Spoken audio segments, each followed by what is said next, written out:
backstory. Ed Miliband, I mean, the guy can't even speak properly. It's ridiculous that we put him in a position of power. He is embarrassing the United Kingdom. Ed Miliband is an unbelievably intelligent man. You may disagree with his policies, you may disagree with his politics, but to say that he's not smart is in itself a deeply stupid thing to say. All right, pause there for a second, but we're going to have fun. How is he still pushing pause there, net Thomas, zero? pause there for a second. Net zero doesn't make any sense. He's obsessed with it. It Thomas, makes no stop. sense. I'm speaking. Pause there for a second. We're going to have some fun tonight, but I do want to get Hillary in here. Hillary, whether my argument would be, because Thomas said he had no idea why he'd been put in as Foreign Secretary, I think it was a deeply political reason he's been put in, and that is just to get him out of the way, because at least whilst he can be an embarrassment on the world stage, he's not going to do any domestic damage. And to me, that's actually, in terms of worst-case scenarios, not the worst-case scenario. What did you make of what we saw today? Well, Will, I think you're absolutely correct there, that it's better that he's maybe there for the UK's perspective, but I really don't think so. I actually have to say that I totally agree with Thomas on all of his points. Why? Because this is the last thing we need. The special relationship obviously was, to say it was on the ropes was really an understatement. And then, of course, King Charles came and rather repaired it, and that's because of the proclivity and the passion that President Trump has for the royalty. This juncture in time, we needed somebody, just anybody who didn't have silly ideas. And with regard to net zero, he didn't row his boat over here or come on a sailboat, and he could have done it via Zoom. I will believe in all the net zero rubbish when the people that purport to care about the environment actually act like they care about the environment. So he's a hypocrite right there. And as Thomas said with regard to his brother, his family's behind all the issues that we're all actually suffering from in the UK and actually to a certain degree here. Now to who we should have had. There are plenty of people that could have been picked that, one, would believe in energy independence, two, would want peace and prosperity for the UK. I think Marco Rubio, who's a consummate diplomat, was very generous in his remarks. And obviously it shows from the American side, thank goodness, that Marco Rubio, President Trump and the current administration really do care about the special relationship, or they wouldn't have bent over backwards to play nicey-nicey with it. And last but not least, with regard to the comments that Ed Miliband had made about President Trump, there's an expression in Washington that's lasted for many years when the Washington Post used to be de rigueur, and it was, if you don't want to see something on the front page of the Washington Post, then don't say it. It's only an ignorant person or somebody that's oblivious to the ramifications of political words that would say such things. So that shows me he's a complete and utter nitwit. Yeah, I sometimes think about why all of these Labor politicians went on record with the most extraordinary comments about Trump. And I just think at that particular time, it looked so unlikely, at least in their eyes, that he would make a comeback, that they felt safe in doing it. So I think that they do have egg on their face. Whether or not it will have any consequence with the relationship between the US and the UK, time will tell. Let's go to our Washington studio, where geopolitical expert Kate Jones joins us to discuss further. Kate, lovely to see you. I'll ask the same question that I asked of the panel, and that is, do you think that there is alignment in the strategic priorities of the UK and the US when it comes to foreign policy? Yes, to a degree. And I would say that from the defense perspective, and particularly the Strait of Hormuz and establishing some kind of peace there, they absolutely are on the same page. The problems that are occurring in the UK are clear. I think Miliband expressed those. I was there at the time. He had a tough day because he had to come in having said those things. He's not strong from the perspective of the experience of somebody like Rubio. His statements afterwards were a little bit different than what the secretary was willing to say. And I think that, but I do think that they strategically have areas of agreement and they're focused on those. And it's very important right now to the United States to see Britain as an ally in some kind of potential policing of the Strait later, even if not engaged directly in this conflict, to be part of the police force. Do we have any suggestion that climate action came up as a topic of conversation, or has that just been left unsaid? We won't know that, but it wouldn't have fallen on a receptive ear. Right now, the focus is on solving, well, the fuel problems globally, and that is a drilling perspective that the U.S. government has. The early conversations between the Prime Minister and President Trump were exploration of North Sea oil. And I think very early on, the Prime Minister said that they were going to have considerations around North Sea oil.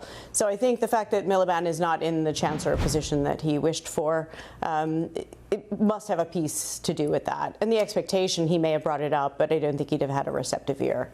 And my panellist, Thomas Corbett-Dillon, said that the administration look at Miliband and see an embarrassment. Do you think that's fair or going too far? I think they will attempt to be diplomatic about that, but, you know, I think the nickname was Milliwatt. So I don't think that's a great reception, a great place to start. I believe it was Chris Wright, the Energy Secretary, who made that comment. It certainly at least was reported in papers. So, yeah, I don't think he's going to come with a great reception, but it's not as if the others prior had really been beloved either. However, that special relationship is too important, and there are so many areas of agreement. So these gentlemen will figure out ways to get along. And I think that the stronger relationship may come from Wes Streeting and Pete Hegseth. Interesting, very interesting. I wish I had time to probe on that. I should add, there is this meeting coming up. There's a potential meeting in the UK that they're pushing for, both sides are pushing for. It's 40 countries, NATO, and discussions about how they have a future protection of the Strait and other areas. So, I think that piece will be important. We will get you back in the lead up to that meeting. Thanks so much for your time. Thanks again to Kate. Still ahead on The Late Show Live, chilling new details have emerged after an armed suspect was arrested at one of President Trump's golf courses. But first tonight, a Cambridge University diversity poster boy has resigned after being embroiled in an alleged plagiarism row and being placed under investigation. Those details next. This is The Late Show Live on the People's Channel, GB News.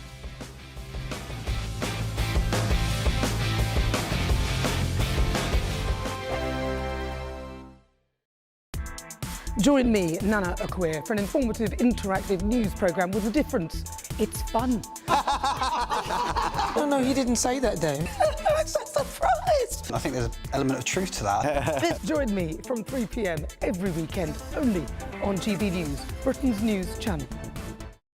Hi, I'm Michelle Dewberry, and my show is your opportunity to cut through all the noise and dive in headfirst to some robust debates. Ideas clash. Situation, isn't it? No, because the failure is you're deliberately avoiding my point. Nothing's held back. And if you think this is the end of it, wait for more. And we do not shy away from the difficult stuff. Sometimes I want to shake people and say, if only you understood. So join me on Jubes & Co weeknights at 6 p.m, only on GB News, Britain's news channel. From cold mornings to warm family brunches. From football to tennis in the car. In the kitchen. GB News Breakfast is there. With the stories you need and the conversations that matter. Anyway, let's talk business. Well, it has been a historic night in British politics. It's astonishing, isn't it? We're here again to start your day just right. GB News Breakfast. Every morning from 6 a.m. Only on GB News. Britain's news channel.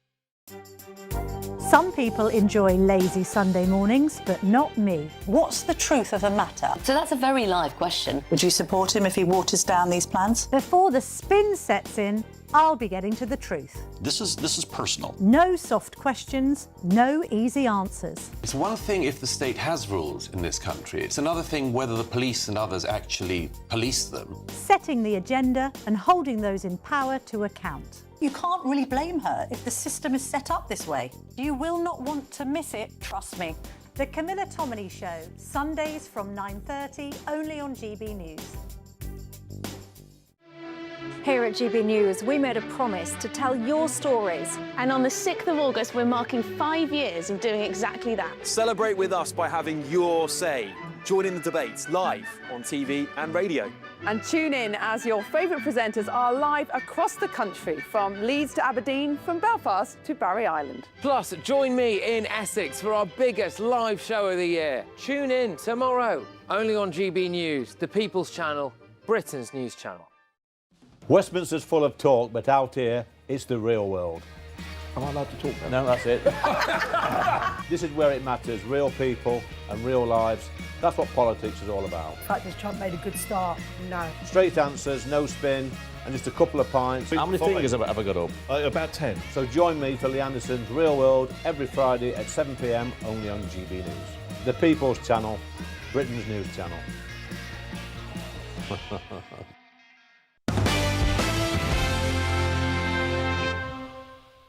I think I asked her at some point, you know, do you feel like you need to be kept away from them? And she said no.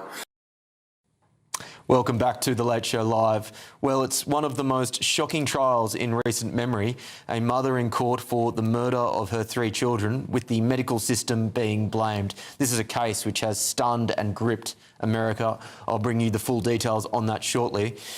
But first, a Cambridge University professor has resigned after it announced it was launching an investigation into Professor Jason Arde, who has been accused of plagiarism and embellishment after it said it received new information about his qualifications and career.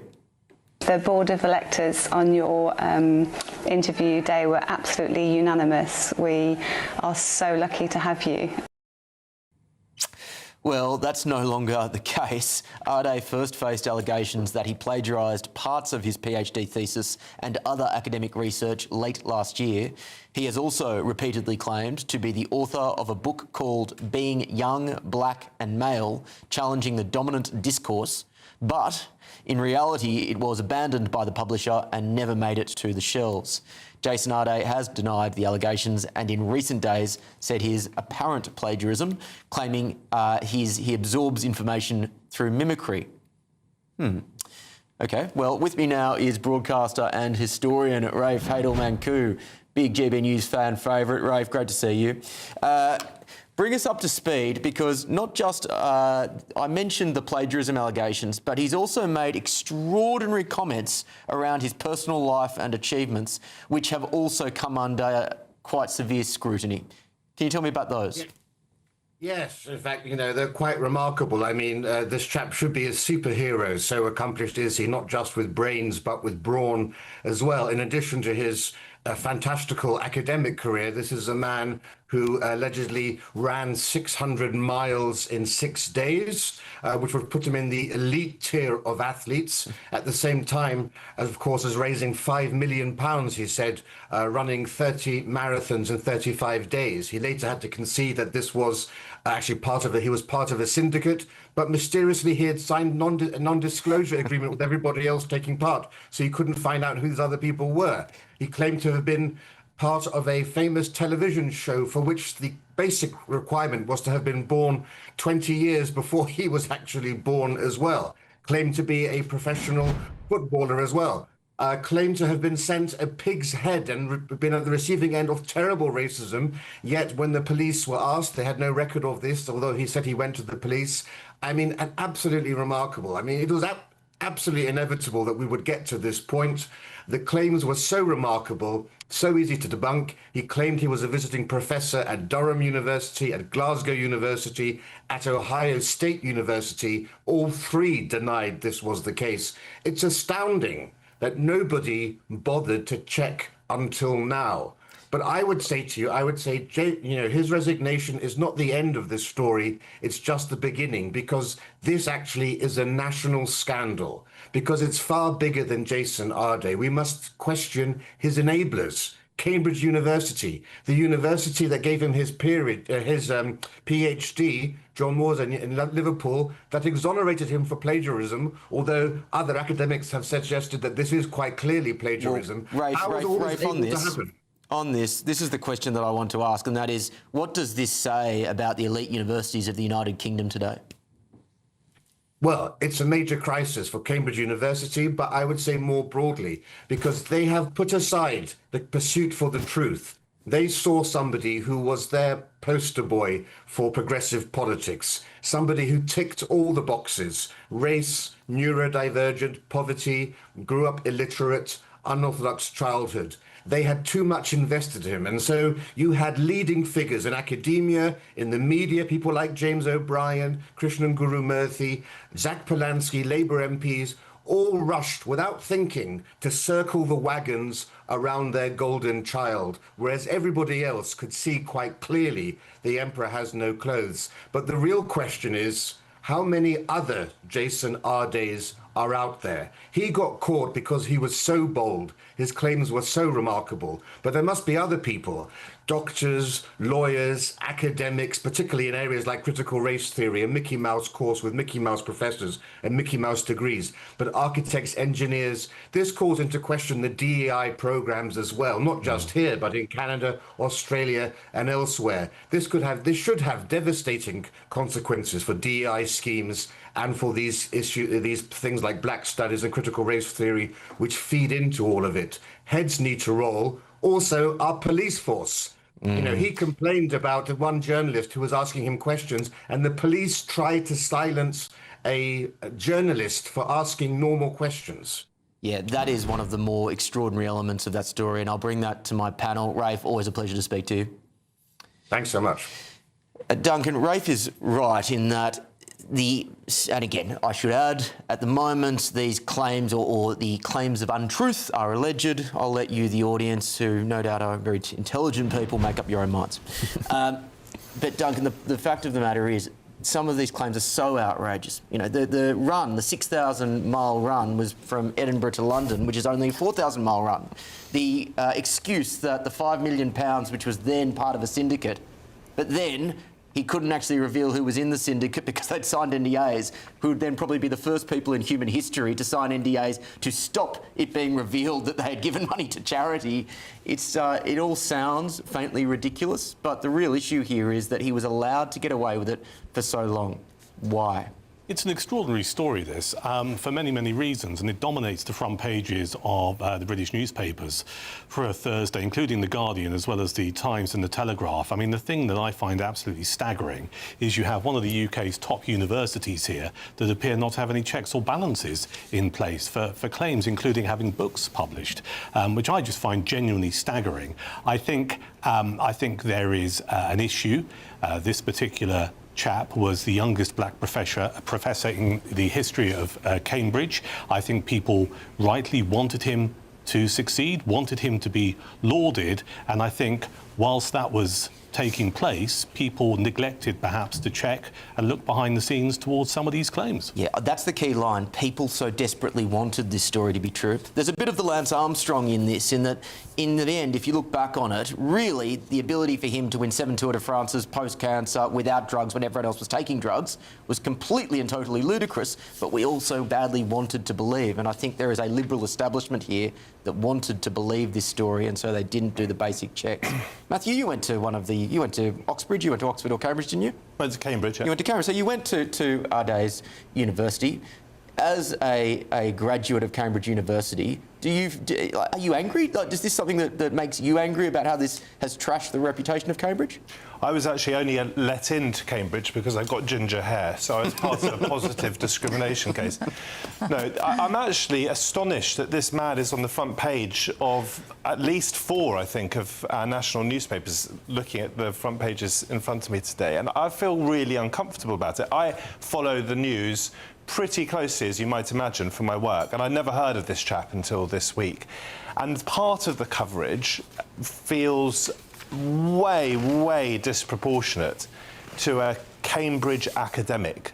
We're not talking about the Chancellor of the Exchequer. We're not even talking about a brain surgeon, a doctor who's faked their CV, where that's a question of life and death. We're talking about a professor of sociology at Cambridge University on front page after front page. And quite frankly, some of the coverage I've seen has been bullying, it's been nasty. I would question some of the motivation. This is a human being. He's a semi-public figure, yes, because I think he's been on the BBC a few times over the years. I never saw him, I must admit. But he's got a family, and as I say, he's a sort of bog-standard academic as far as I can see. Why is he being the target of such extraordinary vitriol? OK, well, Thomas, I'll throw that question to you. Why is he the target of such extraordinary vitriol? Well, I know the answer to that, and it's of course because it's proven that we've been right the whole time. DEI is exactly this. These are the people that they've been pushing. They were so desperate to fill these quotas that they promoted these people that were totally unqualified. How did he get to this position without any checks? It's absolutely crazy. And I also think it tends to be some sort of like a leftist issue with these sort of like weird, like lying and things. It reminds me of Biden's head of nuclear that was stealing suitcases from the airport and wearing women's dresses at events and things. It's a very strange group of people, this group on the left.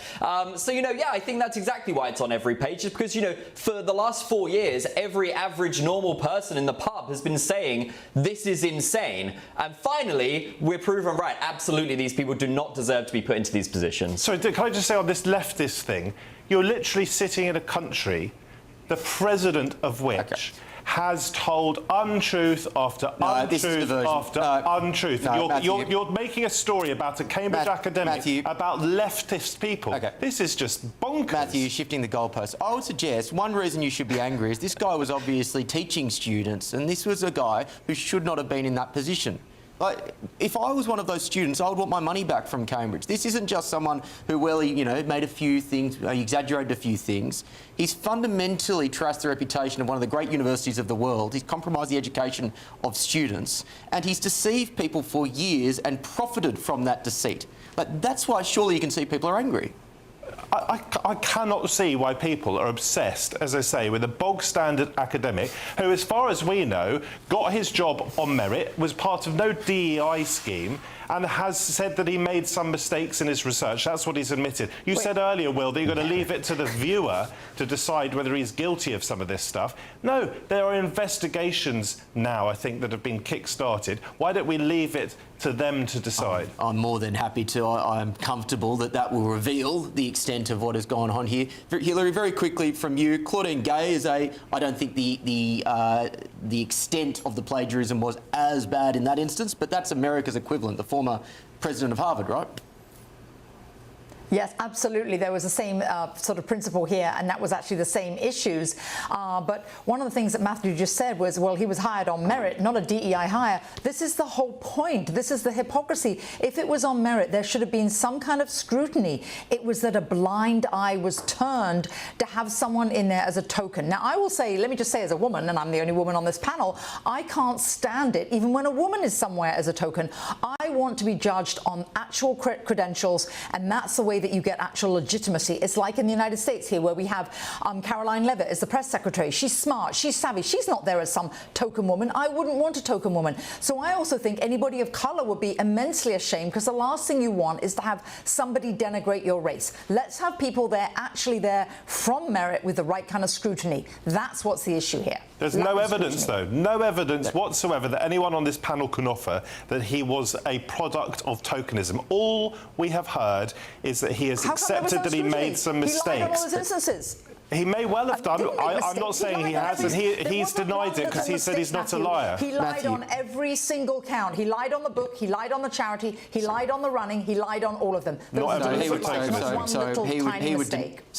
would deny that he has lied, but I would suggest the inference would be that, and I've heard this from people like Kathleen Stock. Then he's a nitwit. He doesn't understand the difference. Hillary, give me a second. He would suggest, and people like Kathleen Stock have gone to the trouble of reading his books and his academic papers, and she has said that it is staggering. This isn't nearly up to the level of a student, let alone a professor of Cambridge University. So we can infer from people who have actually done the hard work of reading his work that there are questions to be asked as to why he got to the position he did, and merit, I would suggest, is not that reason. But Cambridge University may take a different point of view. A spokesperson has said the University of Cambridge has begun an investigation following new information about Professor Arday's academic qualifications and honorary appointments. In order to ensure a fair process, we will not comment further until this has concluded. Separately, there remains a number of ongoing complaints regarding academic misconduct, which are being handled in line with our misconduct in research policy.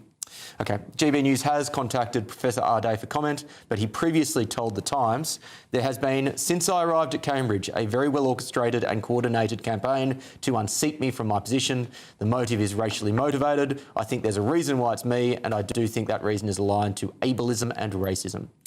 The Times interview also said he argued that he lacked adequate supervision during his PhD because of his autism and learning disabilities. He said he was accountable for mistakes, but that what I am not is a liar. OK, still ahead on The Late Show Live. All of the programs that the fraud effort has focused on were set up for a high-trust society, and that is just not true anymore. The White House's top anti-fraud chief has declared the country no longer functions as a high-trust society. Well, can we infer from that that Western civilization is in decline? But first, chilling new details have emerged after an armed suspect was arrested at one of President Trump's golf courses. And the Donald has hit back. This is The Late Show Live, only on GB News.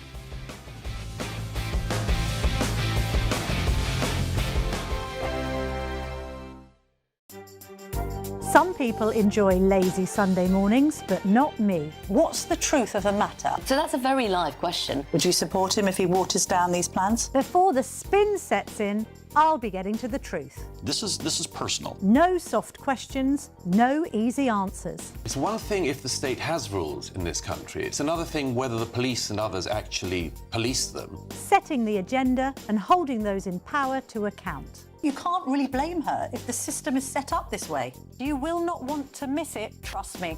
The Camilla Tominey Show, Sundays from 9:30, only on GB News.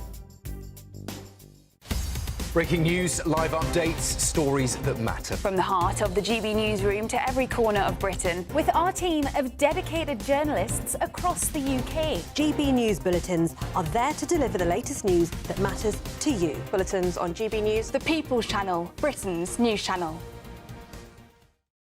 Hi, I'm Michelle Dewberry, and my show is your opportunity to cut through all the noise and dive in headfirst to some robust debates. Ideas clash. Situation, No, isn't it? no, Because the failure is you're deliberately avoiding my point. Nothing's held back, And if you think this is the end of it, wait for more. and we do not shy away from the difficult stuff. Sometimes I want to shake people and say, if only you understood. So join me on Jubes & Co. weeknights at 6 p.m, only on GB News, Britain's news channel.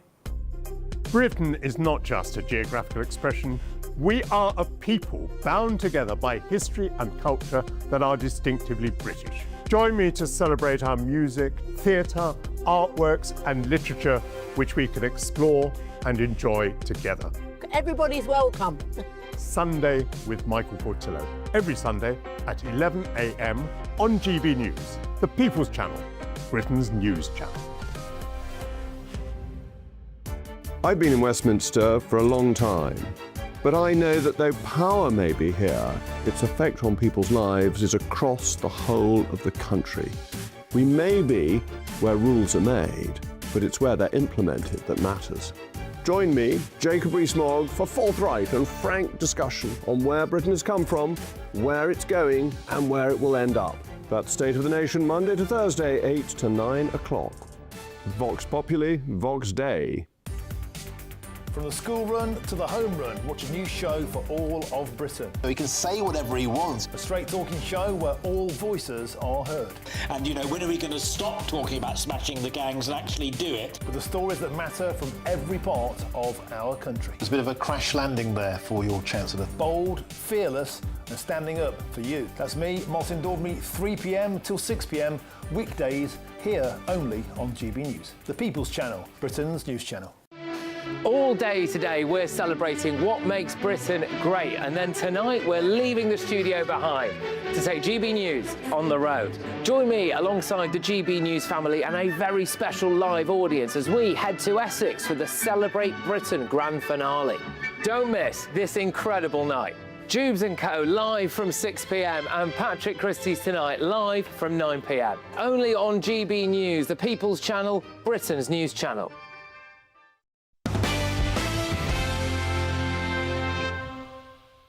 We took on a machine.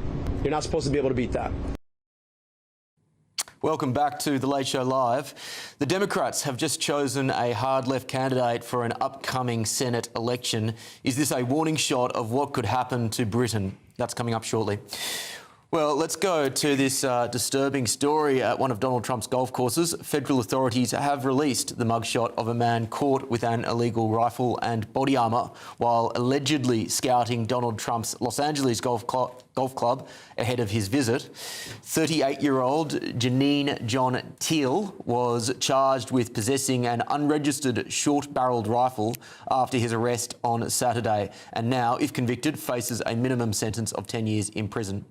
But in an interview with Fox News, the president had his own unique take on the situation. Well, the only thing I get a little solace from is they say only consequential presidents. And I am definitely consequential. Whether you like him or not, he's right. He's definitely consequential. Investigators are still working to determine the motive, but after his arrest, Teal did reportedly admit to possessing a loaded firearm, which was inside his pickup truck parked at Trump's club. Well, to discuss further, former FBI agent James Hamilton. James, add some colour to this story for me. What can you tell me? Yeah, hey, good to see you. It looks like he was doing some pre-operational surveillance on Friday at the golf course, wearing an earpiece. It's what we call a joiner. It's a behavior that would make people think maybe he's involved in law enforcement. And then he comes back inexplicably on Sunday, and he actually goes up to the agents, the Secret Service agents, and he indicates that he's with the State Department, which was a strange choice. And they obviously thought it was suspicious. And then they were told, this is the guy we saw, a couple of days ago. So they contacted law enforcement, and they started to do some good police work. They did a field interview, and they found a high-capacity magazine in his pocket, which is illegal in California. That led them to the vehicle. They found a gun and a badge and a vest that you cited. Then they did a search warrant at the home, found a short-barreled rifle. Now he's got federal charges and state and local charges. And yeah, I mean, he's looking in a lot of trouble. This is obviously not happening in isolation. Sadly, this is now just adding to a long list of attempted assassination attempts and, well, alleged assassination attempts against Donald Trump. How do you feel about the rise in political violence in the United States? Yeah. I mean, if people can't say this is out of control, I'd like them to define what that term means. And it's just getting worse. I think this is the 5th or 6th incident involving Trump. I fully expect there to be much more as we continue through his term because people want to kill him. Let's just say what it is. They don't want to just, vote him out. They want to hurt him. And so, luckily, I think we have a tragedy avoided here. But it definitely speaks to the vitriol and anger and really hatred, really is past anger towards him. And they're coming. And given the magnitude of the risk for Donald Trump, I'm always fascinated with the scale of the efforts to protect him. Can you paint a picture of how actually the Secret Services go about protecting the president? How many people would be with him at all times? What does the lead up to a particular event look like? How does this actually work? Yeah, I mean, if you could possibly imagine every conceivable thing that could go wrong at, say, this was a golf event, just start to plan in your head all of the things that might possibly go wrong, and they're planning for it.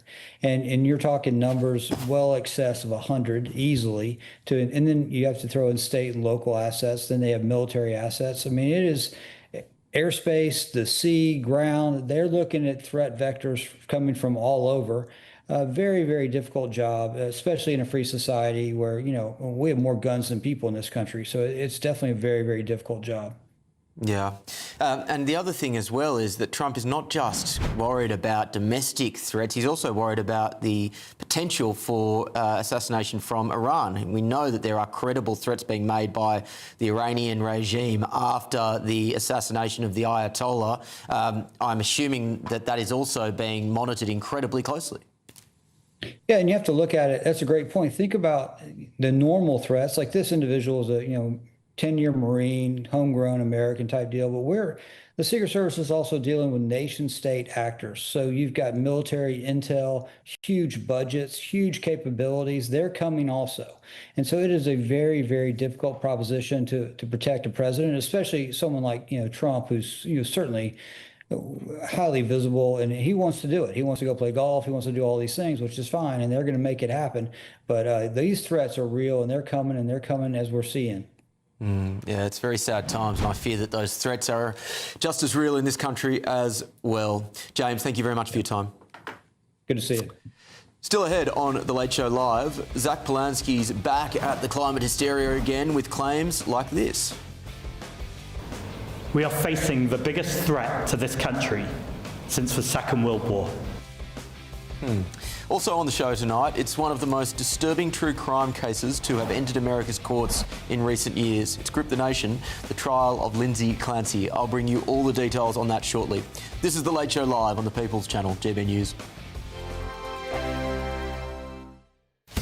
Breaking news, live updates, stories that matter. From the heart of the GB newsroom to every corner of Britain, with our team of dedicated journalists across the UK. GB News bulletins are there to deliver the latest news that matters to you. Bulletins on GB News, The People's Channel, Britain's news channel. From court mornings to warm family brunches. From football to tennis in the car. In the kitchen. GB News Breakfast is there. With the stories you need and the conversations that matter. Anyway, let's talk business. Well, it has been a historic night in British politics. It's astonishing, isn't it? We're here again. To start your day just right. GB News Breakfast. Every morning from 6 a.m. Only on GB News. Britain's news channel. Westminster's full of talk, but out here, it's the real world. Am I allowed to talk now? No, that's it.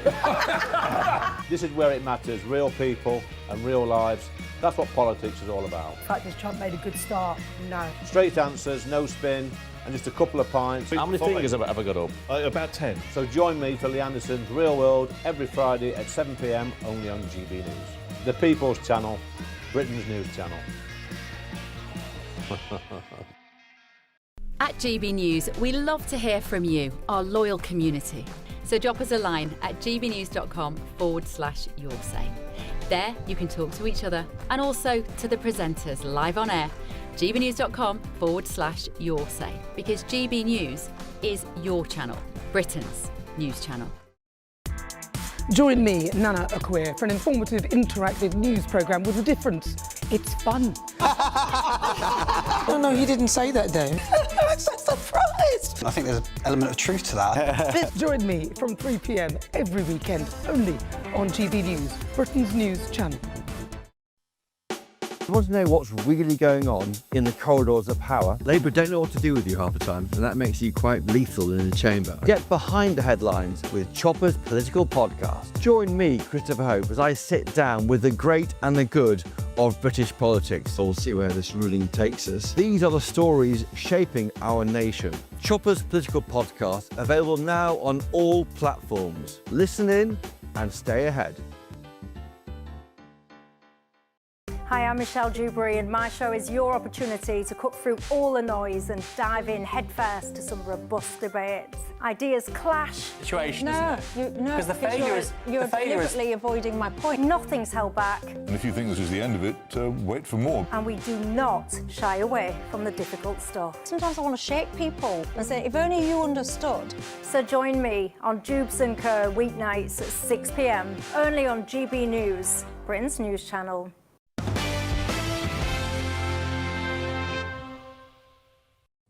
Welcome back to The Late Show Live. I'm Will Kingston. Still ahead, a suspected explosive drone has been discovered just yards from an aircraft in Germany. Has Europe just narrowly avoided catastrophe? But first, let's bring you some breaking news, and it's about us. GB News Radio is celebrating its best ever audience results, securing record-breaking annual growth unmatched by any other national radio station or network. Latest Radar results show GB News Radio's reach was up by 34% year on year to 731,000 listeners and up 8% quarter on quarter. The growth of GB News Radio was even more pronounced in terms of hours listened, with people now tuning in for 5.4 million hours a week, up by 78% compared with a year ago and 24% ahead of the previous quarter. That is, and oh, this feels sweet, a long way ahead of LBC, which fell by 1% in comparison, and oh, this feels sweeter, the BBC Radio 5 Live and BBC Radio 4, which both grew by a paltry 1%. With me now is my panel. Matthew, it's fun to gloat from time to time, but I do want to put this into the context of a rapidly changing media landscape. So everyone knows that less people are watching television today than 20 years ago. Everyone knows that media is fragmenting. Back in the day, you had TV, you had radio, that was about it. Now there is an almost limitless source or limitless sources of information, from social media to podcasts to Substack. You've got it all. And that comes with its own sets of challenges, as well as being remarkably beneficial. My question to you would be, do you prefer the media environment of today, or say the media environment of the pre-internet world, or the 1990s, let's say? That's a very good question. First of all, I'm surprised you haven't been gracious enough to thank me for your boost in audience. Thank you, Matthew. You are a friend of GB News, and you are a part of that success. You are sandwiched between two former LBC presenters, of course. And we should say that there's a long way to go before you catch up with LBC in terms of absolute numbers, but the growth is certainly there. And it clearly has found an audience, and actually I get stopped a lot of the time by people who watch GB News, most of whom, I have to say, I think disagree with most of what I say. I'm sure. But they're very charming in the way they explain that to me. People tend to be much nicer in person than they are online. Absolutely. That's something of this modern landscape, which I think is certainly a massive step backwards, this element of it anyway, to where we were in the past, which is that we can create monsters of each other online. We say the most horrific things. We were talking earlier, I don't, by the way, I hope, but we were talking earlier about how I could get on with Nigel Farage, and how I can quite easily imagine that Rubio and Miliband might get on well in person. David Lammy and JD Vance, absolutely not political bedfellows, are said to have had a good relationship. So I think there are real risks to the way we have become a digital society, the way we spend so much time online, and the way that skews. Also, the profound risks of mis- and disinformation which run riot on Elon Musk's site. But one thing I will say is that people do get a chance to push back, and that can both be a dangerous thing but also a positive thing for democracy. Agree with that. Hillary, I'll ask you the same question. Do you prefer the media landscape of the 1990s or the media landscape of 2026? Well, I'm not really old enough to remember much about the 1990s, but having said that, I would say what both of you were just saying right now. I think the ghastly thing about all this online is the anonymity it seems to give people. They don't even use their real names. They don't use their real photographs. I do on X. I'm real me. But the way people become so nasty, it's like they have this hidden mask on. It must be something deep inside where they have to take it out on other people. And I think that's an actually ghastly aspect of it. But I would say what I think is wonderful is the prevalence of news, that everybody knows everything instantaneously. And I will say that I did grow up in England, where there was obviously a lot going on that I was oblivious about. If it didn't happen at your school and you didn't see it on the nightly news, you wouldn't have known. So I think it is very good the way that the general public, we can be far more informed, and also you can get lots of alternative truths, because you don't have to just depend on state media. For example, I think it was actually Baron Trump that said to President Trump, look, Dad, you need to go on Joe Rogan, you need to appeal to other outlets, and that was very, very important in terms of the last election. It gives people more choices, and that's a good thing. Duncan, same question to you. 1990s media or 2026 media? I think it's got to be 2026 media. I mean, first off, let's just celebrate these radio figures for GB News Radio. 731,000 listeners a week is immense. And I say that as someone, as Matthew mentioned, as a fellow old radio hack. It's fantastic. And when I see people, and they stopped me at Chichester railway station the last time it happened, 2 weeks ago, lady on the platform said, "You're the bloke who does politics on GB News." And I always go, yeah, just in case they're going to, hit me over the head with a rolled up copy of The Guardian or whatever. And what it turns out they find, and this is a common thing, they say, what I love about it is they talk about what I want to talk about, which I think is really, really important. So I think there's a place for everyone in 2026. You mentioned about Donald Trump going on podcasts. I think, we've seen it with Andy Burnham, the Prime Minister of this country.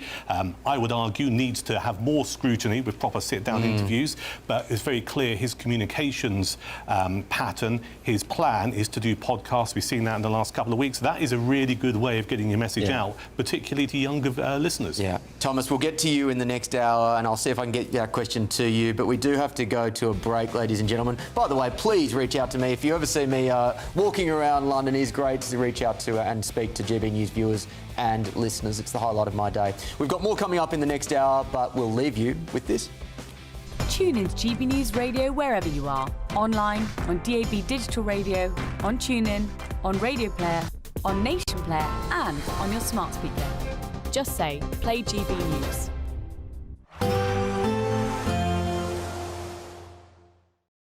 Today, clouds overhead. Total zen within. Boxed Solar sponsors the weather on GB News. Good morning, welcome to your latest GB News weather update brought to you from the Met Office. A much drier day for many of us, particularly across more northern areas. Warm in the sunshine, but it will be feeling much less humid with fresher air for much of the UK. Still a fairly brisk northeasterly wind across eastern coasts through much of the day. There will be quite a bit of cloud around across more eastern areas, but still plenty of sunshine breaking through into the afternoon. And for most of us, it will be a dry day, just a risk of an odd shower for inland areas. But it will be feeling a little bit fresher. Temperatures much closer to average for the time of year, the high teens or low 20s, so a big difference to earlier on this week, particularly across more southern areas. We hold on to the ridge of higher pressure, bringing that dry weather into this evening. So a fine end to the day across more eastern areas of Scotland. You'll notice to the west, though, we're starting to see a change, some wetter weather pushing into the Western Isles, as well as some showers across parts of Northern Ireland. Dry for much of southern Scotland, as well as northern England, Wales, central and southern areas of England, also seeing a dry end to the day with plenty of sunshine as well. Still going to be about 20 to 22 degrees to end the day across southern areas. A dry night for many on Thursday night into Friday morning, particularly across more southern areas. But further north, this weather front will become more dominant, bringing some more persistent rain predominantly to northern areas of Scotland. A few showers further south as well. So temperatures in towns and cities 11 or 12 degrees. Rurally, it will be a little bit fresher than that, with single figures expected. But as the sun rises pretty early, you're not going to see too much of that colder weather. So another warm day on the cards on Friday. Still another relatively fresh one, though, so it will be feeling less humid than the past couple of days. And in the sunshine, though, not too bad, particularly in the south and east, temperatures in the mid-20s, so a little bit warmer on Friday compared to Thursday. Bye-bye. Today, clouds overhead. Total zen within. Boxed Solar sponsors the weather on GB News. From cold mornings to warm family brunches. From football to tennis in the car. In the kitchen. GB News Breakfast is there. with the stories you need and the conversations that matter. Anyway, let's talk business. Well, it has been a historic night in British politics. It's astonishing, isn't it? We're here again to start your day just right. GB News Breakfast. Every morning from 6 a.m. Only on GB News. Britain's news channel. Join me, Nana Okoye, for an informative, interactive news programme with a difference. It's fun. Oh, no, he didn't say that, though. I'm so surprised. I think there's an element of truth to that. Join me from 3 p.m. every weekend, only on GB News, Britain's news channel. At GB News, we love to hear from you, our loyal community. So drop us a line at gbnews.com/yoursay.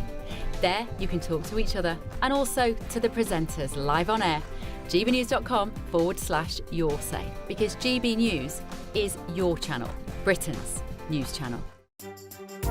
Some people enjoy lazy Sunday mornings, but not me. What's the truth of the matter? So that's a very live question. Would you support him if he waters down these plans? Before the spin sets in, I'll be getting to the truth. This is personal. No soft questions, no easy answers. It's one thing if the state has rules in this country. It's another thing whether the police and others actually police them. Setting the agenda and holding those in power to account. You can't really blame her if the system is set up this way. You will not want to miss it, trust me. The Camilla Tominey Show, Sundays from 9:30, only on GB News. From the school run to the home run, watch a new show for all of Britain. He can say whatever he wants. A straight talking show where all voices are heard. And, you know, when are we going to stop talking about smashing the gangs and actually do it? With the stories that matter from every part of our country. There's a bit of a crash landing there for your Chancellor. Bold, fearless, and standing up for you. That's me, Martin Daubney, 3 p.m. till 6 p.m, weekdays, here only on GB News, the People's Channel, Britain's news channel. Westminster's full of talk, but out here, it's the real world. Am I allowed to talk No, now? that's it. This is where it matters, real people and real lives. That's what politics is all about. In fact, has Trump made a good start?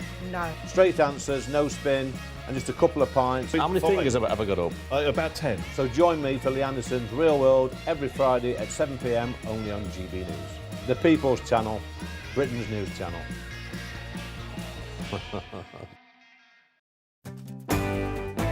I'm Tom Harwood. This is GB News, Britain's news channel.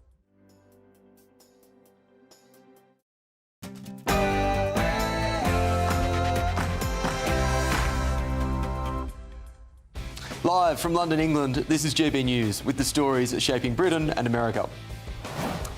Miliband in Trumpland. Well, after years of attacking Donald Trump, Britain's Foreign Secretary has come face to face with his American counterpart, Marco Rubio, and it seems like he's left with a diplomatic dressing down after this awkward moment.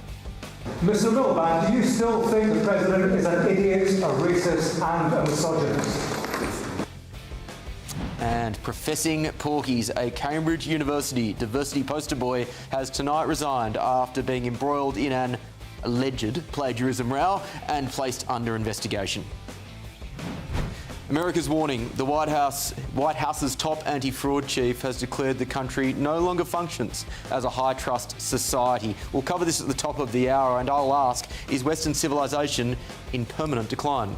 All of the programs that the fraud effort has focused on were set up for a high-trust society, and that is just not true anymore. And this is the case gripping America. It's one of the most shocking trials in recent memory. A mother in court for the murder of her 3 children, with the medical system being blamed.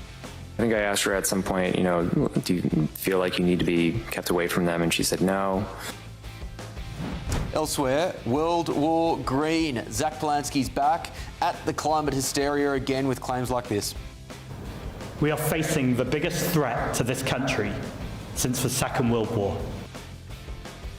Elsewhere, Builder-in-Chief Donald Trump has reportedly ordered work on his new White House helipad to be ripped up and started again. I'll reveal why shortly. I'm Will Kingston and this is The Late Show Live.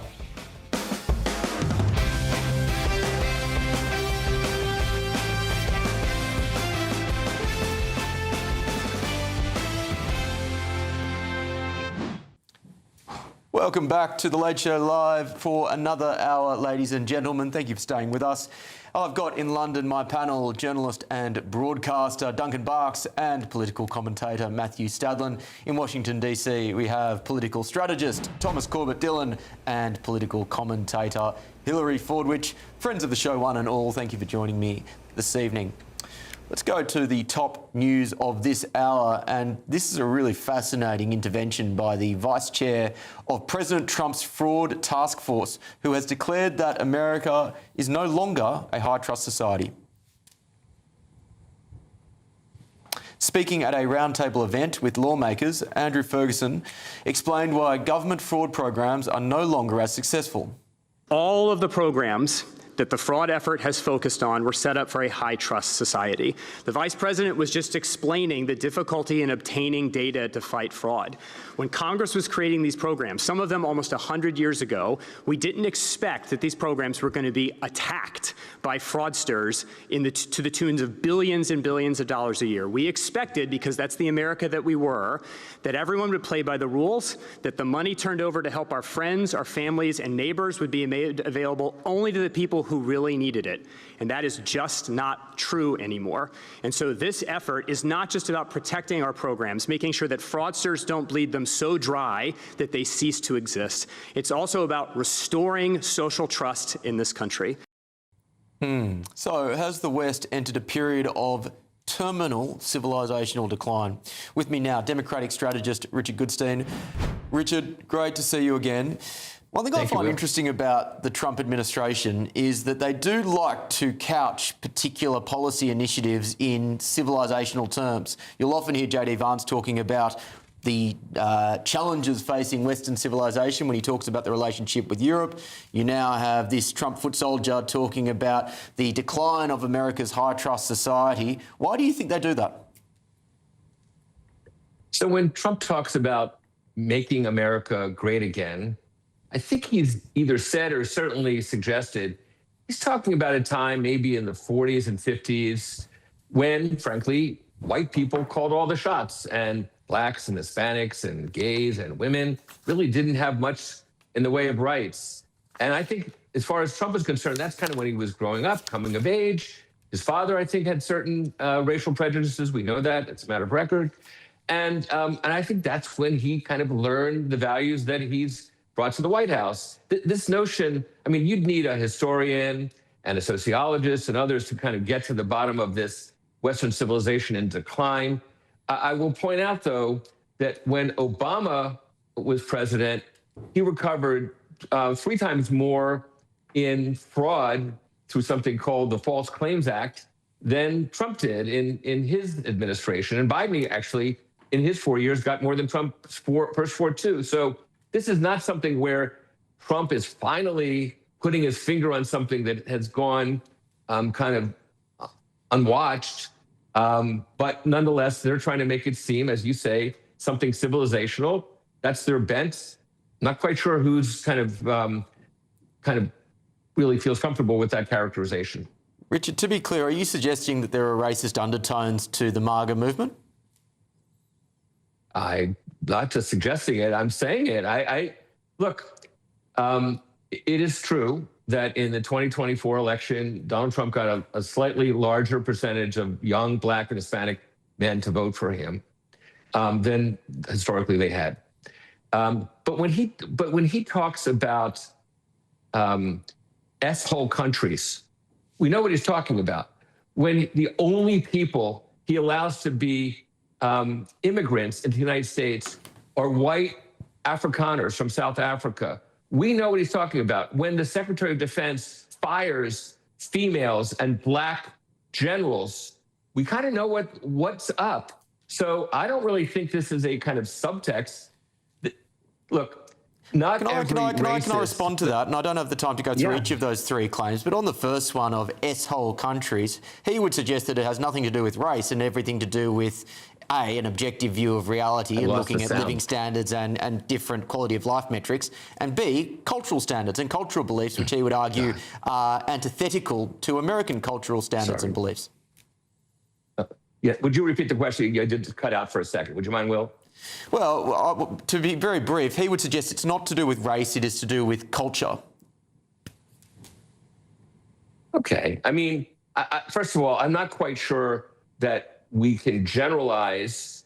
You know, there were mobsters and so forth 100 years ago when these programs that they're referring to were started. So this is not like something where everybody was squeaky clean until recently. And that's what they're kind of suggesting, right? The mafia was probably on the ascend decades ago, more so than now. So I just think I think it's an appeal to people who want to go back to, decades ago times when to them, their crowd was in control, running corporations, running the government, calling the shots in their communities. And I don't think it's much more subtle than that. So I wasn't around in 1950s America. I've grown the beard. I may look a bit older, but hopefully I don't look that old. But, I think people are probably referring to a time where they felt comfortable perhaps having their door unlocked, that, their kids played in the playground without supervision, that sort of view of America.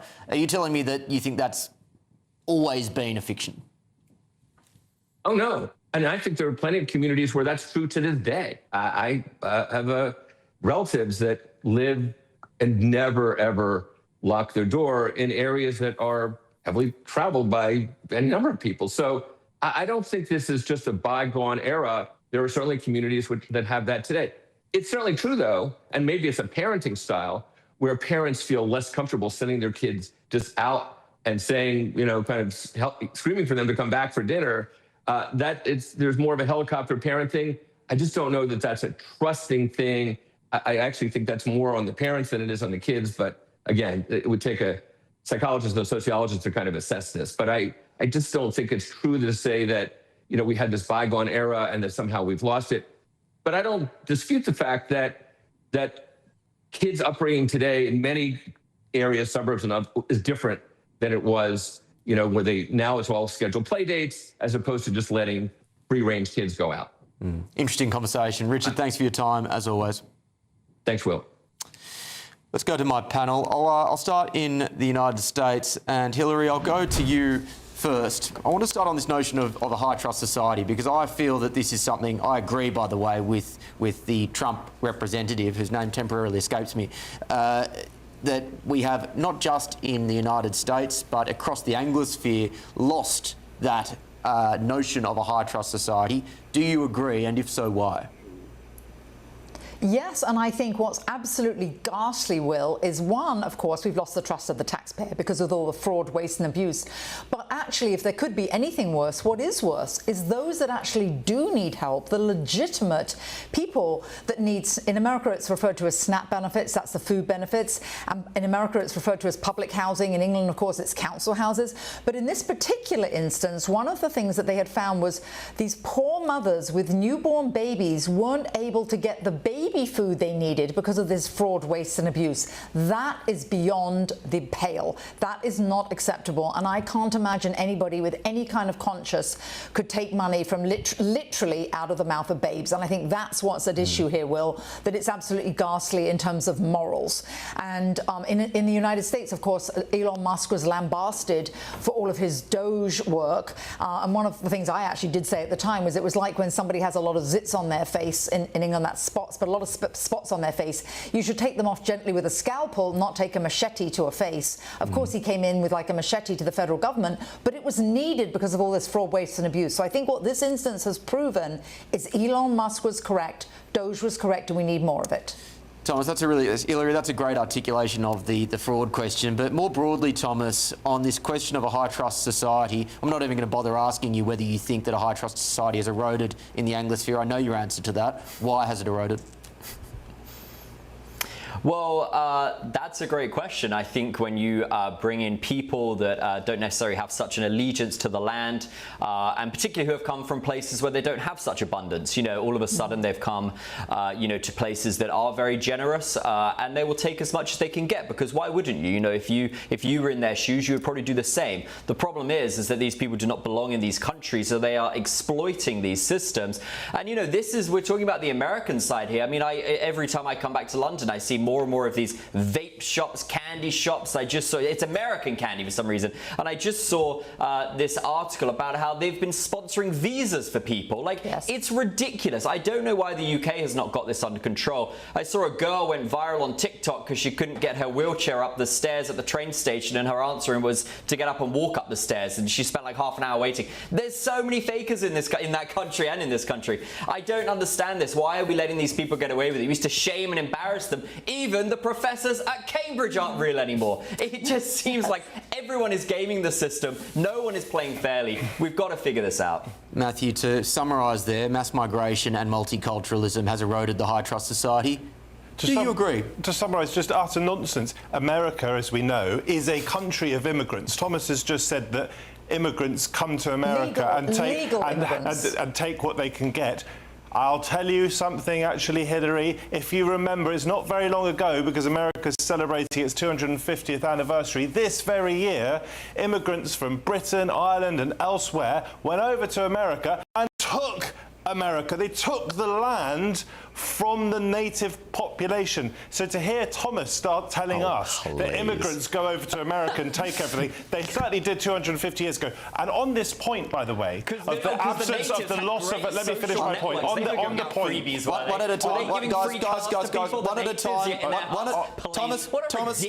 Thomas, stop. One at a time. It is terrible for radio, and I don't want to destroy those radio numbers. On Thomas's crazy point that America is no longer a high trust society, he has literally contradicted himself spectacularly on national TV and radio in Britain and America, because Just an hour ago, he was telling us that America is experiencing a golden age. What a wacky golden age to be experiencing when you no longer have a high-trust society. The person, by the way, who you can't trust is the American president, who said just last week that hundreds of thousands of people were pouring in from Morocco into Ceuta, that Spanish enclave. It was nowhere near hundreds of thousands. So look to the president of the country of which you are a dual citizen. OK, Thomas, now you can go. I mean, it's just ridiculous. The guy obviously is like fixated on Trump. What has Trump got to do with this? We're talking about, you know, Somalians in Minnesota that are stealing everything from the freebies. You're saying, oh, the Irish and English came here and, you know, exploited what? You're saying the native Indians had handouts and were giving free food housing, stamps free and things. hotels. What a ridiculous concept. You know, that is not what we're talking about. We're talking about third world people coming from India, from Somalia, from these horrible places where they get nothing. And they're coming here and they're taking everything they can get. I saw a woman on Twitter every year she does a bake sale in England or whatever and gives freebies to people that need it. She said, I can't do it this year because all of these people turn up. They don't need freebies. They come in their Range Rovers, take all the cakes and everything for free and go. They don't understand because they don't care. Why would you care about your neighbours? They're nothing like you. They're not the same race. They're not the same religion. This is the problem. We're not harmonious anymore. It's a huge issue. And the issue what a is vile set of comments US. describing India as a horrible place and saying that you can't get on with people who don't share your religion or your ethnicity. I mean, you, I'm afraid, sum up almost everything that is so bad about the MAGA movement. Shame on you for saying that India is a horrible place. Get out and go and experience the world. Matthew, stop for a second. Matthew, surely you must concede that there are horrible... Thomas, one second. Thomas, stop. Surely you must concede that there are horrible countries in the world. Objectively, you look at countries like Haiti, you look at countries like Somalia, you can use kind of unpleasant language like Trump does, but the reality is they are terrible, awful places in so many ways. What I'll tell you is terrible, and there are certainly elements of some of the countries you've described that are awful.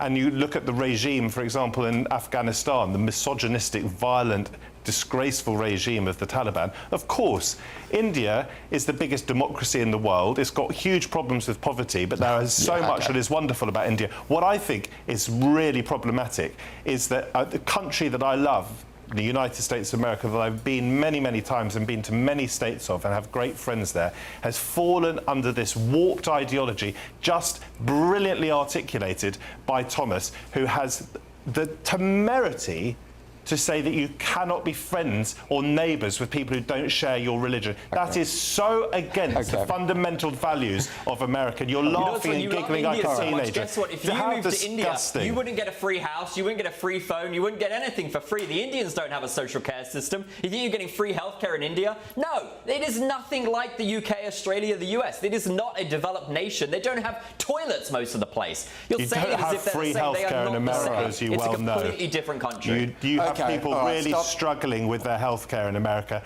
as you know, and Trump has done a lot to undermine that. Okay, Matthew, stop. Both of you stop. Stop. If you're wealthy, Stop, both of you. I'm hosting and I'm getting bored of this. Stop.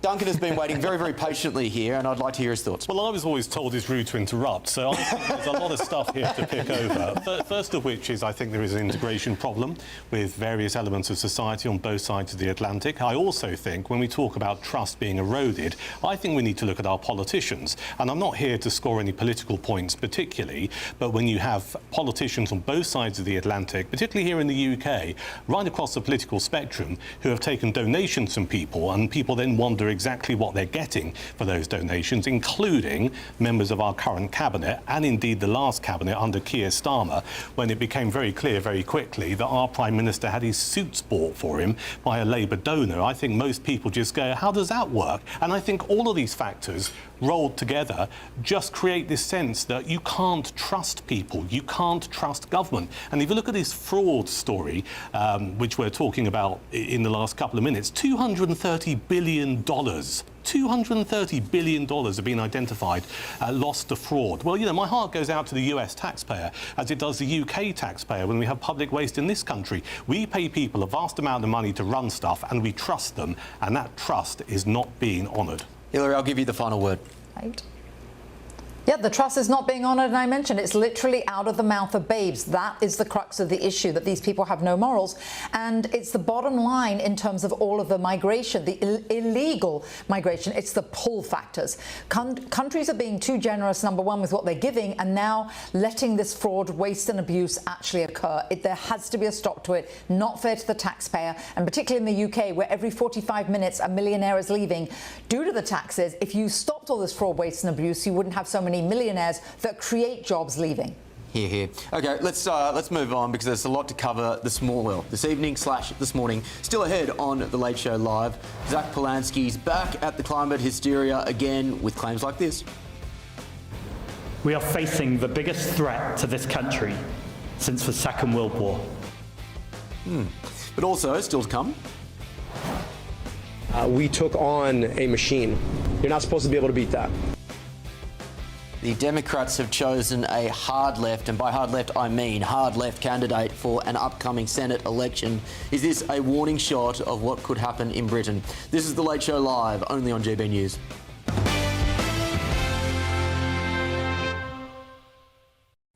Now we're going to that distressing story that I've flagged earlier, and I should warn you that there are parts of this that are maybe distressing. Lindsay Clancy is on trial in the US after pleading guilty to killing her 3 children before attempting to take her own life. Her attorney has argued she is not criminally responsible because she was suffering from undiagnosed postpartum psychosis. She told them that she had suicidal ideation, and in December, to his and her ever dying regret, told Patrick in the presence of her mother that she was having psychosis thoughts of hurting the children. This is a woman that did not get the medication, did not get the medical treatment that she so deserved. Her attorney also pointed to the fact that postpartum can lead to bipolar, arguing that it was not handled properly. One of the things that you don't do, which is taboo, is if you have somebody that's bipolar, you don't put them on an antidepressant, you don't put them on Zoloft, you don't put them on what's called an SSRI, selective serotonin reuptake inhibitors. It messes with your brain. You don't do that, but it was done in this case. Patrick Clancy, Lindsay's ex-husband, took to the stand on day 2, telling the court that she had previously expressed having harmful thoughts. Did she describe to you some thoughts or feelings that she was having at that time? Yeah, she started to say she was suicidal. She described thoughts of hurting the kids. I think I asked her at some point, do you feel like you need to be kept away from them? And she said no. And then, it was very confusing because a minute later she was making them lunch or playing with them or, getting them ready for bed or whatever it was. So. As the trial continues, the prosecution will argue Lindsay deliberately killed her children, while the defence argues the medical system failed Lindsay by not properly treating her mental health issues. With me now is former federal prosecutor and criminal law analyst Diane Bernholtz. Diane, thank you very much for joining me. This is such a shocking story, and it's a story which is made even more poignant, tragic, because, again, it hits on not just the death of children, but, again, the concerns around the mental health of women, particularly after giving birth. And there's these competing things in the minds of so many people across America. What can you tell me about it? This is, like you said, this is such a tragic case, and it implicates some of the most serious questions that come up, which is whether someone should be held criminally responsible, which is really the key issue here.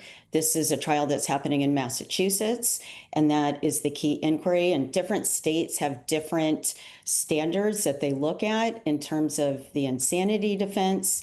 And so in Massachusetts, the way it works is that the prosecution has the burden of proving beyond a reasonable doubt that Lindsay Clancy did have the requisite mental ability, that she knew what she was doing was criminally wrong, and that she had the ability to behave in a law-abiding way and that she didn't do it.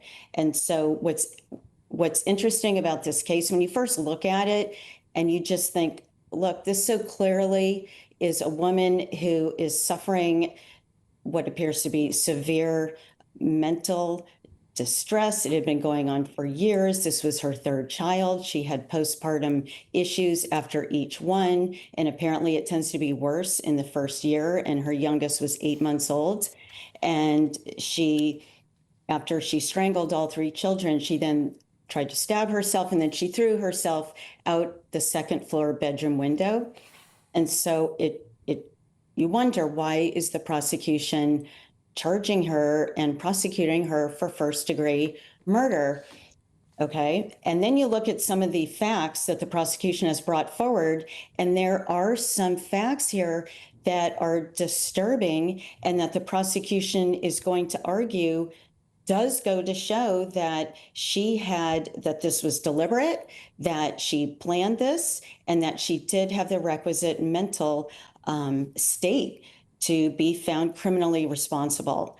And so there are certain facts they're going to point to. And I think a couple of the really important ones is, one is that she sent her husband out on an errand. She sent him out to pick up food and to pick up medication for their oldest daughter, who she was about to kill.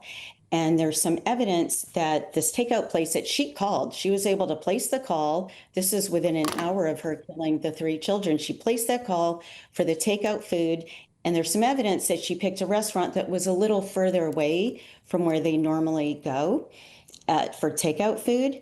And that he went out, and while he was out, she also wanted him to go to CVS to pick up a medication. All right. So given all the things that she did, she must have started with killing her children almost immediately after him leaving. So the prosecution is going to argue that she planned this, that she purposely wanted her husband to leave the house because she knew what she was doing was wrong. And obviously he would have stopped her. This never would have happened if he was home. So that's how the prosecution will characterize it. Something else disturbing is that he called her in that critical, it was less than an hour while he was out running these errands and while she was killing the three children. He called her, I guess he had a question about the medication, and she didn't answer, but she did call him back like a minute later. And he did not notice anything out of the ordinary. He said she was quiet, but he figured she was just preoccupied giving them baths. And so this would have been the critical time period. And, I find that distressing too. Like, how do you explain that? And so a lot of facts in this case, one side can argue they mean one thing, and the other side can argue that they mean the opposite. And the trial is only partway underway. The prosecution still hasn't put all of its evidence in. The defense hasn't gone yet. So we'll see what evidence comes in. But it is a confusing case. And my understanding is, because you see the insanity defence pop up on every legal TV drama, and it's often successfully argued, but in reality, it's incredibly hard to establish an insanity defence. There is a very high bar to actually establishing that. Is that, am I correct in that assumption? It is a high bar, but keep in mind, so in some defenses that a defendant puts forward, they have the burden. I think it's critical here that it's the prosecution that has the burden beyond a reasonable doubt to prove that she wasn't insane at the time that she committed these killings. I don't want to call them murders because that's a legal conclusion. And so a jury may struggle with it, and they may think, I am not sure here. Do I really believe beyond a reasonable doubt that she knew what she was doing, given this long history that she had? And she had even checked herself into a psychiatric hospital earlier that month. So she killed them on January 24, and she had checked herself in. I believe it was from January 1 to January 5 in 2023. But then on the flip side, her husband said that the day of the killings, she seemed better than usual. She interacted with many people, including she took her daughter to a doctor appointment. So the facts are, it's very confusing. And so the prosecution is going to try to narrow the time period to what happened that day and what was her mental state that day, because a lot of witnesses will come forward and say, I didn't notice anything amiss. And the defense is going to try to bring in what's been going on for the past few years and how it was escalating and all her cries for help and all the medications she was on. That's a huge issue. We're going to have a battle of the psychiatric experts. We'll have a lot of testimony about the medication she was taking. Apparently, she'd been prescribed over a dozen medications. She may have only been taking 3 or 4 of them. And Diane, can you help me? Can you describe what the public reaction has been like to this case in America? It's so shocking. It's been a lot of coverage about it. And I try to get a gauge on how people feel. And I think people are split. You don't have everyone feeling, oh my gosh, this woman is criminally responsible. She should be in prison. She's faking it. Some people think that, but a lot of people think, obviously, what she did was incredibly tragic. And even if she is found not criminally responsible, she is going to be in a state mental facility. She won't be walking free. I mean, she will be in basically a different type of incarceration in a hospital. So I think some people feel like, look, she has to live with what she did. She's not going to be free. She obviously had serious postpartum issues. I believe she was bipolar as well. Let's just let her go to a mental facility. So I think people are split. And because of that, and because the prosecution has the burden beyond a reasonable doubt, it has to get a unanimous verdict.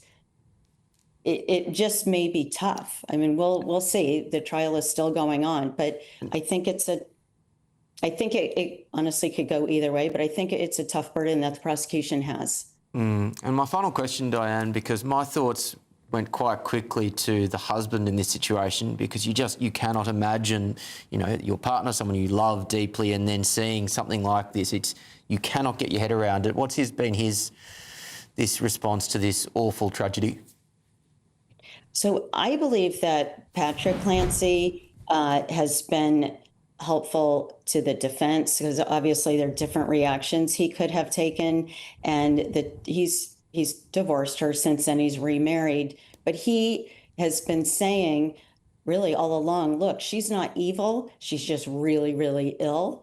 And he was a reluctant prosecution witness. He was their first witness. I believe the defense will call him as well, but he has said that he forgives her, and that may have an impact on the jury. And of course, what the father believes, that's not the legal standard, but I think it may have some impact on how the jury perceives what happened, because he obviously is a huge victim here as well. I mean, it's unthinkable. And for him to have to relive it in court, I just can't imagine what he's going through. No, nor can I. Diane, we'll be back in touch as this trial progresses. Thank you very much for your insights. Thank you for having me. If you personally have been affected by anything that you've heard, Samaritans are here, day or night, 365 days a year. You can call them for free on 116 123. That's 116 123. Or you can email them at Joe, that's J-O, @samaritans.org, or visit samaritans.org to find your nearest branch. Still ahead on The Late Show Live, Zach Polanski's back at the climate hysteria again with claims like this. We are facing the biggest threat to this country since the Second World War. But also tonight, a suspected explosive drone has been discovered just yards from an aircraft in Germany as Europe narrowly avoided catastrophe. This is The Late Show Live, ladies and gentlemen, only on GBNews.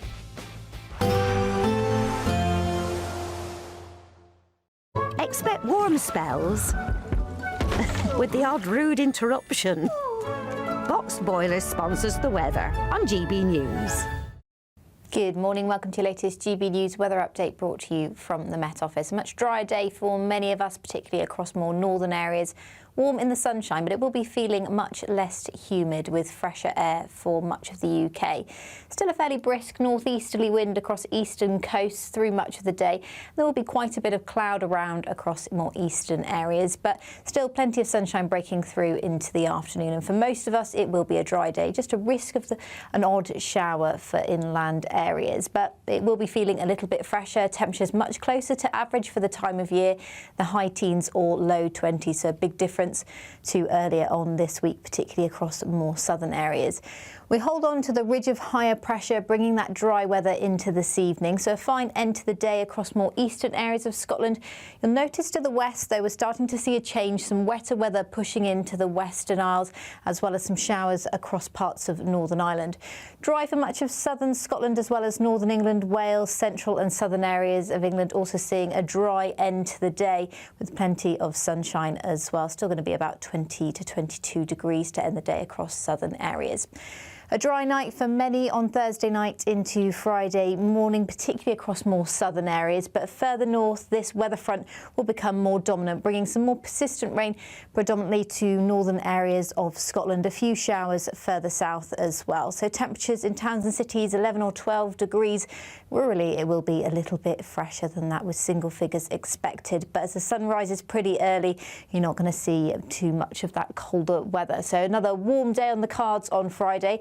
Still another relatively fresh one, though, so it will be feeling less humid than the past couple of days. And in the sunshine, though, not too bad, particularly in the south and east, temperatures in the mid-20s, so a little bit warmer on Friday compared to Thursday. Bye-bye.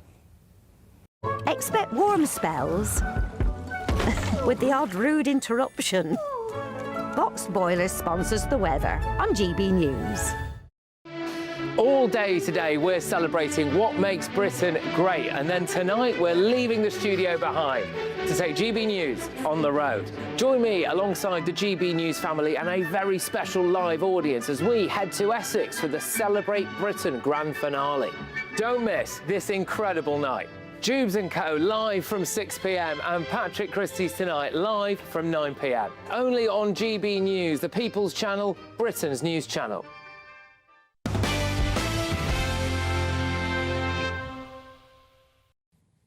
Welcome back to The Late Show Live. Green Party leader Zach Polanski is back at it again with this claim about the climate crisis. We are facing the biggest threat to this country since the Second World War.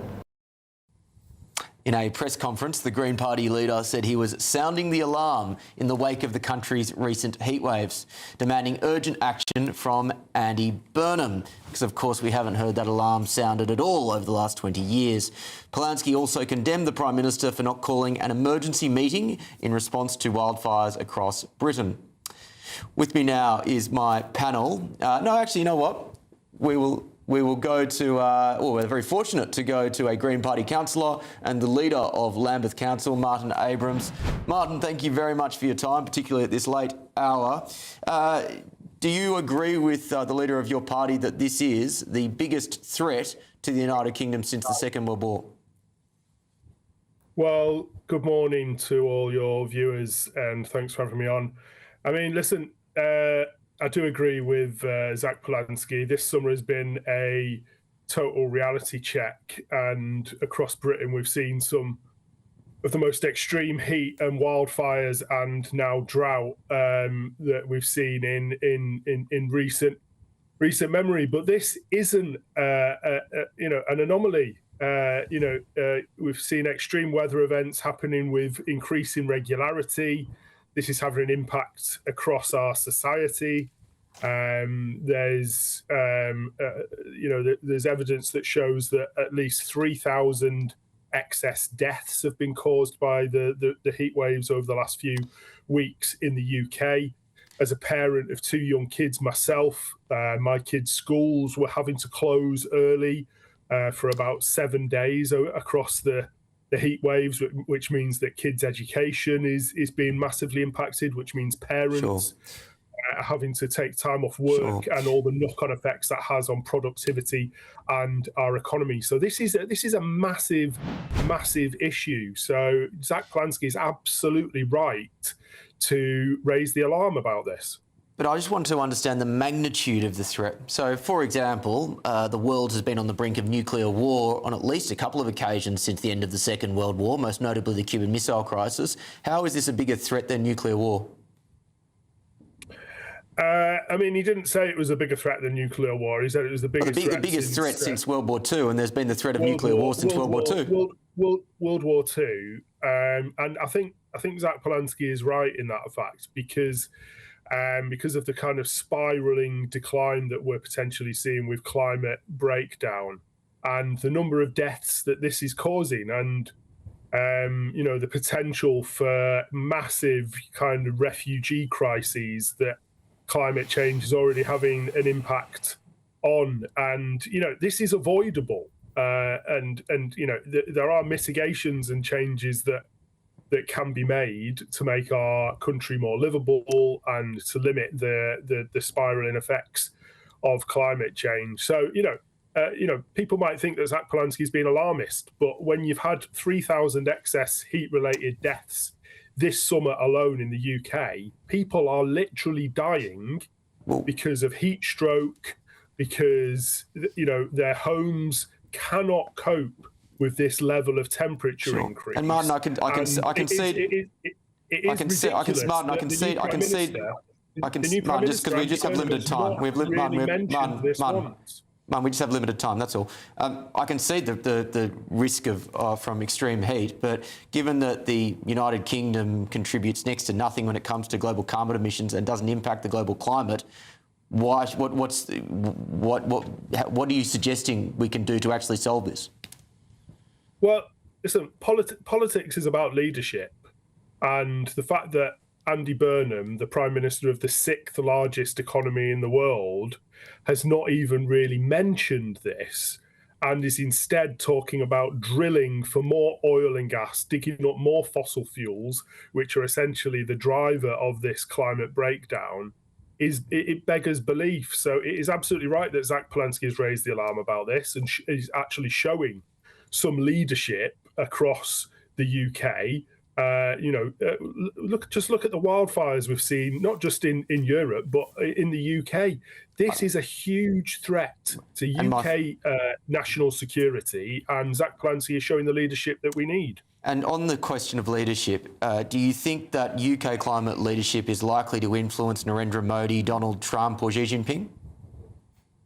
Well, it's got to start somewhere, hasn't it? And Andy Burnham can't just think, oh, I can't raise this with Donald Trump because he might just ignore me. Politics is about leadership. Andy Burnham does have leverage over these other political leaders, and the UK has to be leading the way in this. The fact that Andy Burnham has not even called a Cobra meeting when there's been 3,000 excess deaths, there's been massive wildfires in Suffolk and Cambridgeshire, and even in London, just shows a complete deficit in leadership and a failure to do what the UK needs at this moment. Okay. Martin, thank you very much for your time this morning. Appreciate it. Thank you. Let's go to the panel. Duncan, I'll start with you, and I'll go to that question which comes up a lot around climate leadership, because really you only hear two arguments when someone says, well, the UK can't influence the global climate, and it's either, well, we'll have a green energy revolution and make a lot of money out of it, or we need to show global leadership. Do you think, and I'll ask the same question, do you think that UK global climate leadership will influence the only three countries that really matter when it comes to global emissions, being China, India or the United States? No, I don't think it will, and I think there's a bigger issue here. This is all about trying to pick up votes from a certain cohort. Listen, I will say one thing about Zach Polanski, the current leader of the Green Party. At least at the moment, he's got a reason to lead his party and to fight for his party. He's had a couple of really dodgy months. He's been exposed for not paying his council tax. He's very loose when it comes to sharing stuff on social media. It's not a good look. I'm old enough to remember when the Green Party had their first ever MP in Brighton Pavilion, which was Caroline Lucas, who was a remarkable campaigner. She got arrested for protesting at a site in Sussex where they were drilling stuff. She got carted off by the police. That's when the Green Party was properly into caring about environmental matters. It's been off course recently. I would suggest, indulging in sectarian politics, which is why they won the Gorton and unprecedented by-election. It's interesting to see Zach get back on the bike, if you like, and take the fight to Andy Burnham on the only one thing that he can really fight for, which is talking about climate change, putting net zero back on the agenda, which will cost this country a lot of money. And this is what it comes down to. You know, if you work on the basis that Britain leads by example and we pursue net zero at a cost of many billions of pounds, I've already said that it won't make any difference to India or China or indeed Russia. I think they'll look at us and think that we're foolish. But you've got to remember, in all of these conversations about chasing net zero, Ned Miliband, when he was Energy Secretary, used to put his fingers in the ears. This could damage our economy massively at a time when we're racking up debt. The UK's national debt at the moment is nudging £3 trillion. It is unsustainable. To put net zero back on the agenda at a cost of many more billions to the UK taxpayer is just foolish. Yeah, well, I wouldn't say could impact the economy. It is impacting the economy to the tune of about £30 billion a year, according to the OBR. Thomas, and I've got no idea how you're going to answer this question, do you think that climate change is a bigger risk to the world than nuclear war? Look, I think the UK, I agree with Zach Polanski. I think the UK is in a very difficult situation. I think there is likely to be another massive heat wave next year. But luckily for Zach, I have the solution. It's called air conditioning. Everywhere else in the world, we have beautiful air conditioning in this studio. I tell you, it's lovely. What we need to do in the UK is embrace air conditioning, relax the regulations, allow people to put it into their homes, and stop people dying. This is the problem. You know, he could go net zero tomorrow, but there would still be a heat wave next year. As you said, all these countries, China has 1,000 coal plants. They're opening 300 next year. We have none in the UK. It doesn't make a difference. There's going to be a heat wave next year. We need to change the way the UK allows us to build houses and embrace. He's talking about free cool spaces and heat-proof homes. What about air conditioning? Is that so remarkable? I love my air conditioning here. It's always on the lowest setting ever. I'm sure that's going to upset Matthew. Matthew? Various things to say. First of all, Zach Polanski is struggling. There's no doubt about it. And this is an eye-catching initiative. In the silly season, he's trying to wrestle back some initiative, just as Reform desperately tried to do earlier this week with one of the stupidest policies I've ever seen come out of a British political party, claiming they were going to be able to land boats on the ports of France without French permission. Really daft. Anyway, the Greens are struggling. I would just say this. I take this opportunity every time. I have it. We are facing a very serious climate crisis. We are already feeling the impact of it. Anyone who lives in this country, certainly in London this summer, has experienced heat that without air conditioning is really almost intolerable. Yes, we need to adapt, and that means fitting our homes with aircon and so forth, because if we don't, we're going to really struggle. That seems to me to be common sense. But at the same time, we've also got to mitigate the effects of this crippling climate change. And this idea that somehow, at least in the medium or longer term, going green is going to cripple us is nonsense. We are, by going green, we're creating jobs. We are also fitting ourselves out for the future. And leadership, guess what, does matter. This idea that China doesn't get it, they are starting to move in the right direction. And look at the way they are servicing the world with electric cars. Matthew, you know as well as I do that they're just trying to guzzle up as much energy as possible across a range of different sources. But, and I agree with you, mitigation is incredibly important. I go back to the basic point that the UK can't solve the climate crisis. It doesn't impact it at all. Of course we can't solve it on our own. No, but if we don't... We're not a factor. William, we're not a factor. William, we are the 5th biggest economy in the world.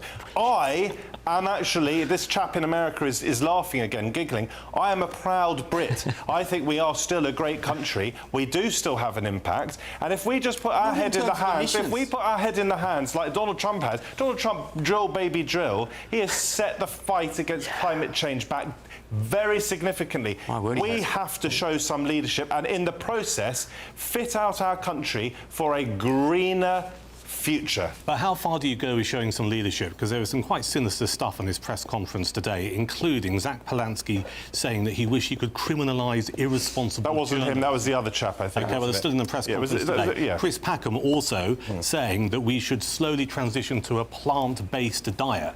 Now, you know, you can tell I like my red meat. I'm not giving up my steak in the name of pursuing net zero in order to fight the climate change. And the problem with this whole debate is very, very clear to me. If you have some questions around it and you have people as part of the debate, like Chris Packham, like Zach Polanski, who go, well, we want to, in an ideal world, criminalise irresponsible journalism. People just revolt against it. If you're going to do this, you need to take people on a journey, not say, oh, well, if you write something we disagree with about climate change, we're going to fine you, we'll put you in prison, or, you can no longer have your burgers or your steaks because you should all be eating plants. Yeah, well, over my dead body, I'll be eating bugs. I can say that for sure. Hillary, I apologise. We'll go to you first in the next segment. Still ahead on The Late Show Live, ladies and gentlemen. We took on a machine. You're not supposed to be able to beat that. The Democrats have just chosen a hard-left candidate for an upcoming Senate election. Is this a warning shot of what could happen in Britain? This is The Late Show Live, only on GB News.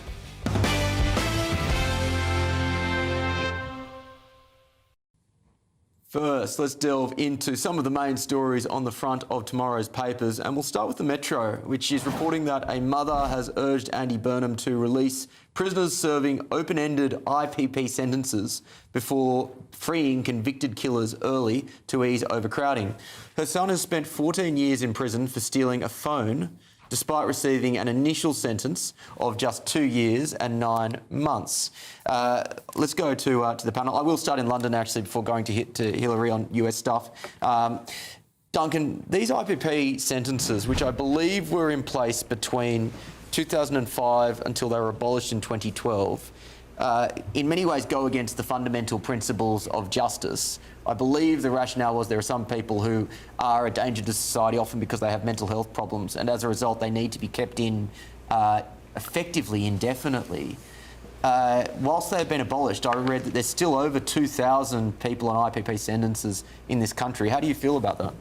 I think you address this on a case-by-case basis. I think that's the only way you can do it. I think this one-size-fits-all suggestion that we release these people or we keep these people in, I don't think is going to work. You need to look at it on a case-by-case basis. I will say one thing here. I think this whole area of early release has been badly handled by Andy Burnham. I think it's blotted his copybook, particularly some of the stories that we've heard over the last couple of weeks of victims of crime, all kinds of crime, saying I'm terrified if my former domestic abuser partner is released, or I'm terrified if someone who did something to me when I was a lot younger or abused my trust comes out of prison. I think it's been badly handled, and I think that despite saying he's going to review certain cases, I think he's made a mistake and he's gone too far too quickly.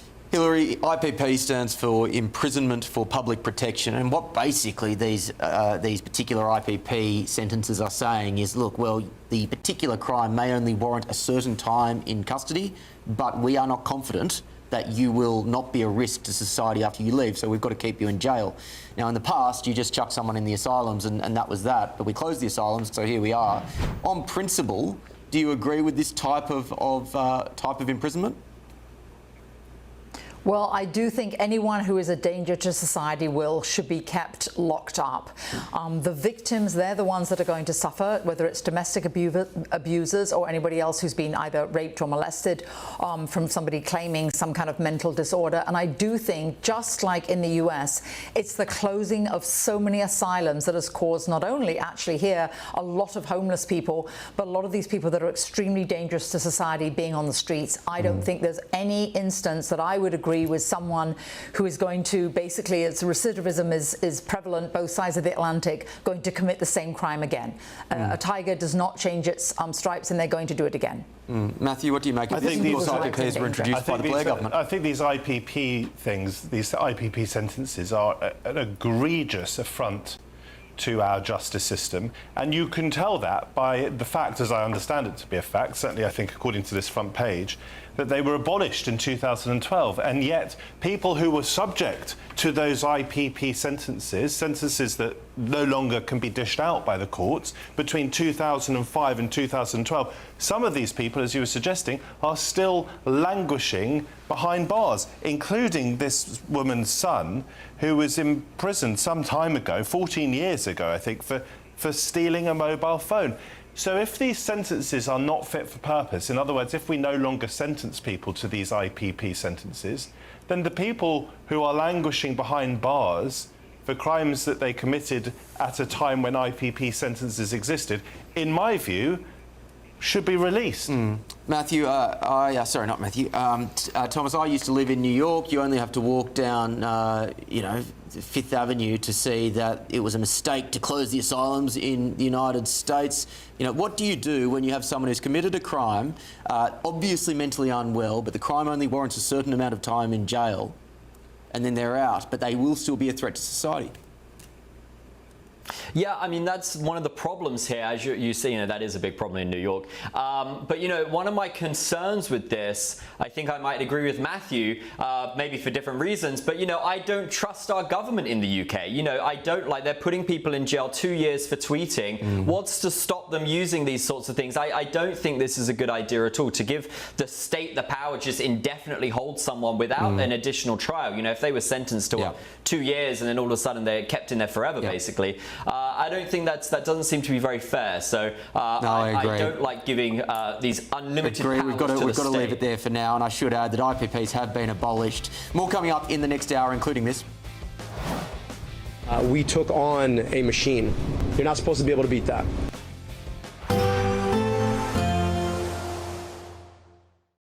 Today, clouds overhead. Total zen within. Boxed Solar sponsors the weather on GB News. Good morning, welcome to your latest GB News weather update brought to you from the Met Office. A much drier day for many of us, particularly across more northern areas. Warm in the sunshine, but it will be feeling much less humid with fresher air for much of the UK. Still a fairly brisk northeasterly wind across eastern coasts through much of the day.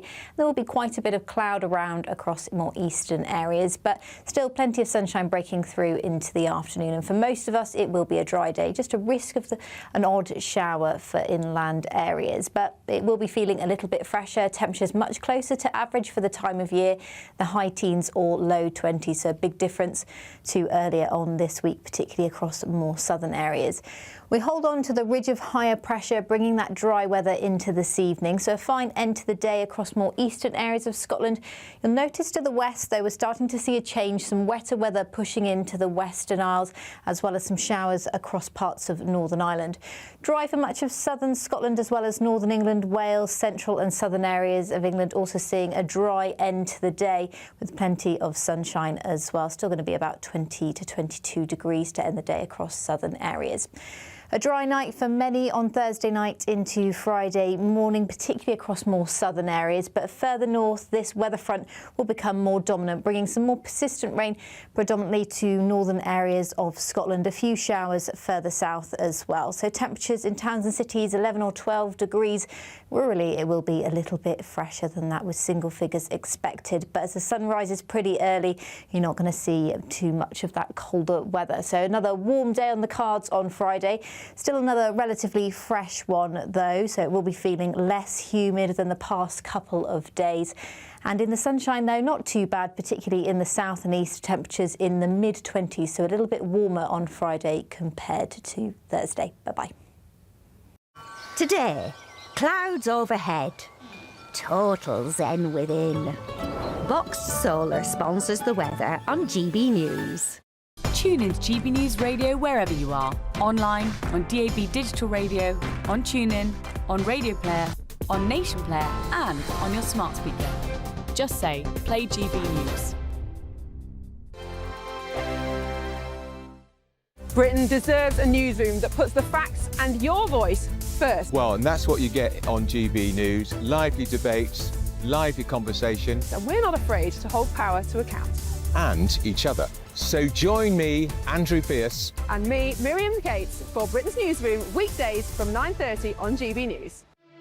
Here at GB News, we made a promise to tell your stories. And on the 6th of August, we're marking 5 years of doing exactly that. Celebrate with us by having your say. Join in the debates live on TV and radio.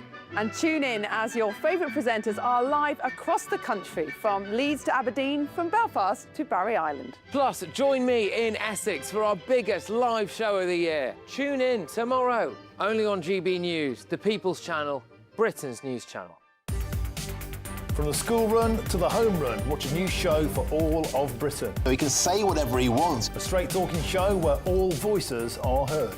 And, you know, when are we going to stop talking about smashing the gangs and actually do it? With the stories that matter from every part of our country. There's a bit of a crash landing there for your Chancellor. Bold, fearless and standing up for you. That's me, Martin Daubney, 3 p.m. till 6 p.m, weekdays, here only on GB News. The People's Channel, Britain's news channel.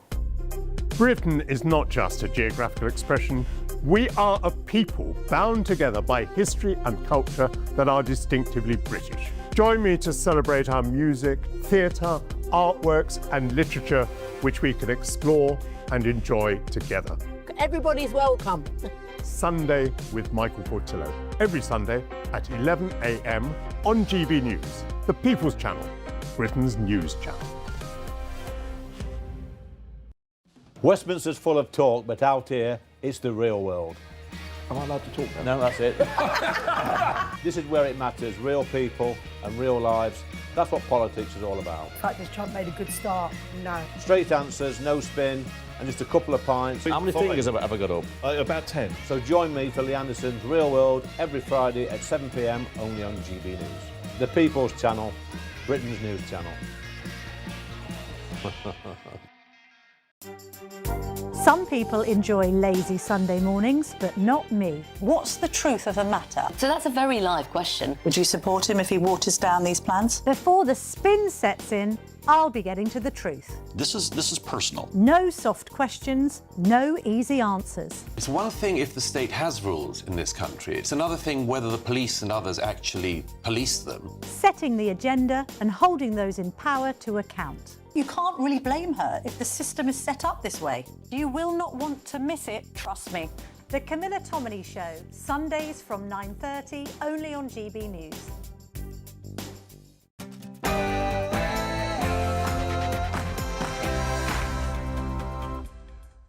Live from London, England, this is GB News with the stories shaping Britain and America. Miliband in Trumpland. After years of attacking Donald Trump, Britain's Foreign Secretary has come face to face with his American counterpart. And it seems like he left with a diplomatic dressing down after this awkward moment. Mr. Miliband, do you still think the President is an idiot, a racist and a misogynist? Keith Bays would be proud. Well, it's the case gripping America. It's one of the most shocking trials in recent memory. A mother in court for the murder of her 3 children, with the medical system being blamed. I think I asked her at some point, you know, do you feel like you need to be kept away from them? And she said no. Elsewhere, and I don't want to give you nightmares, but the left takes over. The Democrats have just chosen a hard left, and I mean hard left candidate for an upcoming Senate election, despite fierce opposition from their own party. Is this a warning shot to Britain? We took on a machine. You're not supposed to be able to beat that. And Germany grounded. A suspected explosive drone has been just discovered yards from a Ukrainian aircraft. Has Europe just avoided catastrophe? And elsewhere, Builder-in-Chief Donald Trump has reportedly ordered work on his new White House helipad to be ripped up and started again. I'll reveal why shortly. I'm Will Kingston, and this is The Late Show Live.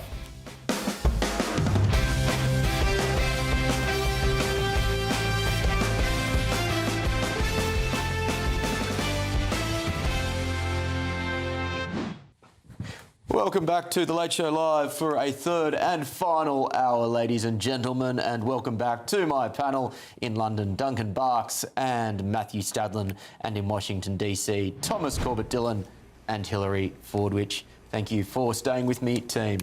Let's go to our main news at the top of this hour, and that is that Abdul El Sayed has won Michigan's Democratic Senate primary in a victory for the progressive left ahead of the November midterms. What we showed is that the power of our many is greater than the power of their money. As bitter and as divisive and as cynical as the campaign against us might have been, I want us to realize that there is so much more that unites us now. Because the campaign that Mike Rogers and Donald Trump and their GOP MAGA allies are launching is already more bitter. But they understand that the only way that they think they can win is to drag us into the mud, to believe the worst about each other, to believe that what divides us is bigger than what unites us. Dr. El Sayed, an Oxford graduate, campaigned on platforms like removing money from politics, taxing billionaires and healthcare for all. And he has provoked concern among the state's Jewish community for his anti-Israel views. El Sayed will face Republican Mike Rogers, a race that is expected to be one of the most competitive as it could determine which party controls the Senate. Joining me from our Washington studio is political commentator Daniel Ifresne. Daniel, great to speak to you. Tell me, is this an isolated victory, or can we infer something deeper about the direction of the Democratic Party? This is not an isolated victory at all. In fact, I think this is one of the biggest victories for the Democratic Socialists of America. Usually in the midterm so far, we've seen that Democratic Socialists have defeated others in safe blue districts. That is not the case in Michigan. He fought against Haley Stevens, who was backed by the establishment Democrats, and now the DSA has a contentious battle. This is really the first contested battle we'll see the DSA encounter this November when El Sayed fights in November. And of course, there seems to me, looking from afar, to be a battle for the soul of the Democratic Party, in that you increasingly have populist left-wing insurgents like Mamdani, like the New York primary candidates beneath him that he endorsed, like the Squad, Ilhan Omar, AOC, all of these, and they're without a doubt socialist, populist candidates who seem to be gaining the power within the democratic institution at the expense of more moderate voices like your Josh Shapiro's, for example. How do you see that battle playing out? Well, it's pretty interesting because while we do see this rise with the Democratic Socialists within the party, at the same time, it is really a small number. We're really going to have to see next year, once a lot of these Democratic Socialists start in November, we'll see whether El Sayed is able to join that coalition, that Democratic Socialist coalition. But some Democratic Socialists are saying that they're not going to back Hakeem Jeffries for Speaker of the House. Others say that they will. More establishment Democratic Socialists, if you may, like Alexandria Ocasio-Cortez. But we'll see whether their wins actually translate into political power in Capitol Hill. I'm pretty skeptical of that notion. I was looking at a Spectator podcast today, and the title of that podcast was, "Has El Sayed Saved Donald Trump?" What do you think the implications are for the president from this result? Well, it really depends on how Trump and the Republicans respond to El Sayed's win. I don't necessarily think that it is a surefire victory for the Republicans. For one, I don't really like the sort of catch-all communist, socialist name blaming that we're seeing here. Take him by the issues. He wants government-mandated health care. He wants public control of AI. That means nationalizing parts of our AI industry. These you can win. You can have large swaths of voters agree with you if you take them by the issue, but they're going to be turned off if you just call them crazy communists and socialists all the way down until November. And how do you see the midterms playing out at this stage? I believe that the Democratic Socialists within the safe blue districts, they'll continue to win. They'll continue to get more and more momentum within the midterms. We see with these Democratic Socialists, they have sycophantic support, really. I mean, when you look at El Sayed's win, it's not necessarily the working class that you see they so much parade or say that they're working for. Rather, it's highly educated. It is wealthier voters, and they tend to come out to the polls more than low information voters or other voters, whether they're low information or not. And so they are going to take their wins, especially in the safe blue districts. We have to see what happens with El Sayed in November. If he does beat the Republican challenger, then we can have a real conversation about whether the DSA has true bite within our politics today. But I think we still need to wait and just see what goes on. But it's not really too great for the Democratic Party at this stage, I would say. To that point that you made earlier, has the Democratic Party given up on the working class? Well, they won't openly admit that, but again, we have to talk about the issues. We have to talk about policy, and I'm glad you asked that, because I think the Republicans here are failing at really delivering to voters why, let's say, city-owned grocery stores do not make sense. Why government-mandated health care would make wait times and will make access to health care more scarce. You should not be just calling them crazy communists and socialists. You should trust the voters when you take it issue by issue. And so that's all for the Republicans. That's the game that Republicans must play. But it's not really looking too great, at least from what we've seen with Trump's response to al-Sayed's victory. Daniel, great to chat to you. Thanks very much for your time. Thank you for having me. Let's go to, let's stay in DC, I should say, and I'll go to you first, Hillary. What are your reflections on this result? Well, I do think that the Democratic Party is actually going to sink themselves. As Margaret Thatcher said once, very aptly, the problem with socialism is you run out of spending other people's money. I think what we're going to see across the US is I think all these young, enthusiastically high-educated young people are going to vote for socialists like Madami in New York. Then what we're going to see is all his promises, as we're seeing already, he can't fund them, Will. The wealthy are leaving. The wealthy are actually deserting New York City. They're taking with them not only their businesses, but of course all their employees are leaving. And in the United States, we now have a phenomenon which is, Wall Street in New York. In Texas, they're moving to Texas, a lot of the financial institutions, and it's known now as Y'all Street down in Texas.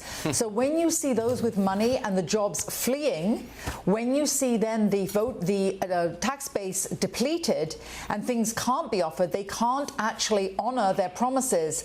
Eventually, these delusional young people and the highly educated that are voting for them, they'll be proved wrong, just like every other socialist nation that's failed, and that's what will end up happening. I actually feel sorry for genuine Democrats when they're having to witness basically the ending of their traditional party.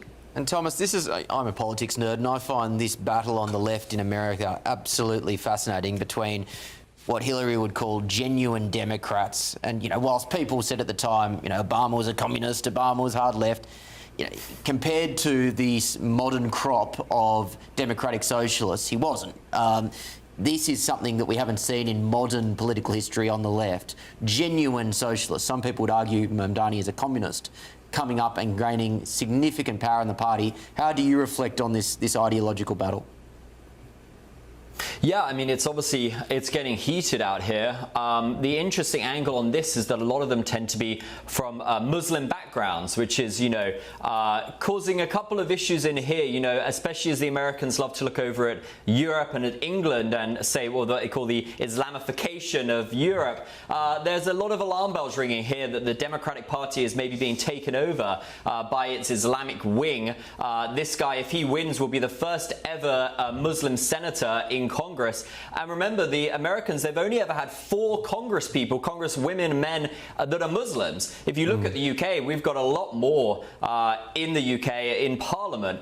So it really is a big shift. There was actually an interesting race yesterday that a Trump-endorsed candidate, a right-wing candidate, he had a Muslim name. He lost. He's a Christian, but he was called Hussein something. He lost, and a guy who actually dropped out of the race called Thomas Smith or something won the race because the Republicans and Americans are so fearful of these Islamic candidates. So it's a really interesting situation over here. Duncan, this situation is not limited to the United States. In fact, one of the most, for me personally, worrying trends in modern politics is the unholy alliance between socially regressive Islamic candidates and socially progressive identity politics, far left social justice warriors. And it's on its surface a very unusual relationship. You wouldn't think that those two groups have much in common, but if there's one strand that runs through them, it is a desire effectively to tear down Western civilization. How do you reflect on this relationship, which is most strongly demonstrated in the Greens in the United Kingdom? Yeah, I think it's a justifiable concern, but I think you look at the bigger picture here. You can have these kind of characters like we're seeing here in the US, or indeed with Zach Polanski here in the United Kingdom. They tend to attract the younger voter, the more progressive voter. I think there's a phrase that does the rounds that, people start off left-wing in life, or hard left, and then they get a job, then they have a family and they start paying taxes and they slowly move to the right because they realise that's where the sensible thinking is. But I think what you need to do is look at the bigger picture here, which is ultimately elections of all kinds are won by getting the floating voter, right? So you can have someone on the left extreme or someone on the extreme right, but ultimately that only gets you so far. So when you have these so-called progressive left characters, these hard left characters of any political party, either in the UK or the US, the key thing here is once they've got their core vote under their belt, can they grab those floating voters? Can they get votes in the swing states? And that's the big question here. Matthew, when are you going to move in that sensible direction that Duncan just pointed to? Well, firstly, these are not Islamic candidates. These two people that we've mentioned, Mamdani and El Sayed, are Muslims. I've seen no evidence that either of them are socially conservative, let alone socially regressive or something worse. So that's just a slander. But this is a vital... No, it's factually correct to say they are Islamic and they are candidates. No, I'm saying they're Muslim. That's how we describe Muslim candidates. They are very different from Islamists. Oh, no, and neither of them, as far as I can see, are socially conservative. Give me one policy. His wife wears a burqa. Isn't that socially conservative? Sorry, who wears a burqa? Al Sayed's wife. So she wears a face? You're saying she wears a face mask, or are you saying that she wears a hijab so you can see her face? She's been seen wearing both. She's now switched. Now she's in a hijab. But he is absolutely a socially conservative Muslim. Well, you're talking about Al Sayed rather than Mamdani, are you? Yes, of course. Al Sayed. This is who we're talking about. Yeah.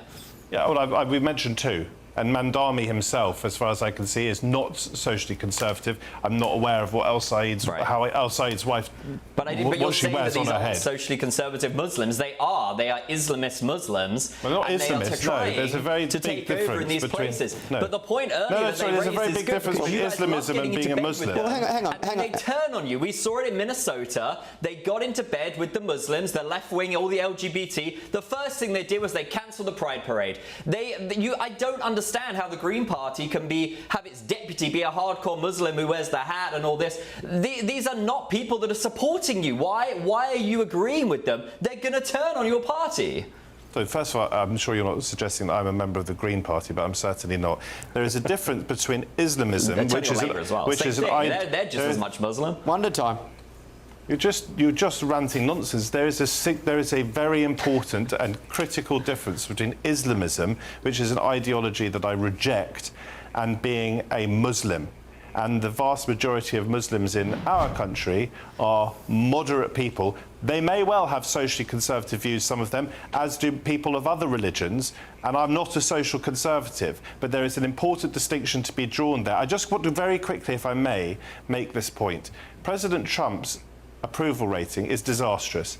60% I've just seen in a poll. 60% of people disapprove of him. Only 35% approve. This is a massive moment for the Democrats. They need to get this right. They got it wrong with Kamala Harris, clearly. And if they get it wrong this time, they only have themselves to blame, because they should win the presidency of the United States. They may not win the Senate, but they should win the presidency, and if they don't, so you're saying their opportunity is, you're saying they need to pick a socialist candidate to win in this country? I haven't said that. That's the way that they need to go down? Or should they be picking Gavin Newsom? I agree, they have an opportunity. If I was advising them, I'd be saying pick the nice slick guy from California with the nice beautiful kids, not the crazy Muslim DSA people. That's what you're saying they should pick? That makes no sense. So I have not said that they should pick one or the other. What I've said is they need to get it right. And my instinct would be, but I'm not as in touch with American politics as people living in America are, my instinct would be that they should pick a so-called more moderate figure than someone who is on the harder left. And I think Gavin Newsom superficially looks as though he could be a strong candidate, which is probably why Donald Trump is going after him in the way that he's going after him. But just to dismiss people as crazy Muslim candidates is just a bigoted, stupid and ignorant thing to say. Thomas, do you think that Newsom is a strong candidate? Well, first of all, we have free speech here, so, you know, I don't worry about that too much. But no, Newsom is we a have great Ofcom, so candidate. just on the Democratic side, I'd be just be a tad worrying. careful. Yeah, I don't worry, I won't go too far. But, you know, I do think Newsom is a good candidate. If I was going to be on the Democratic side, I think he looks great. I think if you put him up against J.D. Vance, I think you might get a lot of Republican voters looking at the two families in particular and thinking, well, you know, which side of this am I supposed to be? You know, you could almost argue which one is the Republican here, you know, if you look at their families. And this is what it comes down to in America. Because his wife is Indian? Sorry, he's just making out these... I'm talking about Republican voters. This man is now saying that the Republicans would stop. It's already been a huge issue. You're just peddling absolute filth live on television. You're saying that Republicans I didn't say that I was saying that. One I at a said time. that Republican voters in trailer parks are going to look at J.D. Vance's family and think, is that the Republican candidate? This is a well-known because he's married to an Indian American. I'm just telling you the facts. Right, so you don't agree. So you'd reject that then?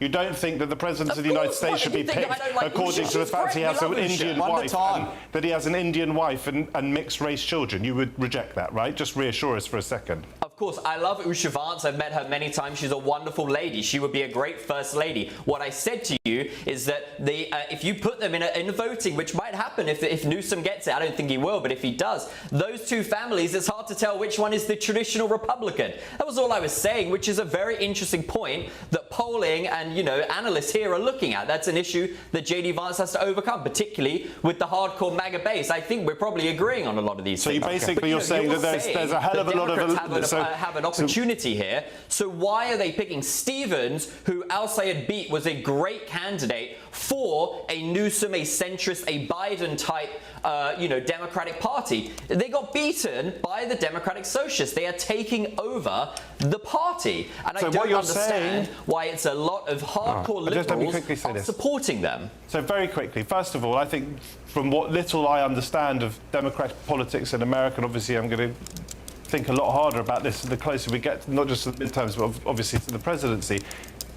Gavin Newsom seems to me to have the sort of charisma and broad appeal that might be a very serious threat to the Republicans. I'd like to hear what Hillary has to say about that. But what you're saying there, Thomas, is that there is a hell of a lot of racism in America, certainly amongst Republicans, that they would choose a president according to the colour of the skin of his wife.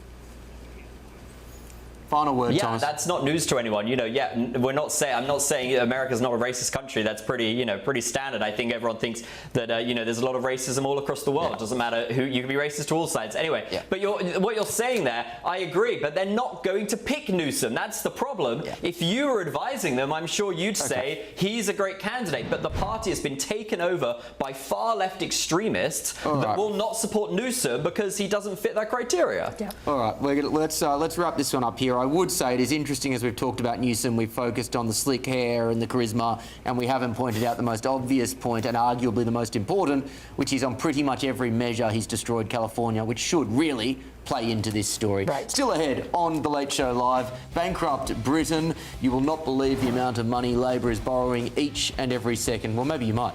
But also tonight, President Trump has told the builders to rip up his new White House helipad.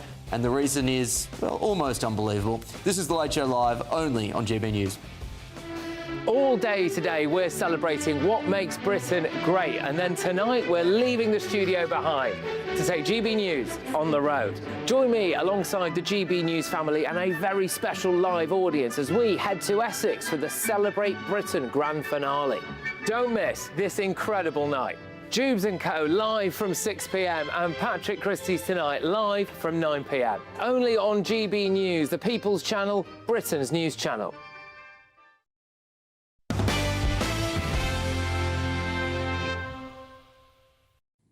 But first, a German airport was closed earlier on Wednesday after an explosive drone was found near a Ukrainian cargo plane.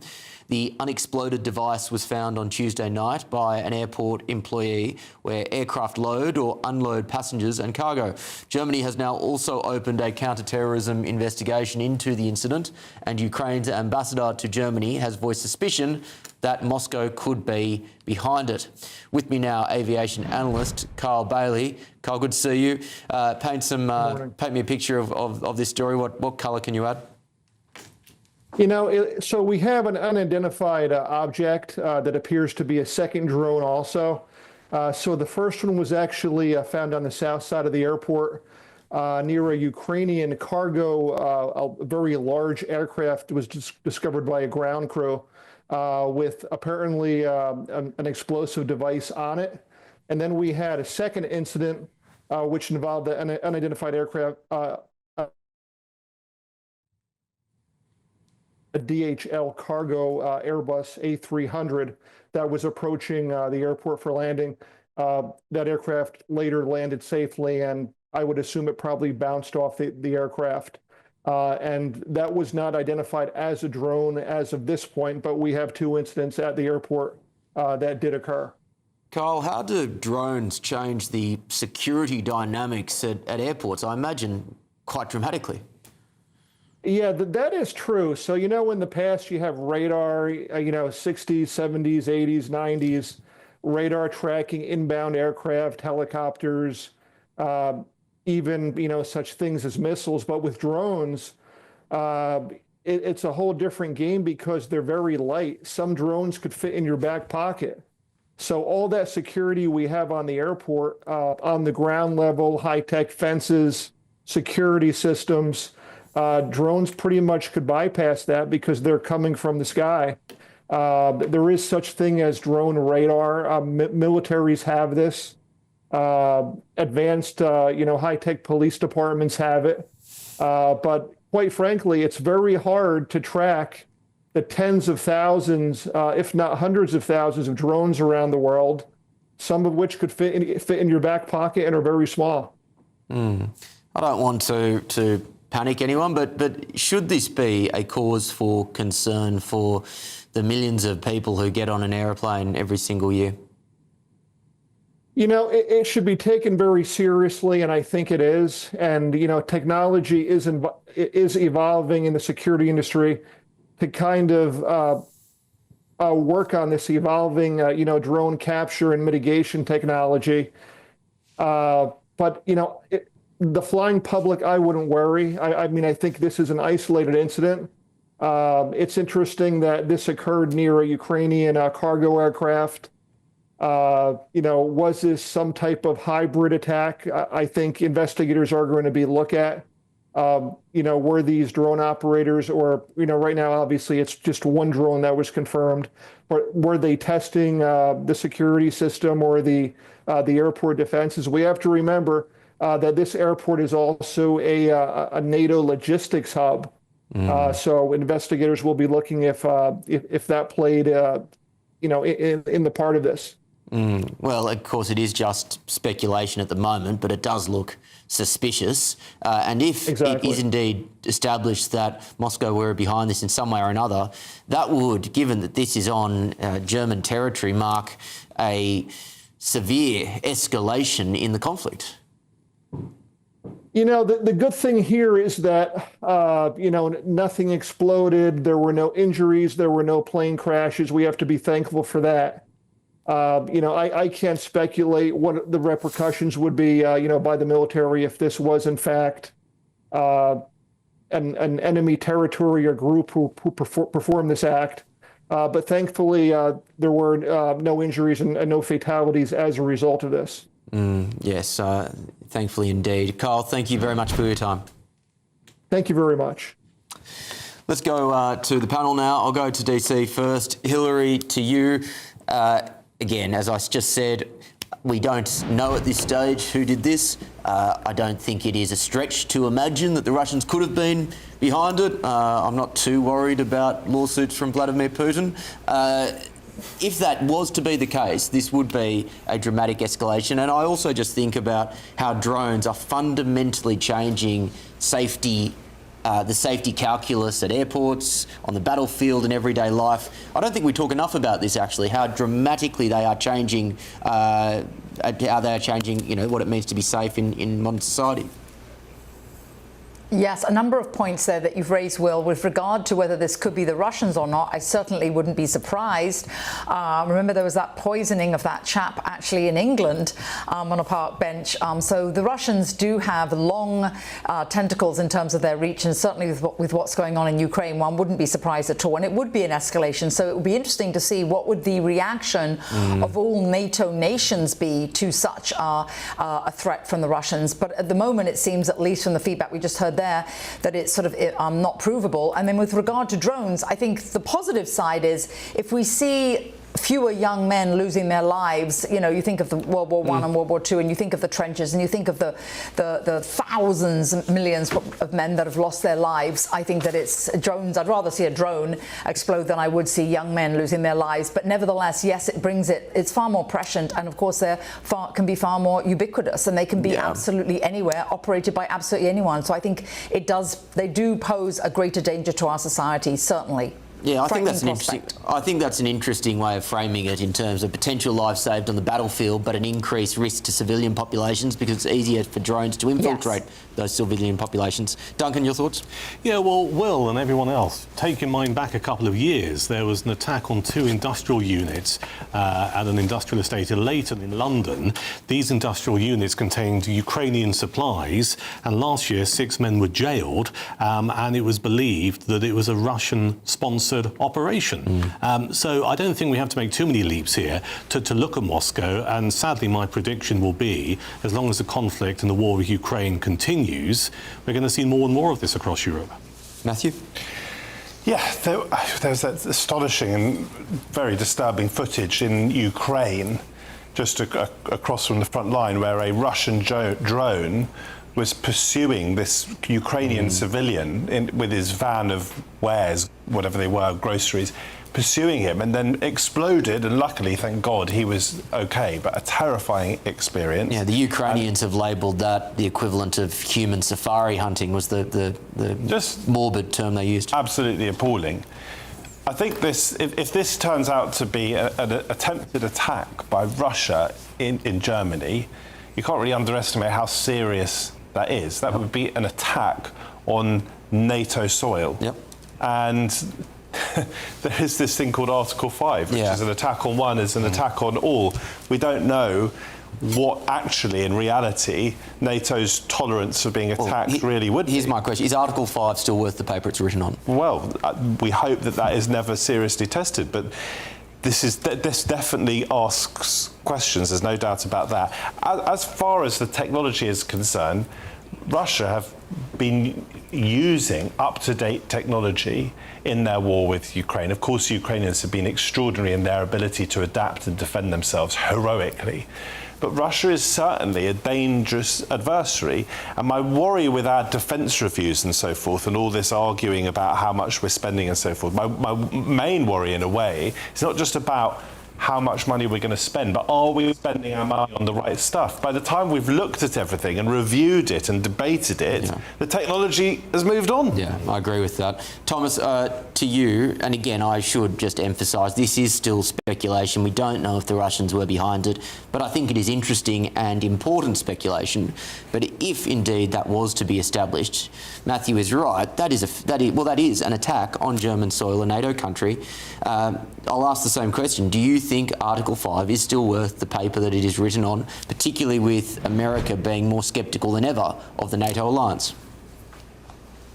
Well, I think Article 5, yes, it still is. But what concerns me more is the escalation in this. Because, you know, if we look at, some of the stories coming out of the Pentagon, America has spread very thin in Iran. There's rumors that they're down about 80% of their munitions. They're unable to, we saw the president had to call off the attack this weekend, allegedly because there was a deal on the table. It's more likely that the Iranians could have wiped out all of the Saudi Arabian oil facilities. The United States does not have the weaponry to shoot down all these drones anymore. My concern is that this is a prime opportunity for Russia to take Ukraine. There is nothing that will stop them. The United States cannot defend Ukraine at the same time as fighting a war in Iran, defending all of the Gulf. And the problem is Europe has no way to defend itself. Once again, again. And what did the first thing the government did when they got in was they announced they're increasing the foreign aid. It's like, okay, what about defense spending? Like, they are so reliant on the United States because forever the United States had the world's most powerful, crazy army. It's amazing. It's great.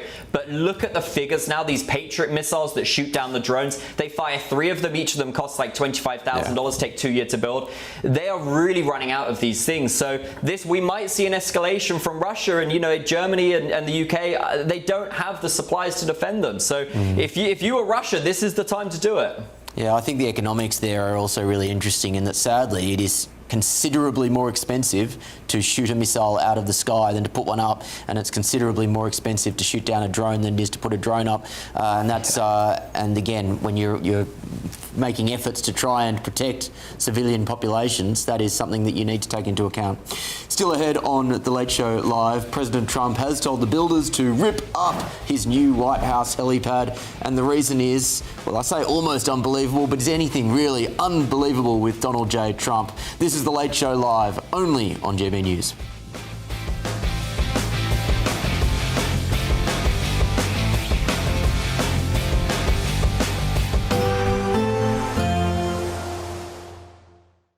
Expect warm spells with the odd rude interruption.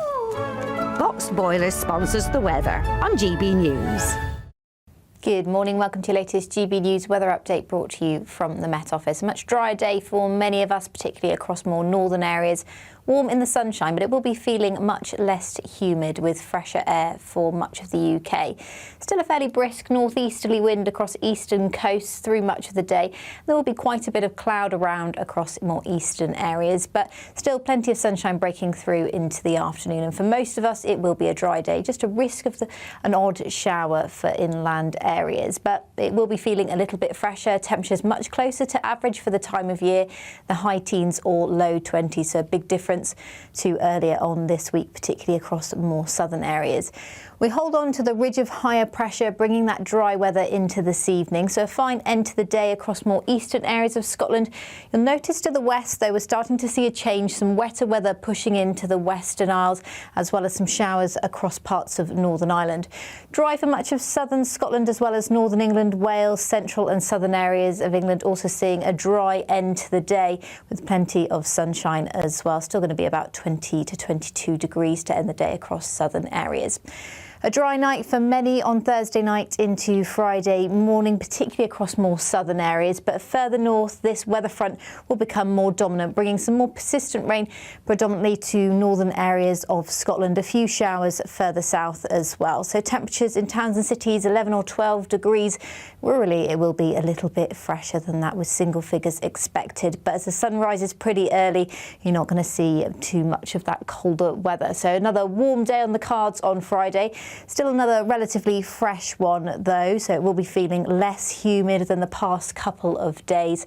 And in the sunshine, though, not too bad, particularly in the south and east, temperatures in the mid-20s, so a little bit warmer on Friday compared to Thursday. Bye-bye.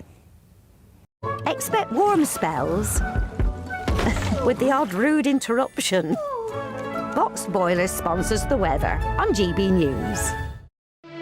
All day today, we're celebrating what makes Britain great. And then tonight, we're leaving the studio behind to take GB News on the road. Join me alongside the GB News family and a very special live audience as we head to Essex for the Celebrate Britain grand finale. Don't miss this incredible night. Jubes & Co. live from 6 p.m. and Patrick Christys tonight live from 9 p.m. Only on GB News, the People's Channel, Britain's news channel.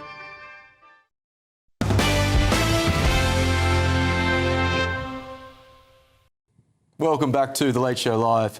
Trump's latest White House renovation, building a helipad on the South Lawn, has hit a bit of a snag. The president is reportedly frustrated with the downward slant of the grass, ordering builders to rip out the weeks of work already done and start again. The project has already cost around $5 million, and Trump wants to get it completed before Chinese President Xi Jinping visits on the 24th of September. Let's go now to my panel. I will start with DC, and I'll go to Thomas. Thomas, look, I'd love to have a helipad in my backyard, and if I did, I would want to make sure I got it right. At the same time, I would tentatively ask, is this really something that the President of the United States should be spending his time on? Well, you know, the answer is yes, because they just introduced a bunch of new Marine One helicopters that have been unable to land on the grass because they're so powerful they basically just destroy the grass. So there was a need for a helipad. And, you know, in this story they're saying that the president has personally decided. It's more likely that, you know, there was some sort of engineering problem. Apparently it's to do with the slope of the grass. You can see there on the image how high up the helipad will be, and then there'll be a big drop for the grass. So they want to, like, elevate all of this grass and just make it look nice. You know, this is the most important house in the world, I would argue. So, you know, he's doing a good job. They needed a helipad, they needed a ballroom, they need all these things. Let me tell you, DC, since he launched his Make DC Beautiful, Make DC Nice and Beautiful, it's fantastic. All the fountains are back on, the graffiti from Biden, all the BLM stuff is all gone. He's done a great job. Everyone, even the liberals in DC, are loving it. So, okay, Duncan, I think this raises an interesting question because, to be honest, with this helipad, it just sounds probably like a dodgy engineering job. Like, I would have thought you wouldn't want to land a helicopter on a surface that wasn't flat, but I'm no engineer. Whether or not Trump has called that out as a concern, I don't really know. But there is a broader question around all of these different, some have argued vanity projects, others have argued attempts at beautification of Washington, DC. Do you think that they are they are a good thing and something which the president should be promoting? Well, yeah, I mean, regarding the White House stuff, why is any of this a problem? He's the President of the United States of America. You know, you've got the Chinese president who's going to fly in September. You want a nice, big, beautiful helipad so the helicopter can land there, particularly if it's a weighty old helicopter, compared to the previous ones. I don't really see what the problem is. And from what I understand is that this helipad is not being paid for by using US taxpayers' money. It's being paid for by Lockheed Martin. So what is the problem? Well, that's another interesting... You're worried about money. I mean, earlier on, Duncan, you were complaining that British politicians accept money. Have you heard about the extent of money in American politics and what that might buy? But this is a helipad. He's the President of the USA, Matthew. He needs a decent helipad in his back garden. What is the issue? Well, what is the issue? What is the issue with the ballroom? I would question... You're going to have visitors to the White House. Let's have a nice ballroom. I would question, just for example, the fact that the leader of the free world state has given Donald Trump an Air Force One, for goodness sake. The Qatari and that's not a like-for-like comparison, is it? No, because there are concerns over security issues on the plane, whether or not it's bugged or whatever. Having a helipad in your back garden, which is effectively what it is, it needs to be a big, beautiful, first-class, safe and reliable helipad. Even if I give you the helipad, anyone has an issue with this. Duncan, even if I give you the helipad, look at what Trump give me the ballroom as well. What Trump has done by blinging up the White House is just another example of the free world. Just another example of his extreme narcissism. America has a fundamental element to its constitution, as I understand it. No kings. This man acts almost as if he were a king. And by the way... Would you rather he didn't have a helipad? I'm not going to argue about a helipad. OK, let's talk about the ballroom. What's the problem with the ballroom? It's narcissism gone sugar. We just had a question from Will about the American president. Should he be spending his time doing this sort of stuff? Yes. On Sunday... Well, hang on, just let me make my point first. Well, on Sunday between 11:15... You make it sound like he's out there building it himself. On Sunday between 11:15 and 5:15 in the afternoon, he fired off 43 images, we're told, on Truth Social. Yeah. Some of it deep fake, some of it AI, it seemed. Right. Thank goodness he's barely on X anymore, so we're not subjected to this stuff. Well, what's this got to do with the ballroom? Because we're talking about the way he spends his time, his preoccupations. Matthew, he's not in there with a tin of paint. He's running laying down the carpet. Running the free world. You do understand it's not DIY Trump, are with his social network that none of us subscribe to, I imagine, and his ballroom and his bling, and whether the helipad is quite to his specification. It's completely nuts. Well, I should point out there, ladies and gentlemen, that you can watch GB News on Truth Social, so I strongly recommend you do sign up. Look, I wasn't actually expecting that to turn into a heated debate, but it did, and I'm here for it. And I enjoyed it, and I also enjoy when it does go to the split screen like that, because I can just relax and my job is stalled for a little bit. I can just have a breather. Hillary, do you have similarly passionate views on this? Yes, I do. Of course, this was all to do with the gradient, obviously, because as Thomas mentioned, it's the grass. The grass is a very steep slope for anybody that's been to the White House. I've been on that lawn and it's very steep. But I think something that no one's mentioned is so important. I will say, as basically a Washingtonian coming into the city a lot, not the least of which is GBNews, but also other networks and for business, which is when there's a helipad, you're not going to have to stop all the traffic. All the roads get shut down for all these convoys that come in. I think it's absolutely brilliant for the taxpayer, and also all this ridiculous notion with regard to it being Donald Trump and his ego. He'll be out of office, he'll be gone, but every Makes it even president worse. for posterity, they actually will be able to bring in global leaders and all of the people that visit the White House. I think it will be wonderful because the traffic flow in Washington for once will actually improve. You won't have these convoys, you won't have to have the entire police escort. Also, it will enable the president to leave expeditiously to get to Andrews Air Force Base, which is where they depart to go elsewhere in the world. So I think this is actually great for Washingtonians and the region, and the fact that the taxpayer doesn't even have to pay for it, how innovative and great for the future of the White House. Matthew, do you want to see a helipad on top of number 10 North? If Andy Burnham thinks he needs a helipad, then give him a helipad. Well, you heard it here first, ladies and gentlemen. And look, that is exactly the kind of insubstantial type of policy which you'll probably see 50 TikTok videos about in the coming days and weeks. And no doubt it will be a game-changing move for the north of this country. You heard it here first on the People's Channel, GB News. Let's go first into, some stories on the front page of tomorrow's papers, ladies and gentlemen. We'll start with the front of the Times. It's reporting that left-wing councils have launched a coordinated effort to defy rules on single-sex spaces, with some refusing to make staff run services on the basis of biological sex.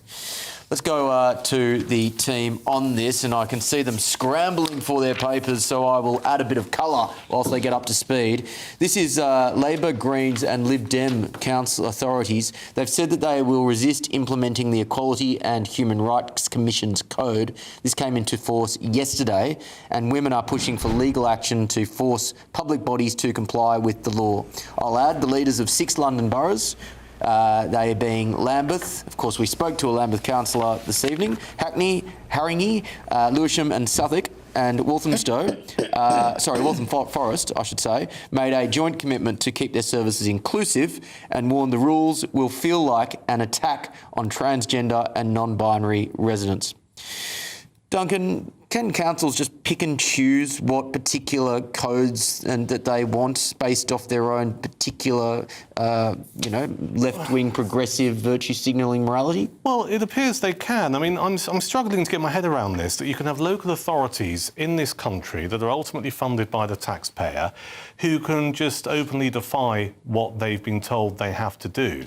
And I wonder at what point does the government step in and say, oi, you need to do what is being requested. The idea you simply turn around and just put your fingers in your ears and cover your eyes and go, I can't see, I can't hear you, I'm not going to do it, and cop a bit of a strop is just beyond me. At some point, surely someone has to intervene and say, look, you simply can't refuse to do this. Matthew?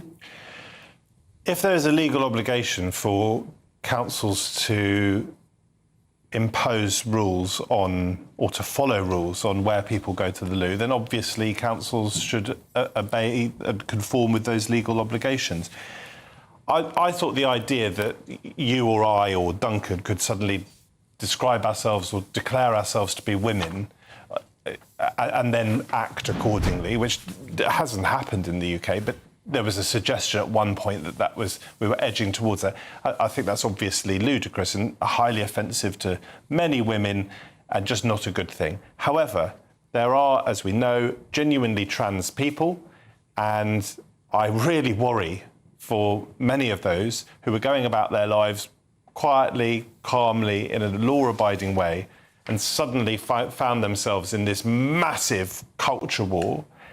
And now, in the case of a fully transitioned transgender woman or transgender man, where do they go to the loo? I haven't quite worked that out. Unless you have loos where anyone can go, where there are only male and female toilets, I really worry for them. So there's a clash of rights here. It should be talked about, I think, with respect and with kindness. And I'm really worried for some of those who've been caught in the crossfire. Well, Hillary, I'll throw that question to you. For a fully transgender man or woman, what bathroom should they go to? I think it's absolutely ridiculous to spend money, waste time and energy, taxpayers' money on different bathrooms. You know what? Go where you were biologically born. That's what's natural. That's where you actually have to be using it. And in the United States, there's been this ludicrous issue where they've been putting tampons in men's bathrooms because of the trans men. I think it's absolutely ridiculous. No, biology is a fact. It's a science. It's not. Shouldn't be political and a waste of taxpayers' pounds or dollars. Thomas?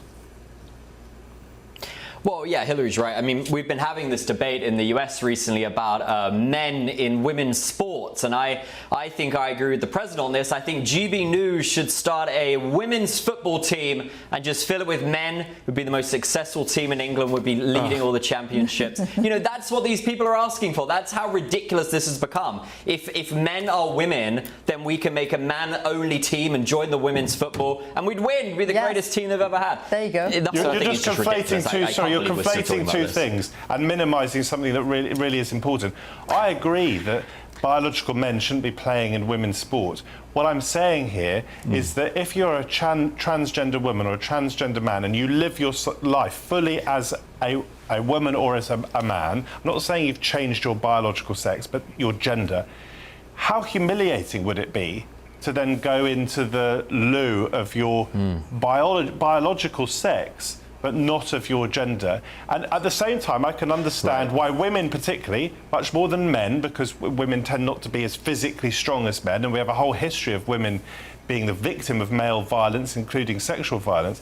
At the same time, I understand why some women, not all women, have a concern about people who are biologically male in their loos. This is a really tricky thing, and I feel for people on all sides of it. Hillary, I'll give you the final word. Yeah, it's not just a concern, it's actual rapes. That's what's occurred, let alone in the female prisons where these transgender males have conducted rapes. I think it's absolutely ghastly. Well, I will add on a slightly lighter note, because I recall a conversation that has resurfaced on social media in the last couple of days. This was President Trump in 2022. His comments about being a WNBA coach have popped back up on my feed. And this is what he said as to what he would do if he was ever a women's basketball coach. He said, "I'll tell you what, I'd be the greatest women's basketball coach in history, because I don't like LeBron James. I like Michael Jordan much better. But I'd go up to LeBron James, it doesn't matter, I'd say, LeBron, did you ever have any desire to be a woman? Because what I'd love you to do is star on my team that I'm building up. I'll have the greatest team in history, they'll never lose, nobody will come within 70 points of this team," Trump said at the time. No, we have to change that. We have to make it all okay to talk about. And on that point, I entirely agree. Look, in Trump's inimitable way, pointing out the lunacy of the trans ideology movement. Let's go to one more inside story before we have to wrap up, ladies and gentlemen. An instruction manual on how to safely cross the English Channel in a small boat is being distributed to migrants in northern France. God's sake. The leaflet. Yeah, I think the response of my panel says it all. The leaflets offer warnings on the pitfalls of the journey and links to a website which just provides up-to-date weather information for crossings and information to help migrants with their asylum claim if they reach the UK. The asylum advice has been viewed almost 60,000 times. An Arabic version of the leaflet was found by Lee Anderson, Reform UK's chairman, at the migrant camp near Lune Plage, outside Dunkirk. The camp is a large tent city home to hundreds of men, women and children hoping to settle in England.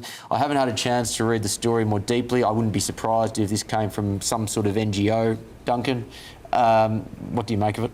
Well, yeah, I was reading this report earlier, and you're right, it's that various charities and NGOs are implicated in this. There's even a QR code that you can scan that will give you the sea conditions and advise when you shouldn't be sailing across the channel. Listen, this is a never-ending problem. We're giving £500 million in money to the French to try and stop these small boats sailing across, and it's not making a jot of difference. Well, it's just not true. Well, hang on a sec. And I don't think there's the political will to stop the boats. I suspect, Matthew, you'll rightly say that the numbers have come down, but in terms of actually doing something to stop the dinghies ever sailing, I don't think that's it. I don't know, Matthew, because I don't want this to be a generic stop the boats conversation, because I am specifically interested in this leaflet and the role, which I think is underreported, of NGOs and charities actively trying to stymie the attempts of the British and the, I would argue, half-baked attempts of the French to stop people crossing the Channel. Well, accuracy matters, so I'll quickly just say that the French have stopped 46,000 attempts. Yes, we've heard that line. On this issue, of course, charities shouldn't be helping people or encouraging people. We don't know that this came from a charity, okay? So we've got to make that absolutely crystal clear. But in the hypothetical world in which it did come from a charity, that would be wrong, because guess what? I don't think it is compassionate to encourage people to take the treacherous journey across the Channel, least of all when there are vulnerable people, including children, on board. Thomas, we've got about a minute left. Quick final thought. Well, you know, I think one of the big problems here, as we saw when President Trump defunded USAID, a lot of that money was going to these organizations. And I noticed the first thing Andy Burnham announced is he was increasing foreign aid. Well, a lot of people hear that and think, oh, well, he's giving nice money to, you know, starving kids in Africa. No, it is going to these NGOs that are funding these things. That is exactly what they're doing. They're filling the void that was left by USAID. They're giving, what's her name, Rory Stewart's wife, she's getting her $1 million a year back. You know, this is ridiculous that we are funding these things from taxpayer money. Otherwise, who's funding these NGOs? It certainly isn't donations. My concern as well is all these people we saw crossing from Morocco, they're not going to stay in Spain. Their first stop is England. They'll all be on the coast in about a month. What are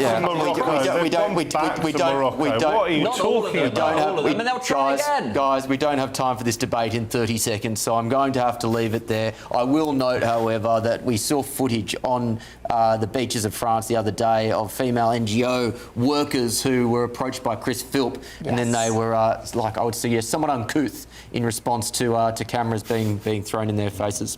Anyway, that's all we have time for tonight, ladies and gentlemen. Thank you so much for joining us. I'll be back tomorrow night with The Late Show live. Thank you very much to my panel, Thomas and Hillary in DC, Duncan and Matthew in London. An absolute pleasure as always. We'll be back tomorrow night, 12 a.m. on the People's Channel, GB News. Good night.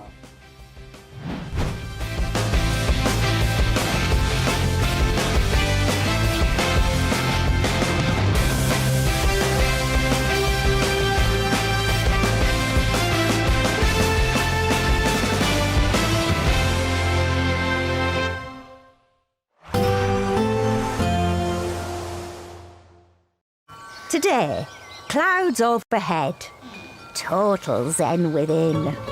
Boxed Solar sponsors the weather on GB News. Good morning, welcome to your latest GB News weather update brought to you from the Met Office. A much drier day for many of us, particularly across more northern areas. Warm in the sunshine, but it will be feeling much less humid with fresher air for much of the UK. Still a fairly brisk northeasterly wind across eastern coasts through much of the day. There will be quite a bit of cloud around across more eastern areas, but still plenty of sunshine breaking through into the afternoon. And for most of us, it will be a dry day, just a risk of an odd shower for inland areas. But it will be feeling a little bit fresher. Temperatures much closer to average for the time of year, the high teens or low 20s, so a big difference to earlier on this week, particularly across more southern areas. We hold on to the ridge of higher pressure, bringing that dry weather into this evening. So a fine end to the day across more eastern areas of Scotland. You'll notice to the west, though, we're starting to see a change, some wetter weather pushing into the Western Isles, as well as some showers across parts of Northern Ireland. Dry for much of southern Scotland, as well as northern England, Wales, central and southern areas of England, also seeing a dry end to the day with plenty of sunshine as well. Still going to be about 20 to 22 degrees to end the day across southern areas. A dry night for many on Thursday night into Friday morning, particularly across more southern areas. But further north, this weather front will become more dominant, bringing some more persistent rain predominantly to northern areas of Scotland. A few showers further south as well. So temperatures in towns and cities, 11 or 12 degrees. Rurally, it will be a little bit fresher than that, with single figures expected. But as the sun rises pretty early, you're not going to see too much of that colder weather. So another warm day on the cards on Friday. Still another relatively fresh one, though, so it will be feeling less humid than the past couple of days. And in the sunshine, though, not too bad, particularly in the south and east, temperatures in the mid-20s, so a little bit warmer on Friday compared to Thursday. Bye-bye. Today, clouds overhead, total zen within. Boxed Solar sponsors the weather on GB News. 5 hosts, 5 opinions, 5 fearless debates, 5 unfiltered takes on the day's news. 5 reasons not to be anywhere else on Saturday night. This is the Saturday 5. You got me. You got me good there. Britain's biggest Saturday night TV show. It's not a bad brand. Yeah. Uncensored. Very, very racy tonight. On the unpredictable. What did she say? Can you translate it for us? And always entertaining. And how can a country go from being led by William Wallace to Saturday nights from 6 p.m. only on GB News. The People's Channel. Britain's news channel. You're going to want to stay tuned, trust me. Do you trust what you're being told? Good, because neither do I. Those are just facts. I'm Alex Armstrong, and on my show, we'll expose the spin. Well, I want to answer that because you didn't let me last time, because you always speak over me. The broken promises. To deny that is denying the truth. And the hypocrisy. Needs to stop. You think we can allow? Politics, policy, parliament. Nothing is off limits. No sugarcoating, no fear of offence, just the truth laid bare. Tune in every Saturday and Sunday at 9 p.m. for Alex Armstrong Tonight, only on GB News, Britain's news channel. Join me, Nana Akwe, for an informative, interactive news programme with a difference. It's fun. No, he didn't say that, Dave. I'm so surprised. I think there's an element of truth to that. Join me from 3 p.m. every weekend, only on GB News, Britain's news channel. Here at GB News, we made a promise to tell your stories. And on the 6th of August, we're marking 5 years of doing exactly that. Celebrate with us by having your say. Join in the debates live on TV and radio. And tune in as your favourite presenters are live across the country, from Leeds to Aberdeen, from Belfast to Barry Island. Plus, join me in Essex for our biggest live show of the year. Tune in tomorrow, only on GB News, the People's Channel, Britain's news channel. Breaking news, live updates, stories that matter. From the heart of the GB newsroom to every corner of Britain, with our team of dedicated journalists across the UK. GB News bulletins are there to deliver the latest news that matters to you. Bulletins on GB News, the People's Channel, Britain's news channel. From the school run to the home run, watch a new show for all of Britain. So he can say whatever he wants. A straight talking show where all voices are heard.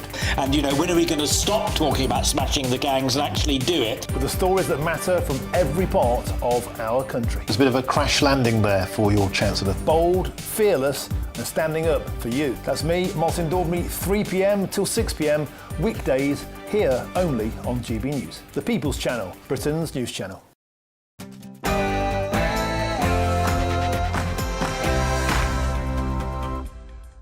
It's 9 p.m. I'm Patrick Christys. Tonight,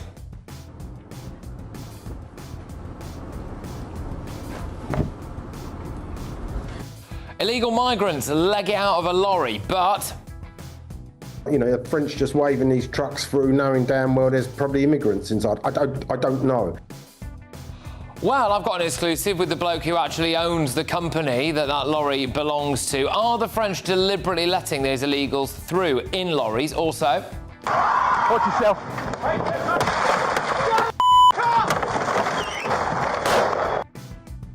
The officer who shot gang member Chris Carber has finally been cleared of misconduct, but firstly, I would like to offer my heartfelt condolences to the family of Chris Carber.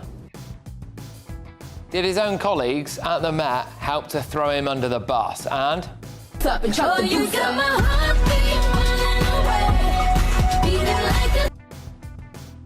yes, well, the Tories have faced criticism for selecting a former neo-Nazi to run as a councillor. He's also responsible for some of those AI videos like the one that you just saw there. And absolutely horrific investigation, this.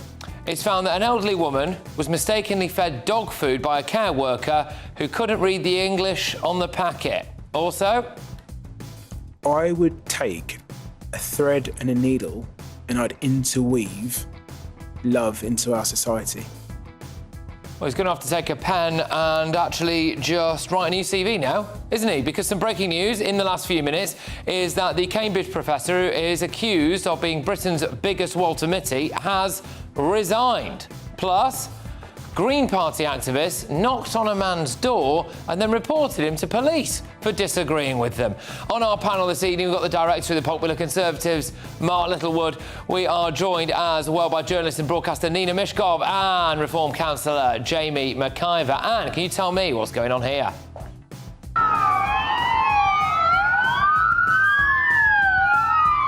Get ready, Britain, here we go.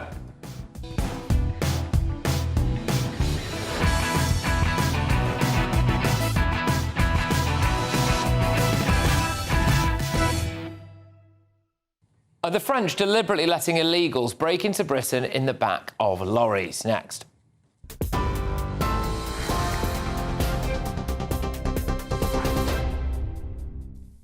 Very good evening to you. More from Patrick shortly. First, though, the 9 o'clock headlines. Kemi Badenoch is facing growing backlash after a former neo-Nazi who withdrew as a Conservative council candidate was offered an advisory role with the party.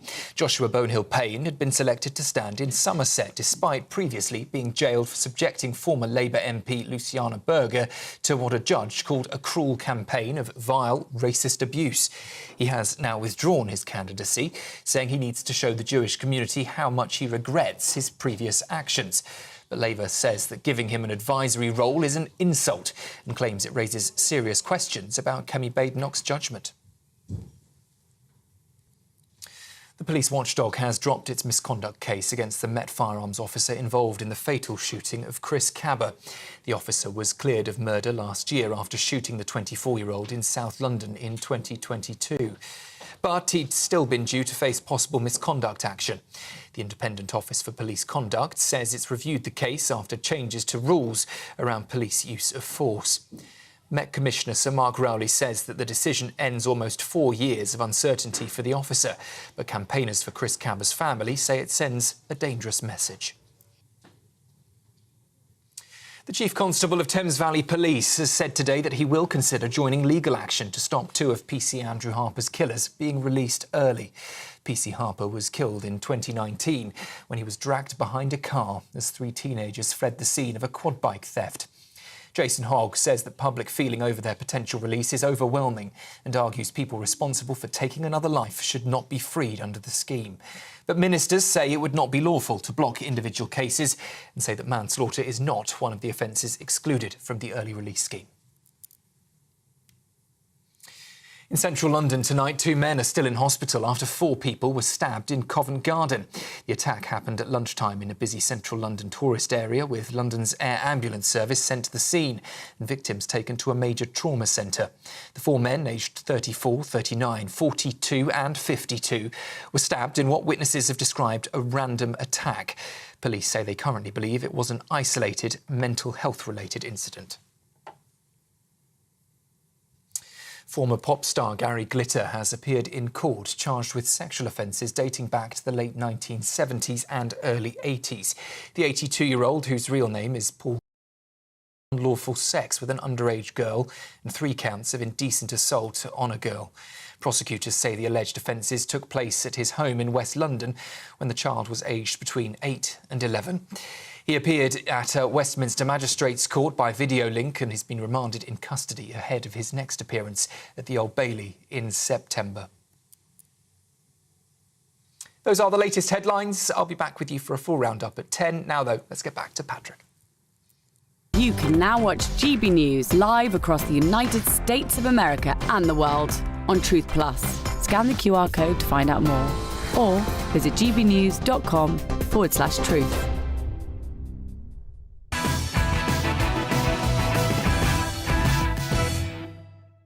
Well, good evening. Are the French deliberately letting illegal immigrants come to Britain in the back of lorries? Take a little look at this.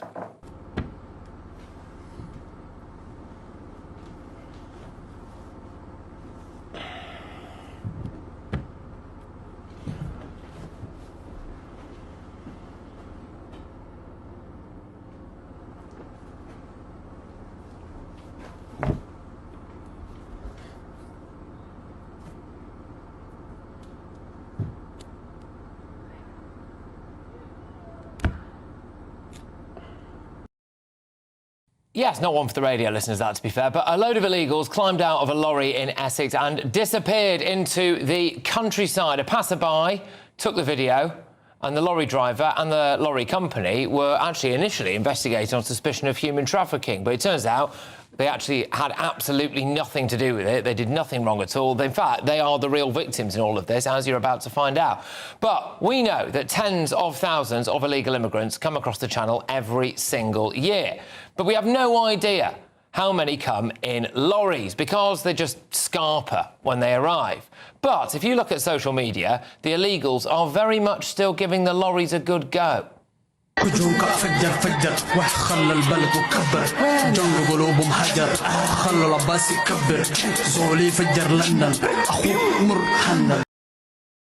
I've said it before, I'll say it again, just deport them singularly for their taste in music. But anyway, it's worth noting that some of these people in lorries even have knives with them.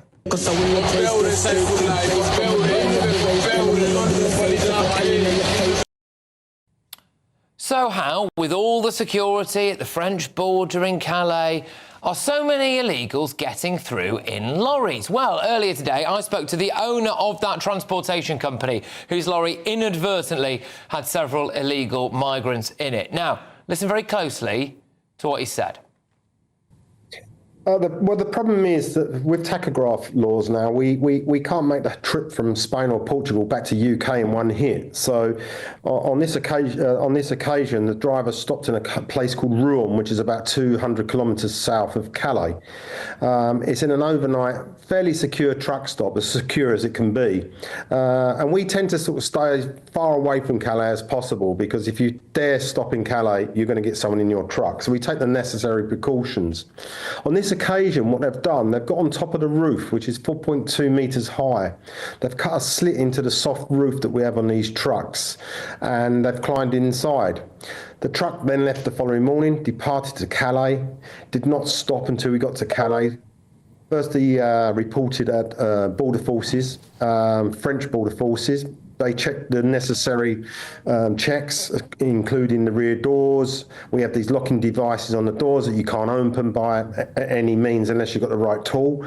The ceiling cooled, that was still sealed. They put a dog around the truck. We then moved 400 yards forward into the UK border force control area, and they've done the same checks, which is unusual, but on this time they checked the truck on 2 occasions. The truck's then free to leave. He departed on the Channel Tunnel, arrived Folkestone, and the minute you come off that train at Folkestone, you pull onto the M20 and it's non-stop all the way to our depot in Malden. Our yard was quite busy at that time in the evening, so we asked the driver to sort of pull into the lay-by between our 2 warehouses. And as he's parking in the lay-by, you can, it's clear to see from the evidence from a passerby that these 4 immigrants have climbed out the hole in the roof and jumped to the ground, and off they went. I mean, this has exposed a bit of a flaw, has it not, in the checks there? Because, they scan it or they do whatever they do, but it doesn't seem as though they check the roof of the lorries to see if anyone's cut in. Patrick, what I can't believe, and I've not made this trip for a number of years, and I will be making a trip very soon, but what I can't believe is, why don't they have a CCTV that's 6 metres on a pole, to check in every roof of a truck? Because every truck has to go through the same lane, the border control. It'd be so easy to have, a pole with a camera, any signs of a hole. You can't hide a hole. If they cut a hole in that truck, you're going to see it.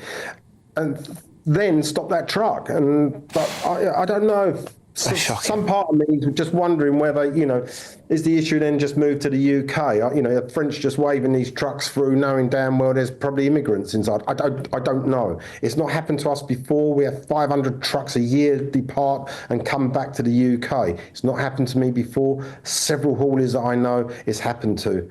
And that's the problem. But, because it's so... it's so in the news all the time now that local media is just pulling us apart, and I've had death threats. Talk to me about that, John, because you have had death threats. I mean, initially, am I right in saying the police arrested one of your drivers or something on suspicion of human trafficking or something, and then as a result of that, people saw the video and they assumed, and your company's name's on the truck, and people assumed that you were importing illegals.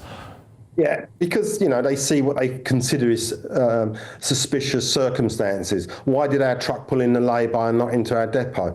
Well, look, if I was a people smuggler, I'd be pulling into my depot behind closed doors and unloading them there, not in a lay-by down the road. I have 2 warehouses, literally quarter of a mile apart. The trucks pull into there, they call the office and say, we're here, do you want us in yard A, yard B? And then we instruct them to do so. Look, Chelmsford Police, I have to say, not only was they thorough, they was very fair. They have to arrest the driver. There's 4 illegals in the back of that truck climbing out. They forensically tested my truck, forensically tested the tachograph to show the stops and the movements, and they obviously checked what the driver had said, you know, his course of actions, and it all stacked up. And they released my driver, thank God, yesterday lunchtime. And I've got the utmost praise for them. They've done a clean job, they've done a job, and, you know, my driver's free to go. But the social media side of it is another story, you know. And the problem is we advertise locally using my mobile number when I want people, you know, when we're looking for new stuff and everything, we always go in the community. I'll be thinking about that in the future because the abuse that we're getting, you know, I've had death threats. I've had people saying, you know, if anything happens to their children or their house gets broken into, they know where I work, they're going to come and get me. You know, how can I, you know, I've been doing this trade for 30 years. How can that happen? You know, it's ridiculous. Social media is, you know, is so wrong. But, you know, maybe... Well, I mean, I think a lot of people will watch and see this and hopefully realise that this got absolutely nothing to do with you, that really it's been through 2 different rounds of checks that should have picked this up, and that actually what you've done possibly is help expose a pretty fatal flaw on the French side that now might be corrected. You might actually end up stopping a load more illegals coming to Britain. But I mean, it's fair to say you are not particularly pro illegal immigration. This is the thing, isn't it? Exactly. You know, what we do, we're moving people around the world, you know, and yeah, so we're not that. And, you know, these people are desperate. You know, I've seen these guys with my own eyes hanging onto axles of trailers that are moving fast through roads in France. It is incredibly unsafe and dangerous. They're desperate people. We need to do something, but we need to stop the flow because it's becoming dangerous. Last night was another issue in mid-channel, you know, with this boat that caught fire. More needs to be done. I'm sorry, more needs to be done. All right, well, look, John, I really appreciate you taking the time for us, and I'm sorry that you had to go through what you went through, but I do hope that clears a lot of stuff up for a lot of people. So good luck to you, mate, and good luck to your company as well, and we wish you all the best. All right, so to summarise, the French don't seem to bother scanning the tops of the lorries. So if the illegals just cut their way through the roof, the French won't be able to tell. Remarkable, really. How much would it cost to just put a camera above the lorries so that you could check? And why aren't the British Border Security doing it as well? Around 9,000 lorries come into Britain every single day. Goodness only knows how many illegals are inside them. Right, let me go straight to my panel now. I'll start with you, Mark, the Director of the Public Services, Mark Littlewood. It has exposed what appears to be a gaping flaw here in security at the border, which is the French don't check to see if they've cut their way in from the roof. Yes, I mean, look, I'm not an expert in the practicalities of border security, but I would have thought that was a fairly obvious check. I mean, the other thing I think it exposes, Patrick, is, and, you know, I've said this again and again on your show, I'm not saying that the French are disingenuous, but let's have a look at their incentives. If you're running a country and undesirable people are trying to escape, what are you going to do? Are you going to actually try and keep them in France? Probably not. You're going to look the other way. If fighting-age men who may be criminals are there illegally are trying to exit France and make it to some other territory, how fussed are you going to be to prevent them doing that? So the burden's got to fall on us, I think, really quite a lot more. And sure, we can put in perhaps better checks at Dover, or this came in at Folkestone, I think I heard, if I heard that correctly. But we have got to stop the pull factor. If people believe there is a pot of gold at the end of the rainbow, they will keep coming by their thousands. And it's not a myth. We have put a pot of gold at the end of the rainbow, so they're going to keep coming. These people just need to find some law enforcement officer, put their hands in the air, shout asylum, come up with some cock and bull story, and more likely than not, they will stay here. So we've got to put our own house in the order. I think the criticisms of what the French have done, given that we're giving them so much money, are fair, but I think I'd probably just switch that off and make it our own problem. Well, quite. I mean, it did also go through British security on that side of the channel as well. So, you know, we are not blameless in all of this, and that is something they're going to have to look at. But I don't, by the way, Jamie, I don't believe that they've actually caught these people. So there are just some free-range illegal migrants roaming around the Essex countryside. Well, I was going to say, as an Essex boy, first of all, well done to that Essex business for doing everything properly. And it's wrong that they are to suffer any abuse from that. But I think the people that should suffer the abuse are the people that are responsible for keeping this country safe. That lorry with those people should not have been allowed to enter with those people in it. And that lorry driver should have been stopped when that lorry entered the United Kingdom. I don't care what's normal or not. The biggest threat to national security in this country at the moment is the illegal invasion to this country of fighting-age men like that were climbing off of that lorry. They're coming to this country. They pose a serious security risk. We know there's been some Iranians arrested for terror charges. We've seen people raped, murdered, sexually assaulted by these people that are coming to this country illegally. And I'm sorry, but any illegal entry to this country should be treated as a criminal offence, and these people should be treated in that way. But I think it goes to show, Patrick, that we look at the small boats as a very obvious indication of illegal immigration.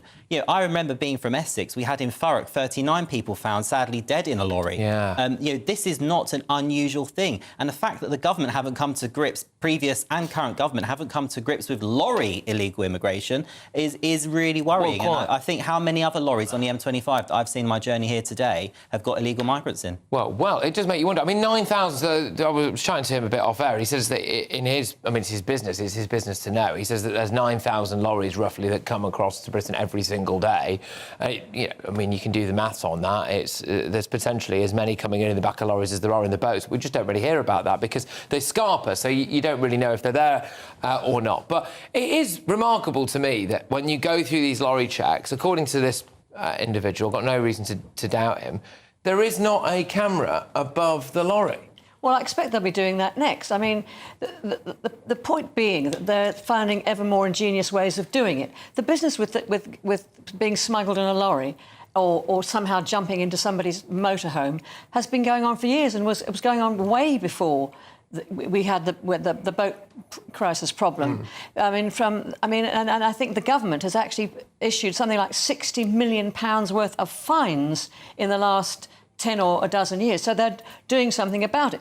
But you know, you are checked by the French, and then you're checked by the British Border Force in France, so you're twice. And I remember when we used to do booze runs, which before Brexit you could very happily do. Go across on the ferry for a day, go to a supermarket, buy your cheese, your wine, fill your boot with wine, and come back through. And I remember every time we did that, we'd be stopped and we'd have to open the boot. Well, you couldn't have fit a mouse in because we had so much wine in there. There couldn't have been anybody. But there are certain places, you know. There was apparently I read about a couple in Essex who were fined £1,500 and then it was revoked because a migrant tucked himself inside a bike rack cover on the back of their motorhome. Yes, but this is probably you've rightly identified one of the problems there because this driver had no idea they were there. He's been through 2 checks. He's done everything right. He's checked the various different seals. He's not going to put a ladder up his lorry and see if there's a slash in the roof. I mean, that's not really his job to do. But it is these people. I mean, he was arrested initially, this guy, on suspicion of being a human trafficker, and then also you've said fines. People get fines for you pull back in somewhere around Dover. You drive off. You stop off at a McDonald's drive-through. An Eritrean pops out your roof rack, and you get fined. Yeah, but then they've all been revoked. I mean, nobody's going to be fined if they're in that sort of situation. But I would like to say, when he was talking, that guy, I don't know his name, I'm terribly sorry. He said how desperate they were. Now, if you're desperate, you're hanging on to an axle, or if you're desperate, you'd have to try and find a way. Would you please understand that these are not just necessarily economic migrants, all of them. There are people who are genuine refugees who desperately want a different life. They're fleeing France, Nina. They're fleeing France. I mean, I would have more sympathy for that story if somebody had sort of piloted their own way here from Syria, right, directly from an extremely oppressive country. But many of them have. Well, but they're in France at the moment. The value added of being in Britain, other than France, is not, oh, thank God, now I won't be tortured to death by the political authorities. Yes, but under the international law, you are allowed to go to the country of your choice. Well, pass through as many. We should end that. The argument that you're making there is a valid one when they have crossed the border from, say, Syria to Greece, or they've come to at the first point of a Western civilization. The argument falls because they've travelled through many safe countries in order to get to Britain. But here's why it's so important that Reform's policy of Operation Fortress happens, because a lot of people are criticising it this week. We're trying to stop these people drowning in the Channel as well, don't forget. And if those people that are serious about the welfare of these people would back that policy... You're trying to dress that up. I mean, and that's what makes my blood boil. It really does, saying, oh, we're only trying to save people in the Channel. That is not... You're just trying to get rid of them. Should we let them keep drowning? What do you... It's not a question of... How many could be drowning? It's not stopping them from drowning. I'll tell you what it is. It's just pushing them back. Now, look at the physical situation where you have the Royal Navy and you have these boats. How are you going to turn them around? Can you imagine that the people, smugglers, and do not have weapons are not going to be turned around? And if you've actually managed to get them to a beach, then I don't want them coming anywhere near Britain. How do you drop them off? Anywhere near Britain. You cannot do that. That's the point. It has nothing to do with saving lives. To crack this, we need to change the law and the welfare system dramatically. And leave the... That will stop the pull factor. All right, a Home Office spokesperson has said, we are relentless in our pursuit of people smuggling gangs and stand ready to respond to all methods, including lorries and other clandestine routes. That's why the Home Office has set out the most sweeping reforms to tackle illegal migration in modern times, removing incentives to draw people to the UK legally and making it easier to remove and deport them. Well, it's time now for the Great British Giveaway, and it's your opportunity to come from France to Britain in the back of a lorry. No, it's not really, but you do get the same thing, actually, loads of cash and a bit of gold. Welcome to Orla Santi by Domes Resorts, where we're celebrating a golden summer. And you could be enjoying a golden year with an incredible £60,000 to be won. That's tax-free cash that you'll get to spend on anything you like. What would you do with it? You could relax knowing that we've got those day-to-day financial pressures sorted. Or find yourself celebrating in the lap of five-star luxury, somewhere like here, the Spritzeria. Plus, we'll give you a fine gold bullion bar worth over £5,000 that you can keep or gift to a loved one. Don't miss your chance to win over £65,000 worth of prizes. For a chance to win £60,000 in tax-free cash and a real gold bar, text GOLD to 63225. One entry costs £2.50 plus one standard network rate message. Or text BONUS to 63225. 5 entries cost £5 plus one standard network rate message. Go to gbnews.com/win. Entries start at £2.50. Call 0903 686 3232. Calls cost £2.50 plus your network access charge. Or post your name and number to GB22 PO Box 8690 Derby DE1 9TT. UK only. Entrance must be 18 or over. Lines close at 4 p.m. on the 21st of August. This is a network giveaway. Entries will be pulled. Please check the closing time if listening or watching on demand. Good luck. OK, well, loads coming up, including this. I would take a thread and a needle and I'd interweave love into our society. Oh, some breaking news about the Cambridge professor who is accused of being Britain's biggest Walter Mitty.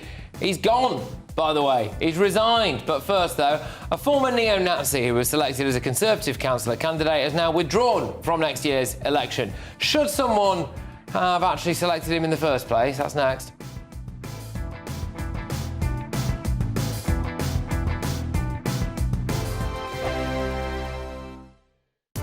I've been in Westminster for a long time, but I know that though power may be here, its effect on people's lives is across the whole of the country. We may be where rules are made, but it's where they're implemented that matters. Join me, Jacob Rees-Mogg, for forthright and frank discussion on where Britain has come from, where it's going, and where it will end up. That's State of the Nation, Monday to Thursday, 8 to 9 o'clock. Vox Populi, Vox Dei. Join me, Nana Akwe, for an informative, interactive news programme with a difference. It's fun. No, he didn't say that, Dave. I'm so surprised. I think there's an element of truth to that. Join me from 3 p.m. every weekend, only on GB News, Britain's news channel. From cold mornings to warm family brunches, from football to tennis in the car, in the kitchen. GB News Breakfast is there with the stories you need and the conversations that matter. Anyway, let's talk business. Well, it has been a historic night in British politics. It's astonishing, isn't it? We're here again. To start your day just right. GB News Breakfast. Every morning from 6 a.m. Only on GB News. Britain's news channel. At GB News, we love to hear from you, our loyal community. So drop us a line at gbnews.com/yoursay. There you can talk to each other and also to the presenters live on air. gbnews.com/yoursay, because GB News is your channel, Britain's news channel. From the school run to the home run, watch a new show for all of Britain. So he can say whatever he wants. A straight talking show where all voices are heard. And, you know, when are we going to stop talking about smashing the gangs and actually do it? With the stories that matter from every part of our country. There's a bit of a crash landing there for your Chancellor. Bold, fearless and standing up for you. That's me, Martin Dordme, 3 p.m. till 6 p.m. weekdays here only on GB News. The People's Channel, Britain's news channel. Hi, I'm Michelle Dewberry, and my show is your opportunity to cut through all the noise and dive in headfirst to some robust debates. Ideas clash. Situation, isn't it? Because the failure is you're deliberately avoiding my point. Nothing's held back, And if you think this is the end of it, wait for more. and we do not shy away from the difficult stuff. Sometimes I want to shake people and say, if only you understood. So join me on Jubes & Co. weeknights at 6 p.m. only on GB News, Britain's news channel. Breaking news, live updates, stories that matter. From the heart of the GB newsroom to every corner of Britain, with our team of dedicated journalists across the UK. GB News bulletins are there to deliver the latest news that matters to you. Bulletins on GB News, the People's Channel, Britain's news channel.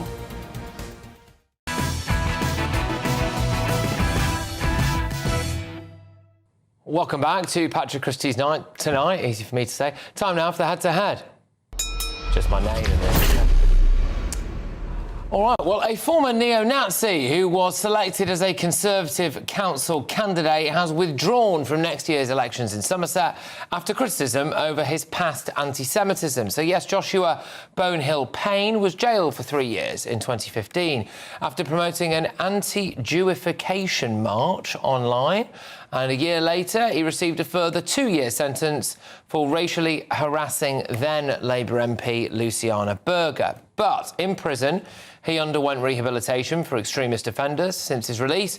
He's campaigned against extremism and anti-Semitism, worked with Exit Hate and delivered counter-extremism training to police officers. Kemi Badenoch defended his selection, saying that the party believes in second chances. He also runs the Crew Kern Gazette account on X, which I think many of you will actually know about. Here's some of their comments.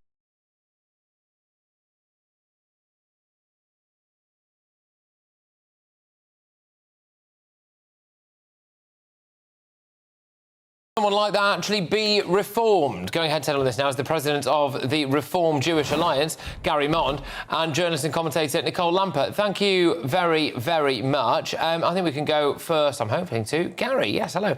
Gary, what do you think about this? Do you think he can be reformed? What do you think of the Conservatives' decision to have let him stand and then they stand by him? I think this is a horrendous error of judgment on the part of Mrs. Badenoch. Yes, he can be reformed. Yes, he can be contrite. Yes, he can show remorse and he can do many good deeds. And there's a lot of things he can do that can help the battle against anti-Semitism. But to actually put him up as a parliamentary candidate or a council candidate, or to give him a senior position in the Conservative Party, which is what Mrs. Badenoch is doing, is totally wrong. And it creates the wrong impression and is likely to lead to essentially a loss of support for the Conservative Party, particularly among the Jewish community. OK, yep, Nicole, then your views? It's meant to be a debate, but I kind of really agree with Gary that I do think people can be rehabilitated. But I've been looking into this story for a piece for the Telegraph that I've written, and the more I've read about him, the more frightening his story is really in what he did to people.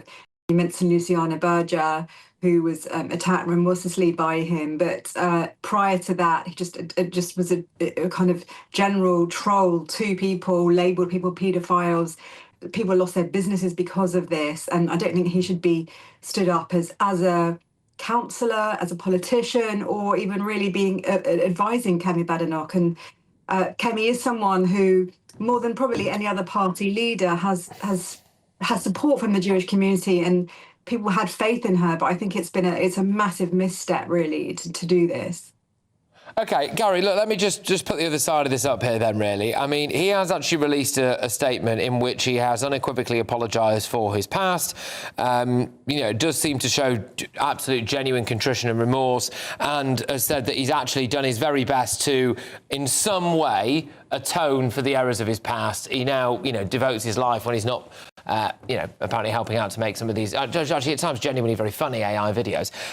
He tries to de-radicalise people and expose extremism. So some people would say he's actually perfectly placed to advise Kemi Badenoch on this.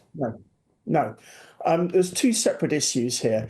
There's firstly that because of his past, he would totally create the wrong image for any political party, let alone the Conservatives. And secondly, there's the issue of Mrs. Badenoch's judgment. We know that Mrs. Badenoch is widely regarded as a good friend of the Jewish community, but just looking into the history of the matter, look at how she behaved in 2023 when Suella Braverman was Home Secretary, and how she refused to support Suella over the scrapping of the hate marches.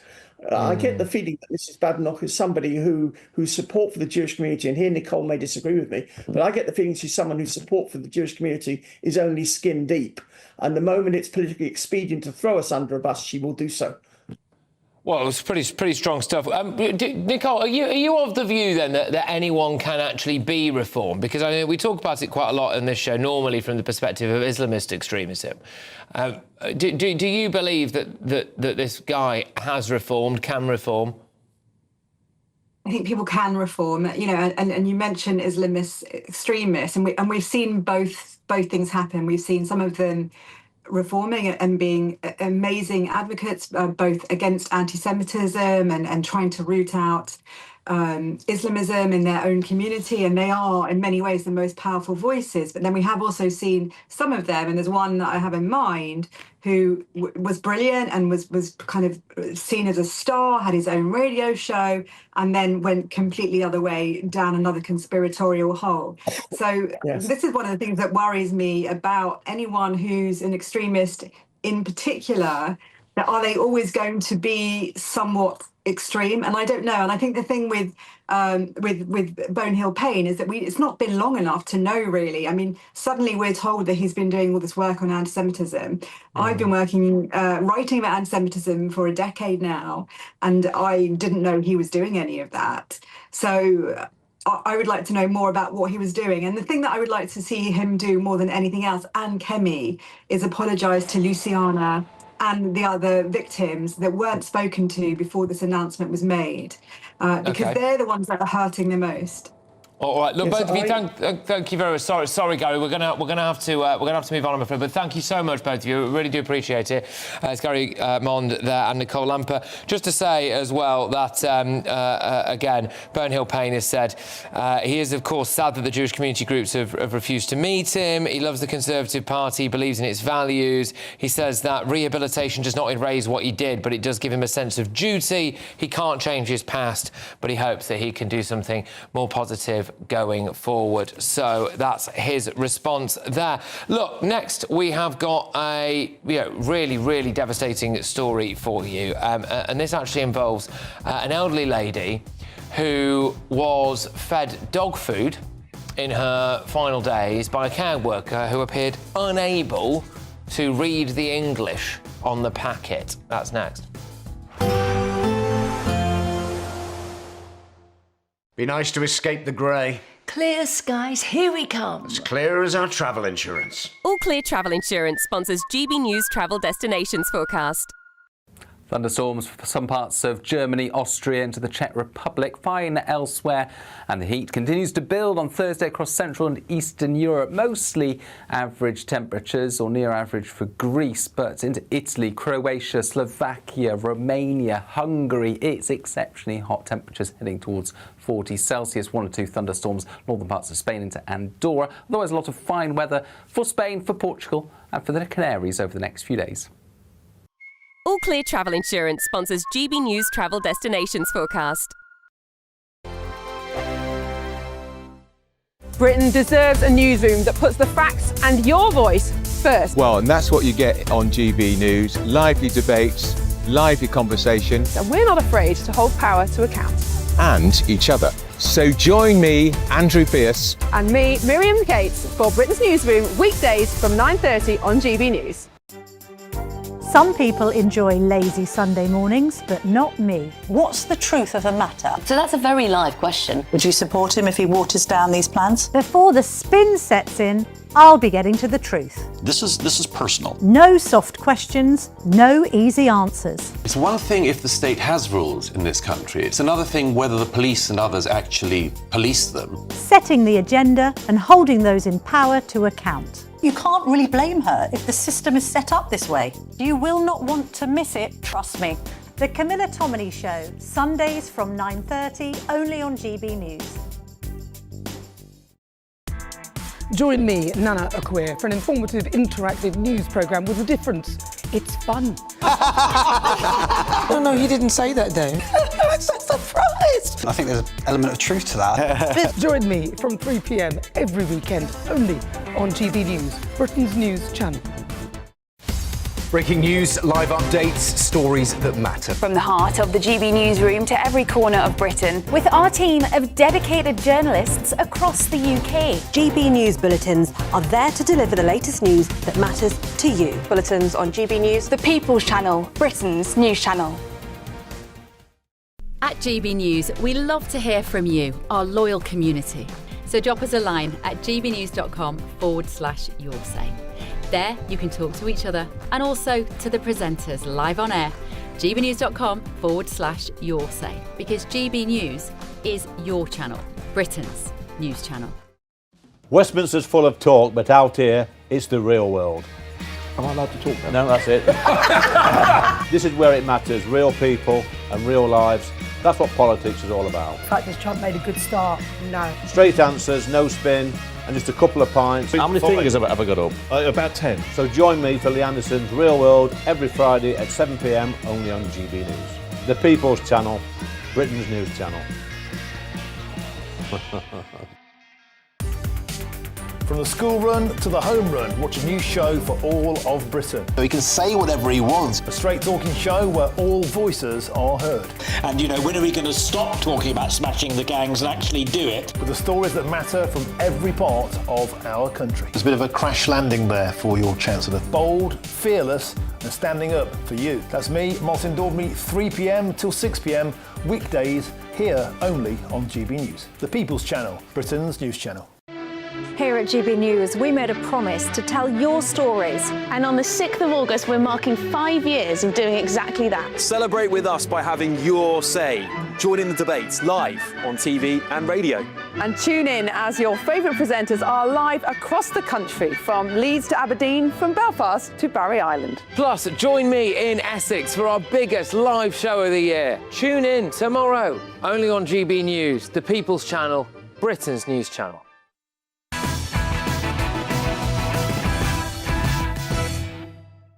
Yes, that's right. Don't forget, tomorrow GB News will be live across the UK as we celebrate Britain, and live at 9 p.m. Don't miss our special edition of Patrick Christys tonight.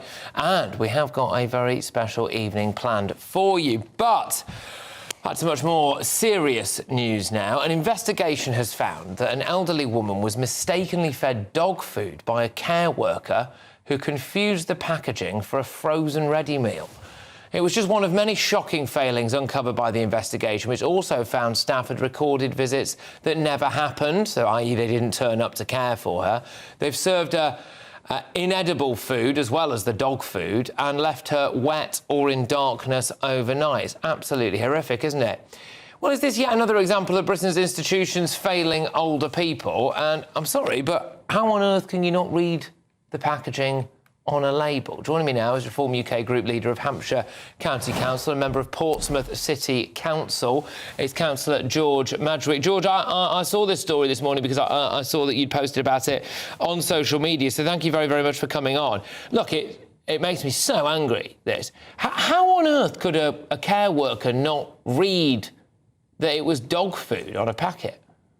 It's shocking, and I come on radio and TV and speak weekly about things, and this one for me has really hit home, and I think it's hit home for a lot of people because a lot of us know people that have either been in adult social care, are in adult social care, or potentially about to go into adult social care, and this is really serious. I mean, this contractor in particular, they hired 44 supposedly skilled workers in 23-24 foreign nationals, and clearly one of these people were looking after this particular patient. I'd spoke to the family today, the daughter, in great detail, and she's been an advocate and she's been fighting for this tooth and nail for a couple of years now to raise awareness and get justice for her mother.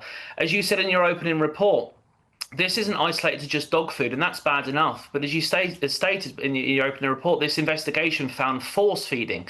It found not feeding at all, prolonged periods of isolation, the do not resuscitate certificate scrunched up and put in a cupboard. You know, a report said that there was lack of mobility support, the stale and inedible food, failure to record visits. I mean, this was not just a one-time incident. In this particular incident that we're talking about in relation to the dog foods, a care worker, there was 2 care workers in there. A care worker went into the freezer, got out a packet of dog food, which was clearly labelled, by the way, as dog food, and microwaved it. This care worker fed, we believe, 3 spoonfuls of this food to the lady prior to the other care worker noticing that there was dog food packaging on the table. She said that she didn't understand the labelling, and that's even a greater concern, Patrick, because if you can't provide the care where you're able to read food packaging, how are you meant to read prescriptions? How are you meant to read care records? And it took a further 2 weeks for them to notify the family of this incident. It's truly shocking. It is. Look, I just want to be clear about something. Are you saying, you know, having spoken to the family, that you are very confident that the individual who did this was actually a foreign national? It wasn't just someone who, I don't know, couldn't read? Yeah, I thought it was really important to speak to the family directly before talking to the media today. And I spoke to the daughter, and she confirmed that the lady was a foreign national who put the food in the mouth. That's been confirmed. And there was an English care worker with her, which is the one that noticed the food packaging and on the side and stopped the any more food being given to the lady mid-service. Look, this is a very serious question, especially in light of what Andy Burnham wants to do with the care sector, which I think, broadly speaking, is a good thing. We need better care for our elderly people in this country. There can be no doubt about that. But we keep hearing, don't we, if it wasn't for immigration, our care sector would plummet. Who would care for? Well, I mean, there's a serious problem here, and question marks. Recognised dog food. Will they actually turn up to care for them? Will they leave them in terrible situations all night? You know, I mean, this is the thing. We do need better vetting, don't we? And absolutely, there is an absolutely wider national question here about the suitability of these skilled workers that come over and the rigorous testing that they're put through before they're given the responsibilities of looking after those in our society that are most in need. Equally, how the government and how our bodies react to these situations. It took an entire year almost for the CQC, the Care Quality Commission, to put this particular care group into special measures. They did that in May 2025, almost a year after the first report. So there is definitely a wider question of how councils, local authorities and the wider network can support people to ensure the safety of the people most in need. Absolutely. Look, thank you very, very much, Councillor George Madgwick there. We contacted Councillor Matthew Winnington, Cabinet Member for Community Wellbeing, Health and Care, who said, we accept the Ombudsman's findings in full and recognise the seriousness of what happened in this case. We ended our contract with Radis, which is the company in question, early, and we no longer work with or commission them. The care described in the report is not the standard anyone should expect, particularly at such a vulnerable time in someone's life. We have apologised.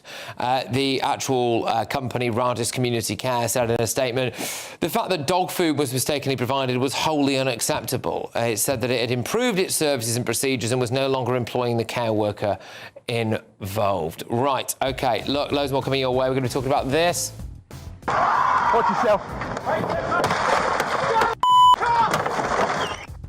Yes, was the officer who shot and killed gang member Chris Cabba, who's today been cleared of misconduct, actually thrown under the bus by the Met? That's next. Breaking news, live updates, stories that matter. From the heart of the GB newsroom to every corner of Britain, with our team of dedicated journalists across the UK. GB News bulletins are there to deliver the latest news that matters to you. Bulletins on GB News, the People's Channel, Britain's news channel. Britain is not just a geographical expression. We are a people bound together by history and culture that are distinctively British. Join me to celebrate our music, theatre, artworks and literature, which we can explore and enjoy together. Everybody's welcome. Sunday with Michael Portillo. Every Sunday at 11 a.m. on GB News, the People's Channel, Britain's news channel. I've been in Westminster for a long time, but I know that though power may be here, its effect on people's lives is across the whole of the country. We may be where rules are made, but it's where they're implemented that matters. Join me, Jacob Rees-Mogg, for forthright and frank discussion on where Britain has come from, where it's going, and where it will end up. That's State of the Nation, Monday to Thursday, 8 to 9 o'clock. Vox Populi, Vox Dei.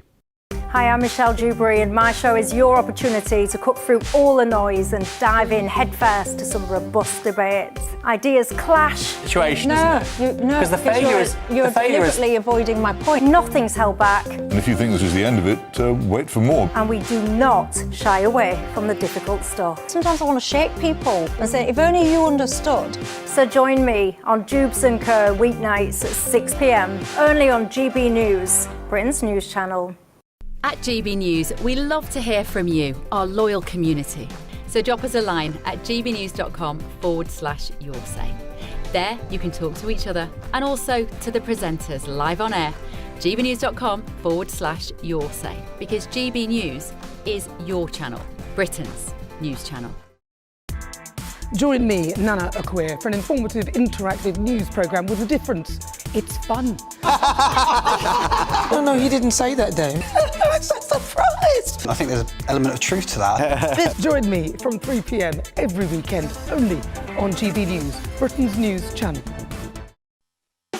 You want to know what's really going on in the corridors of power? Labour don't know what to do with you half the time, and that makes you quite lethal in the chamber. Get behind the headlines with Chopper's political podcast. Join me, Christopher Hope, as I sit down with the great and the good of British politics. We'll see where this ruling takes us. These are the stories shaping our nation. Chopper's political podcast, available now on all platforms. Listen in and stay ahead.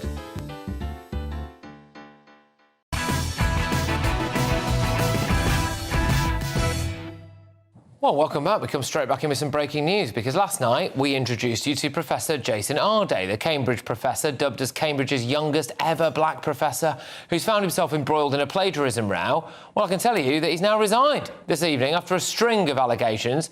Many claims he's made about his life have come under scrutiny. He claimed to have run 600 miles in 6 days, a feat that would have placed him amongst the world's elite athletes. He later modified it to say it was 12 days, actually. He claimed to have personally raised £5 million for charity. Now he says that he was part of a syndicate of 100 people. He also alleged that a pig's head was sent to his parents' house as part of a harassment campaign, but the police appeared to have no record of this investigation. He also said he appeared on a TV show that aired 20 years before he was born. And today, it's revealed yet another porky. Yes, Professor Jason Arday repeatedly claimed that he was the author of a book called Being Young, Black and Male, Challenging the Dominant Discourse, which was said to explore stereotypes about black masculinity. And apparently he wasn't. So that's quite important. It really is the story that keeps on giving. Joining us this evening to discuss this is Mark Littlewood.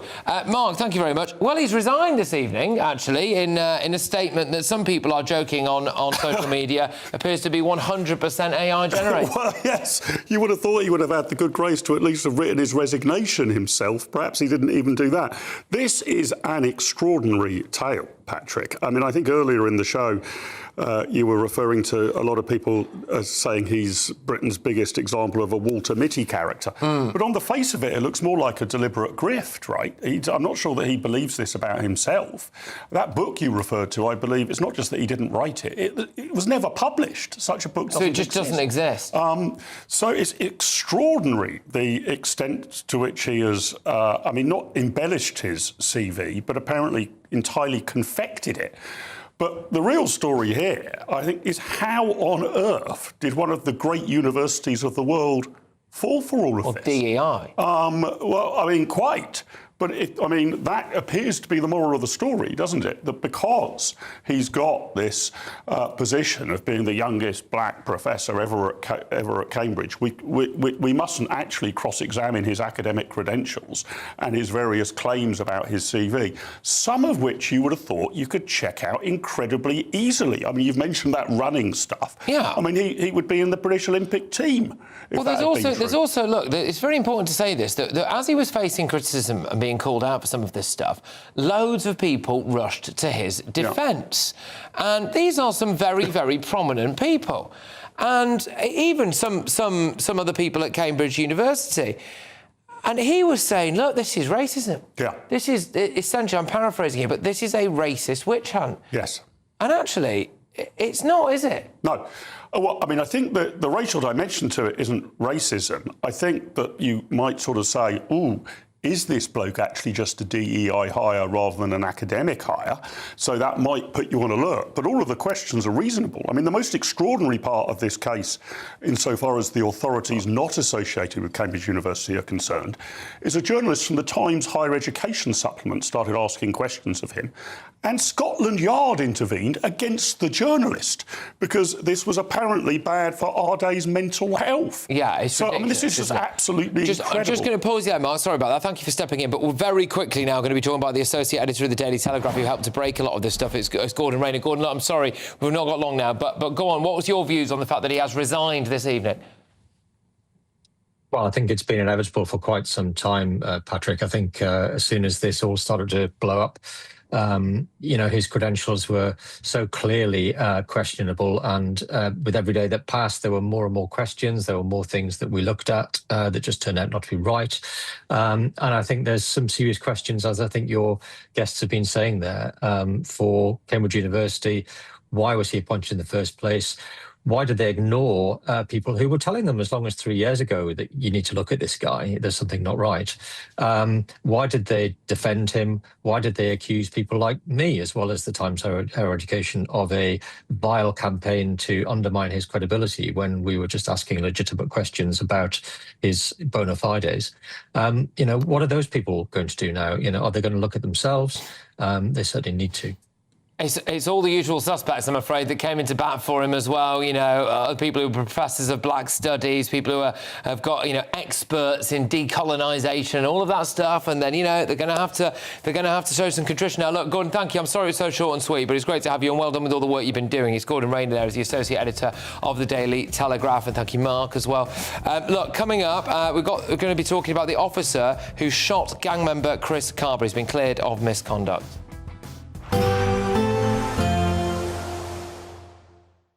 Expect warm spells with the odd rude interruption. Box Boilers sponsors the weather on GB News. Hello again, very good evening to you. This is your GB News weather forecast from the Met Office. Whilst there is some thundery rain across parts of Scotland at the moment, most of that will clear through overnight, leaving a fresher, drier day for many of us tomorrow. We do still have a frontal system making its way across Scotland at the moment, and this is bringing further outbreaks of rain. Some could still be heavy and thundery for a little while yet, but through the night we will see the rain in the north breaking up a little bit, and so it will be turning drier. All the time across southern areas it will be a dry night with lots of clear sky, and with that temperatures are going to be a little bit lower than they have been through some recent nights. Mid-teens across some southern areas, some places further north getting into single digits. So we do wake up tomorrow morning to a bit of a cloudy start across central and eastern parts of Scotland, and there will be some rain, but not as much rain as we've seen through recent days, and actually western parts of Scotland having some decent sunshine through the morning. A bit of a showery showery mix of sunny spells, showery bursts of rain for Northern Ireland, cloudier across parts of northern and western England and Wales, and a few spots of rain can't be ruled out, but central and eastern parts will get off to a fine sunny start. Now, some of the cloud in the north will feed a bit further southwards, so there will be some cloud at times across southern areas, but this should break up into the afternoon with increasing amounts of sunshine here. And further north, well, apart from the odd spot of rain, it is going to be much drier than it has been recently, especially by the afternoon. With that though, slight change in our wind direction means, especially in the southeast, it's going to feel markedly fresher than it has done of late, highs of around 22 or 23 Celsius. Into Friday, and whilst much of the UK will be largely dry, just a few spots of rain here and there, towards the far northwest there's likely to be some wetter, windier weather here. Elsewhere, yes, plenty of dry, sunny weather to be had, and it's staying mostly dry in the south into the weekend, and here temperatures are set to rise again. Good chance we'll get back into the high 20s. Bye-bye.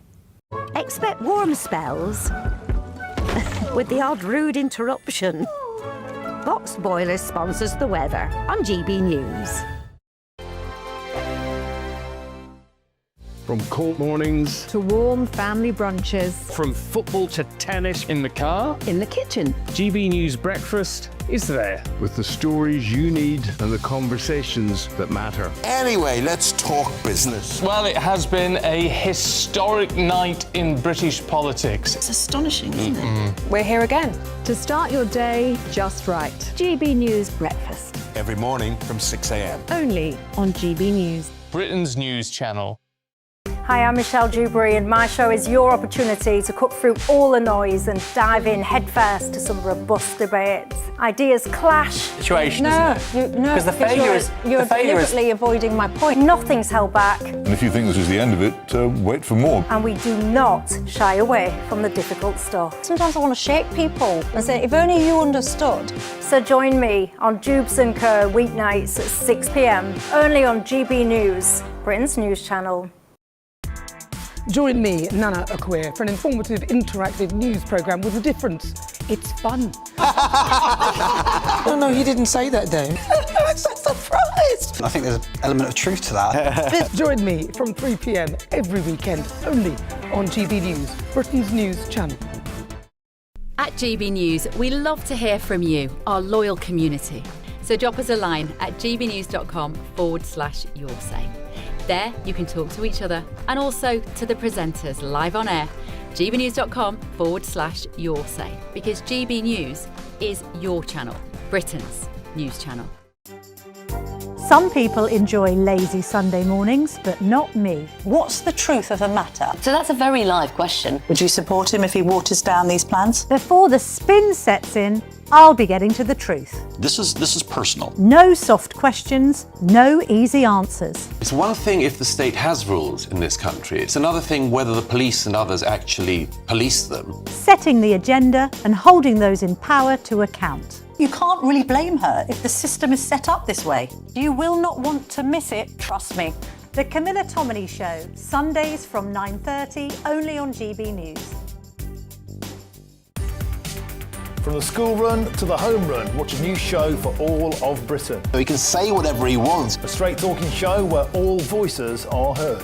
And when are we going to stop talking about smashing the gangs and actually do it? With the stories that matter from every part of our country. There's a bit of a crash landing there for your Chancellor. Bold, fearless and standing up for you. That's me, Martin Dordme, 3 p.m. till 6 p.m, weekdays, here only on GB News. The People's Channel, Britain's news channel.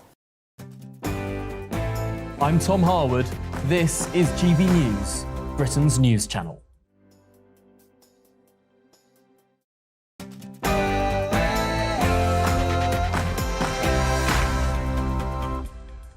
It's 10 p.m. I'm Patrick Christys. Tonight, watch yourself.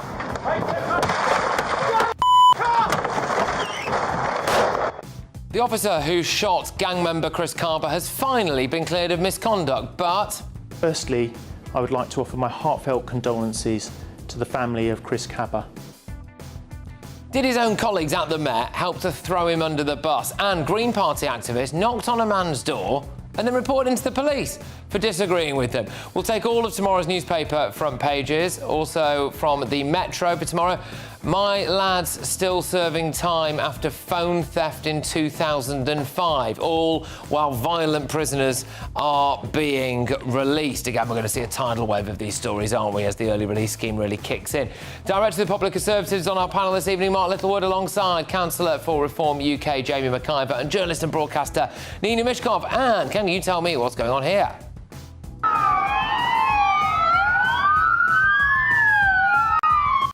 Get ready, Britain, here we go.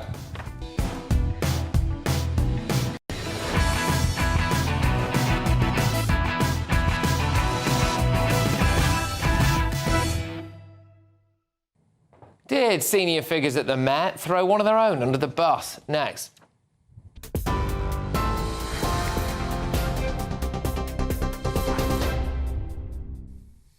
Very good evening to you from the newsroom. More from Patrick and the panel shortly. First, though, the headlines tonight at 10. The police watchdog has dropped its misconduct case against the Met firearms officer involved in the fatal shooting of Chris Cabba. The officer was cleared of murder last year after shooting the 24-year-old in South London in 2022. But he'd still been due to face possible misconduct action. The Independent Office for Police Conduct says it reviewed the case after changes to rules around police use of force. Met Commissioner Sir Mark Rowley says that the decision ends almost 4 years of uncertainty for the officer, but campaigners for Chris Cabba's family say it sends a dangerous message. Kemi Badenoch is facing growing backlash tonight after a former neo-Nazi who withdrew as a Conservative council candidate was offered an advisory role within the party. Joshua Bonehill-Payne had been selected to stand in Somerset, despite previously being jailed for subjecting a former Labour MP to what a judge called a cruel campaign of vile and racist abuse. He has now withdrawn his candidacy, saying he needs to show the Jewish community how much he regrets his previous actions. But Labour says giving him an advisory role is an insult and claims it raises serious questions about Kemi Badenoch's judgment.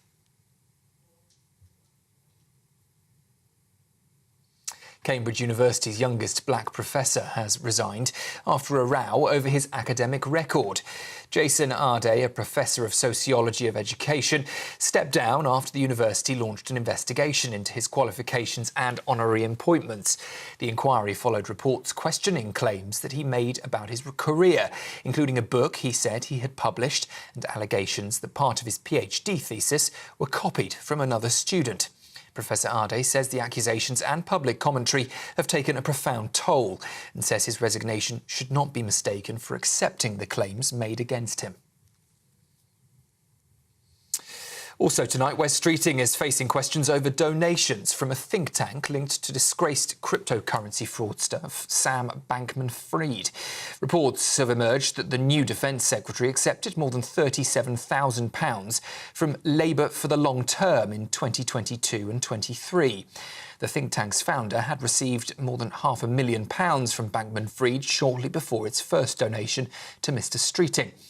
Well, Wes Streeting's spokesman claims all donations were properly declared, all due diligence was followed, and there is no suggestion he knew about the source of the founder's funding. New official guidance on single-sex spaces is coming to force today across England, Wales and Scotland. The code, published by the Equality and Human Rights Commission, covers public facilities, including toilets and changing rooms. It says trans people should use either gender-neutral facilities or those that match their biological sex. The guidance follows last year's Supreme Court ruling that sex in equality law means biological sex rather than gender identity. And Ed Miliband has been challenged today over his past criticism of Donald Trump during talks with US Secretary of State Marco Rubio. The new Foreign Secretary was asked whether he still stood by comments he previously made about the US president. Mr Miliband, do you still think the President is an idiot, a racist and a misogynist? Well, Ed Miliband didn't answer that question, instead smiling and saying he was looking forward to the meeting. Behind the smiles, though, the talks focused on some of the biggest global issues facing both countries. The pair discussed the wars in Ukraine and Iran, the situation in Gaza too, and efforts to reopen the Strait of Hormuz. Mr Miliband says reopening that vital shipping route is essential to easing cost of living pressures here at home. Those are the latest headlines. One more roundup at 11 o'clock. Now, though, it's back to Patrick. You can now watch GB News live across the United States of America and the world on Truth Plus. Scan the QR code to find out more or visit gbnews.com/truth.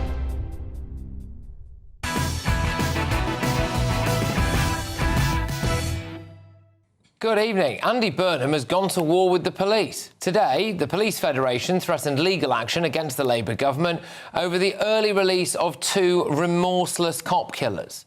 The 2 monsters guilty of the killing of PC Andrew Harper. There they are, yes, just smiling away as they're being led away.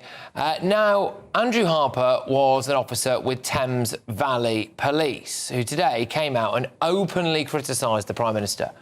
I do worry about the morale, not just of my own organisation, the confidence of my 10,000 people who work with Thames Valley Police. So I urge the government to look again at this issue. I know it's a difficult situation because of the prison crisis that we have, but I would urge the government to look again, because I do think there is a risk of impacting public confidence in the criminal justice system. Very rare for a police force to come out and say something like that about a Prime Minister, but it does get worse for the Prime Minister. It's emerged today that 9,300 domestic abusers are set to be released early, thanks to his government's decision.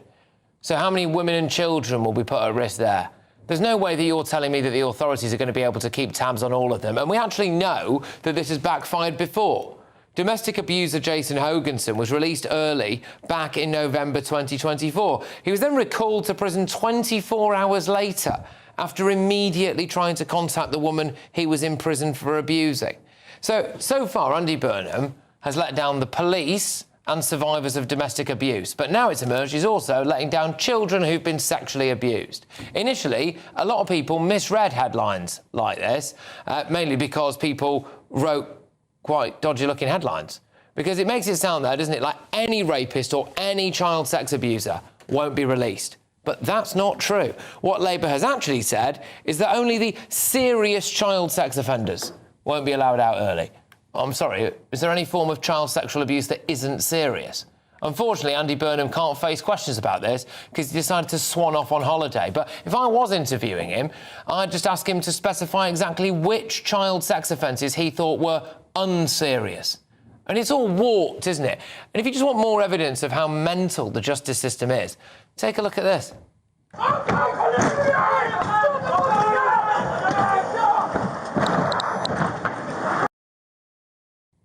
Yes, a police officer who shot gangland triggerman Chris Carber dead after the vile armed criminal tried to drive his car into police officers will now not face a misconduct hearing. That's good. That's the good bit, OK? That's not the bit that's warped. The warped bit, really, is this.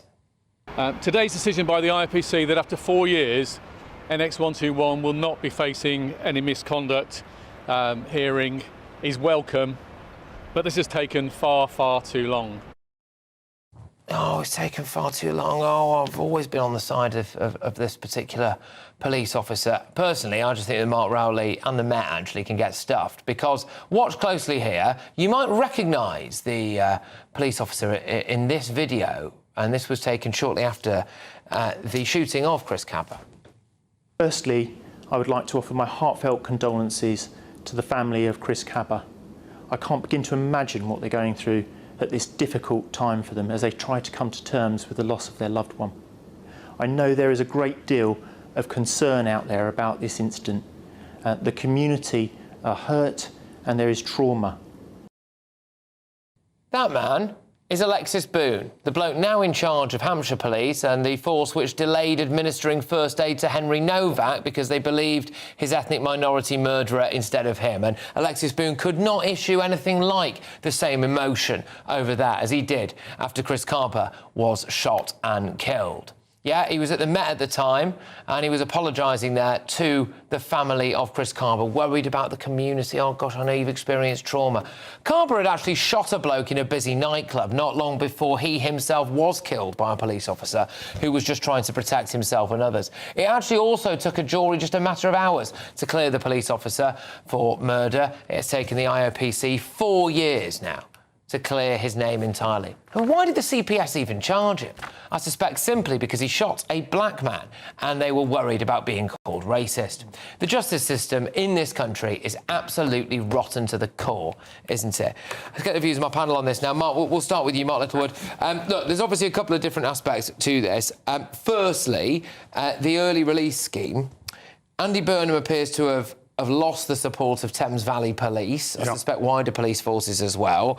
And, you know, he's accused now of letting down victims of domestic abuse and child victims of sexual abuse. It's absolutely incredible, this. I know that the defenders of the Labour government will say, and it's a fair criticism, that the Conservatives didn't build enough prison places. But you've had 2 years to think through what your early release scheme might look like. And in rough terms, I think it's about 50% of the prison population are in there for violence or sex crimes. Well, I would completely discount that lot and look at the other 50%. There also doesn't seem to be any clarity around what the terms of an early release might be. I mean, for example, if you released someone, preferably not a child sex offender, but somebody who'd been involved, I don't know, in a robbery, and you said, well, you've actually got to stay at home or within a mile of your house, or if you've traumatised some innocent people in a particular town, you can't go within 10 miles of that town. None of these conditions appear to have been thought through either. It's absolutely extraordinary, because the overcrowding was a problem that this government inherited, but it's had 2 years to think through the solution, and Andy Burnham's making it up over his tea over a weekend. It's absolutely mad. So I'm unsurprised that the police force are worried about this, because in essence their workload goes up because they know a lot of crims are coming out of prison and will be in the community much earlier than was anticipated. And you know, when it was first released, I think it was misreported, actually. The headlines were poorly written about there'll be no rapists released or child sex offenders. But actually, when you read it, they say no serious child sex offenders. So what, just a little bit of child sex offending's OK, but we draw the line at something else. I find that really perplexing. The government now deciding, and we can't question him because he's on holiday. This is the thing, we can't say to him, sorry, Andy, which child sex offences do you think are OK? Well, unfortunately, we've got a Prime Minister that becomes Prime Minister and then avoids going to Parliament, despite having the opportunity to go to Parliament, chose not to, chose to muddle around with that. Then all these horrific things are happening and we are getting misleading headlines, of course, from the establishment Westminster media that don't like to tell the British people the truth. If they do that, there would be a problem in this country, because I think if people knew what's really going on in this country, we would see civil unrest. And then, of course, we then have the situation here where we've got a Prime Minister who I don't actually think he's that bothered about prisoners being released early. What he's bothered about is that the public might start turning on him a bit quicker than he thought. Already we've seen the Burnham bounce isn't a thing. Already we're seeing that he is incredibly unpopular with his choices of government appointments. So I think what Burnham will be doing is trying to hide. And, I mean, by the way, how on earth is that bloke on holiday right now? He's just become Prime Minister. I mean, most normal people, when they get a job, don't go on annual leave within a few weeks. I mean, it's absolutely crazy. Of workers' rights. And I've got nothing against people having a rest. But the point about this story, I think, and I think particularly with this police officer here, is we have a serious situation in this country where the police are bothered about offending absolutely everybody apart from white people. That's the truth of the matter. Heterosexual white people, even worse so. We've got a situation in this country where people are too scared to talk about radical Islam because they might be called Islamophobic, which is not a real world. They try to talk about the fact that actually we should do stop and search, but no, that's really offensive towards black people. The reality in this country is the police, and by the way, police officers tell me this. Police officers, then they'll get sacked if they say it at work, but they tell me, Essex police officers in particular, and police officers in a Met that live in Essex, that are also my residents, tell me they are so scared to speak the truth at work because the institutional bias is unbearable. But these people have got mortgages to pay. And so what we need to see, and I hope police officers do this, I hope we start to see them actually whistleblow what is really going on in our police forces, because the institutional bias against white people is horrendous. Well, OK, we'll focus on the early release thing and we'll come on to the Chris Cabba police officer in a second. But this early release thing is going south pretty quickly for Burnham, isn't it? I mean, Thames Valley Police to come out today and... People are trying to stick things to Burnham at the moment because everybody's desperate to bring him down just as he started. He started well. He's announced... plans every single day, since he started, and he's entitled to a holiday. The man probably hasn't slept in months, and we need a Prime Minister who is fresh and who can come back and make decisions. Always is the time when most people are on holiday. This is the easiest time to take a holiday. If he took a holiday in the middle of something where it was, Parliament's not sitting, how can you grudge the man a holiday? He needs to recharge his batteries and come back. And anybody, I mean, you're sneering, Jamie. I'm laughing because I can't keep my straight Patrick, face. there's times when you've been on your absolute knees and you have needed a holiday and you've taken a holiday and nobody's castigated you. We've all been in that. I did also cancel my honeymoon to report on the general election, though. Well, fair enough, but that wasn't necessarily for fatigue, was it? No. But the country's would have been nice, wouldn't it? No. I was really looking forward to that honeymoon. No. So selfish. No. When you're head of an organisation, as the Prime Minister is head of government, and things are going wrong in your organisation, you can't leave. So when things are not going wrong, and the thing is, he's in a rock between a rock and a hard place. When Labour took over, there were just 700 odd places. And you were quite right. You tried to lance the ball with saying that the Tories were actually, disastrous with this. You dumped 23 prisons. You actually abolished. They've had 2 years to work out the response. This government. Okay, well, let's just get on to the police officer, the Chris Cabba police They're spending billions. Oh God. All right. Well, OK. Well, I think we're fine. Anyway, we'll get on to the police officer. I just want to fit this in, Nina. Sorry. Fair enough. Right, so... But you allowed them to speak for hours and hours and hours. I practically fell asleep listening to them. Oh, God. Well, hopefully the viewers didn't. Anyway, right, look, yes, this police officer. Now, OK, it's all very well and good for Mark Rowley from the Met to come up and go, oh, gosh, it's awful, this. It took 4 years to clear this guy's name. Well, there was at the time a very senior member of the Met who was doing a grovelling video apology to the family of Chris Cabba. If I'd have been that firearms officer then, I'd have been thinking, right, well, there you go. That's me banks of rights, isn't it? Cheers, mate. It's a disaster. I mean, I think essentially what we've had, I've got some sympathy with what Jamie said is the outcome, but we've basically seen a massive overcorrection in policing. I think if you go back to the 70s, 80s, possibly even the 90s, there is a problem. You start looking at the statistics of what sort of people are dying in police custody, for example, and it doesn't tend to be white people. That had to be dealt with. But it's gone way too far the other way. We have got to instill in every copper, from the most junior trainee right to the top, that their overarching priority is to crack crime and to nick the bad guys, not to be sitting in on courses about sensitivity to people's particular racial or religious preferences. And there's now, as Jamie rightly identifies, clearly a culture of fear about speaking out about this. Anything that suggests that you think the whole DEI regime has gone too far, career-ending. And that leads to these outrageous statements being made. And for this poor copper, OK, this has come to an end, but the process is the punishment. He's lost 4 years of his life. Yeah. He's done nothing wrong. Well, and there was also big things. I mean, we're not naming it, right? But he was named in court. Yeah. That will unquestionably have put him at huge risk as well. I'll give Jamie the final word. So, Nina, we're back to you here. Do you think that this firearms officer was thrown to the wolves a bit because essentially he shot an ethnic minority?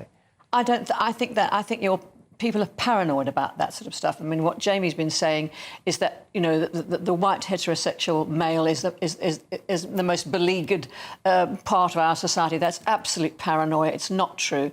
There are still. You said that there was racism. We've known that for decades and decades and decades, up until say the 90s. It still exists. It still exists. The people who are stopped and searched are still, in the majority, black people. There is still racism, and there's racism. Racist, Nina, because you can identify certain communities, men more than women, Afro-Caribbeans more than Hong Kong Chinese, who are more likely to be involved in crime. It's just a fact, and facts can't be racist. So if you're stopping and searching people, you would tend to stop young Afro-Caribbean men, not elderly Jewish women. Not because you're racist, because that's what the criminal data tells you.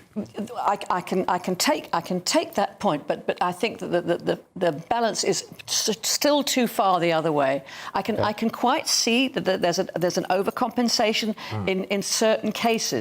But I think overall the feeling is there is still racism. Fine. Well, with this today, I mean, OK, so he's not going to face any kind of misconduct hearing. He was charged with murder, and basically, it was one of these cases where when the jury actually watched the video, they're like, why the heck is this guy even here? And it just made me worry. Again, it's all really well and good for Mark Riley to come out and go, oh, well, we've supported him behind the scenes a lot, actually. And there was a bloke there who was essentially just saying, oh, I'm so sorry for the trauma that you suffered. If I came and issued a statement like that on an active court case, I feel like I could get done for contempt of court. Well, this is it, isn't it? Ultimately, we have a DEI rot in our institutions, in our public institutions. I want police officers, especially firearms police officers, to have zero hesitation to shoot someone that is a danger to the public when they have made that assessment that they are trained to do. I want zero concern from them about whether or not they've got a lawyer behind them about to take away their life, their mortgage, and maybe even their freedom. And what happened in this case is a police officer in the line of duty protecting the public has had a 4-year punishment by process because he did his job. And it's the same for our army, it's the same for our veterans who are worried about the lawyers behind them rather than the enemy in front of them. And so you've got, you've got a few justice stories rolled into one there, and essentially what it boils down to is that you've got a completely innocent firearms officer who was very bravely doing his job, who nearly had his life completely destroyed. And then you've actually got non-serious, I'm air quoting for our radio listeners there, child sex offenders being released. You've got domestic abusers being released, and you've got cop killers being released early. It's mad. But where are they to go? If we don't have the places, where are they to go? And the problem is that when we release prisoners, the recidivism rate is 50 to 60%. And most of these people that are coming back, the places are being taken by people who are coming back in within 2 years. Who are not in prison for violent crime or sex crimes. We should be looking at that. We should be looking at that. But the state of our prisons they're supposed to be not only to punish people, not only to keep them away from the public, but they're supposed to rehabilitate them, because what is the point of releasing them if they are not fit for society and be able to contribute and get a job? All right. I think with that, though, the first bit is you have to show some genuine remorse, which some people do, but there's no evidence of it, unfortunately, when it comes to the killers of PC Andrew Harper. There's certainly not publicly, but anyway... That's the dreadful thing. Yeah. And as always, the victims are just not important in this conversation, and that's the worst thing about it. All right, well, on that note, I do need to tell you about the Great British Giveaway. Yes, and here with all the details is Hayley Sparks. Welcome to Orla Santi by Domes Resorts, where we're celebrating a golden summer.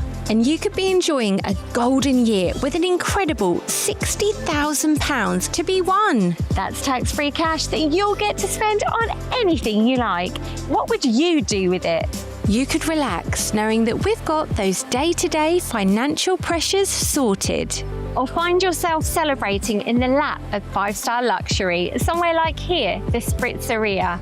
Plus, we'll give you a fine gold bullion bar worth over £5,000 that you can keep or gift to a loved one. Don't miss your chance to win over £65,000 worth of prizes. For a chance to win £60,000 in tax-free cash and a real gold bar, text GOLD to 63225. One entry costs £2.50 plus one standard network rate message. Or text BONUS to 63225. 5 entries cost £5 plus one standard network rate message. Go to gbnews.com/win. Entries start at £2.50. Call 0903 686 3232. Calls cost £2.50 plus your network access charge. Or post your name and number to GB22 PO Box 8690 Derby DE1 9TT. UK only. Entrance must be 18 or over. Lines close at 4 p.m. on the 21st of August. This is a network giveaway. Entries will be pooled. Please check the closing time if listening or watching on demand. Good luck. All right, well, shortly I've got all of tomorrow's newspaper front pages. The Mirror, they go for help is on the way to tackle the mental health crisis. More than 150 centres to be open to relieve pressure. But before that, Green Party activists knocked on a man's door and then reported him to the police for disagreeing with them. That's next.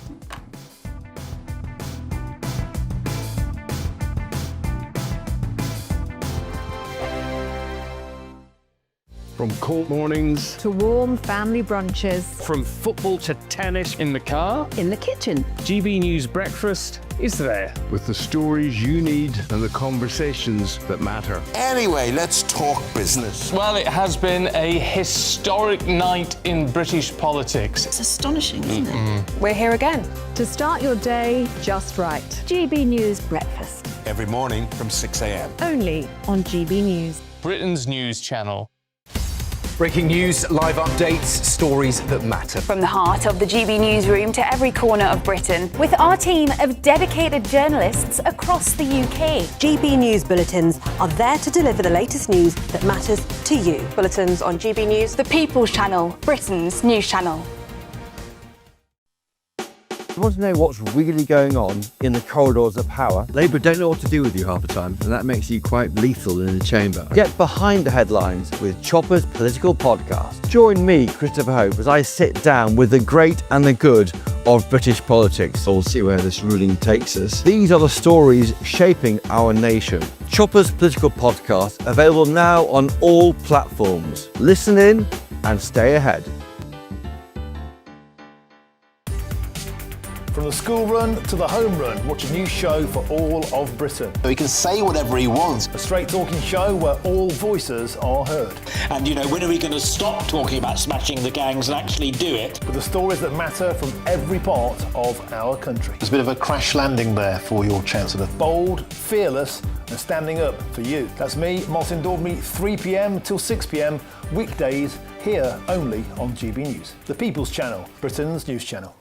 Hi, I'm Michelle Dewberry and my show is your opportunity to cut through all the noise and dive in headfirst to some robust debates. Ideas clash. Situation, isn't it? Because the failure is... You're deliberately avoiding my point. Nothing's held back. And if you think this is the end of it, wait for more. And we do not shy away from the difficult stuff. Sometimes I want to shake people and say, if only you understood.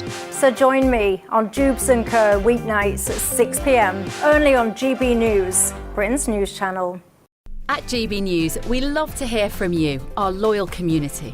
So drop us a line at gbnews.com/your say. There you can talk to each other and also to the presenters live on air. gbnews.com/your say, because GB News is your channel, Britain's news channel. Join me, Nana Akwe, for an informative, interactive news programme with a difference. It's fun. No, he didn't say that, Dave. I'm so surprised. I think there's an element of truth to that. Join me from 3 p.m. every weekend, only on GB News, Britain's news channel.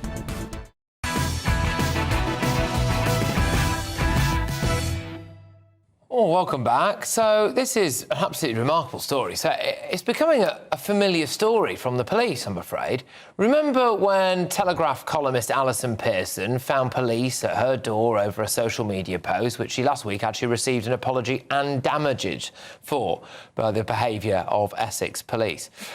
And then there was the couple arrested after criticising their daughter's primary school in a WhatsApp group. Well, now, journalist Jonathan Sacerdoti had the police turn up at his home after a tense exchange with a Green Party canvasser.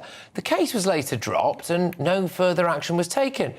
Is this another example of the police spending time policing speech instead of fighting crime? I'm very pleased to be joined this evening by the journalist Jonathan Sacerdoti. Well, John, thank you very, very much. So can I just get something straight then? So people knocked on your front door, so they've turned up unannounced at a property you own, and then you've had a disagreement with them, and then they've reported you to the police. What's happened? So back during the campaigning period before the local elections, the Green Party did turn up to my house, as lots of parties do, and I told the canvasser that I didn't want them here, that I'm Jewish, and that I considered their party to be anti-Semitic, and I was very disturbed by the policies that the party was putting forwards. So when they did turn up again, sometime later, a few weeks later, I was quite angry because I had basically, as far as I was concerned, opted out. And this is something that they should record. They should not turn up at my home. And so another canvasser turned up, and I once again expressed my dissatisfaction with their policies, with their views, and then a conversation ensued, let's say, and I did go out of my house and discuss with this candidate down the street somewhat, because she said a couple of things which really did, I would say, trigger me. They made me very upset. They made me feel quite threatened and harassed. And that was that at one point when I asked if she, like the party leader, believed that Jews were worried about the perception of anti-Semitism, you might remember Zach Polanski said that, instead of actually anti-Semitism, despite the fact that Jews had been killed on Yom Kippur in Manchester, that Jews had been stabbed in Golders Green, that ambulances and synagogues had been firebombed. I asked that, and I asked if they had a problem with Jews in the party. She replied that she has lots of Jewish friends who are anti-Zionist, and that maybe there would be less anti-Semitic attacks, fewer anti-Semitic attacks on Jews if Israel stopped killing children. Now, these sorts of things really did make me very upset, and I argued back. We had a conversation. I would say we had a robust exchange of views, and then she started to ignore me. And for all of this, weeks later, once they'd won in this area, I got this knock at the door. We'd gone our separate ways at the end of this. And then I got this knock on the door from the police, who insisted on coming into the house because they said my neighbours might see if they were talking to me on the doorstep. And they said that there was an allegation of harassment, that I had harassed this woman who'd come to my door. But in actual fact, they had come to my house when they knew I didn't want them here. It turns out from what the police said to me, the policewoman said that they were aware who I was, that I was a journalist. They know I'm Jewish. I told them that. I also have a mezuzah on my door, which is a Jewish item that identifies the home as a Jewish house. So I felt very threatened by this. And I must say that I do think that the Green Party is extremely problematic for Jews. And so I think it was completely reasonable that when somebody comes around to try and sell this political party to me, I might actually have something to question them about or to disagree with. Well, I mean, that is a part of canvassing to an extent, isn't it? I suppose, and you know, political debate, you know, is a thing that should not be criminalised. There just seems to be a bit of a discrepancy here between the way the police have handled this and the way that they've handled things like, you know, pro-Palestine demonstrators turning up outside synagogues, restaurants, cinemas. And actually, at times, elected politicians' homes, and berated them or blocked people going in. I do wonder if the police forces in those areas have knocked on every single person's front door there and questioned them about harassment. Well, you know what, Patrick? You know, I agree with you, because I've called the police in the past for things that have happened in this street and they don't turn up. Like the windscreen of my car, or rather the window of my car got smashed in. My car had things stolen from it. And I called them as it was happening because I was right next to it. They told me it's not life or death. We're not sending anyone. I've called them when the people in the local grocery shop down the road have been threatened by the regular shoplifters with a bottle they'd stolen. They threatened to strike the workers there. They won't come for that. But for this, because the Green Party said that I was harassing them when they came to my home, when they knew who I was, and they then refused to answer those questions about their party's policies. I just think that was an outrageous abuse of police time. I think it's really weird that the police came. And then in the end, the police dropped this after some time, and after I involved lawyers paid for by the Free Speech Union. They dropped it because they said there was literally no evidence that the allegation this woman had made happened. So bearing in mind they had literally no evidence, I don't understand why they came to my house, to my door, to my home. An Englishman's home is his castle. And I would say that to turn up here and try to intimidate me, and that's what I felt was happening. I felt this was an attempt to intimidate me. When the police told me that they knew who I am, that they know that I'm a journalist, it seemed very clear to me that perhaps these people disagree with my opinions generally. Yes. Well, I suppose that would be the implication, is that if they knew that you didn't like it and they thought, well, if we turn up a second time, he might kick off or something, and then they try to kind of ensnare you.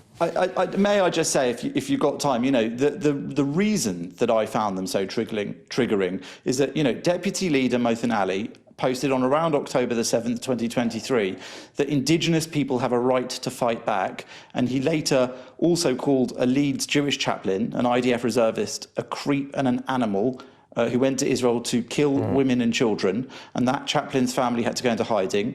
We've had the Newcastle candidate from the Greens posting from a parody Anne Frank account, who called for every Zionist to be killed, called them vermin and rats. You know, we've got this rap list that goes on and on. Oh, yeah, I will just. It's important for me to say at this point that none of those people that you've rattled off here are here to defend themselves this evening. And look, I know that they've released a couple of statements about things like that and done that. Not that you would necessarily agree with what they've said, obviously, but they've released a couple of statements over the years. They're just trying to either clarify their positions or deny certain things. But yes, but look, I mean, for me, it just seems absolutely baffling that we don't have serious crimes being solved on our streets, but someone could turn up there and report you, and then they end up sending police officers round to your house. It just seemed like another free speech issue, and it's again, it is absolutely bonkers, and it does come in light of the fact that some activists not from the Green Party, well, not openly from the Green Party anyway, were going round door to door to people's houses in places like, I think it was Bristol or Brighton,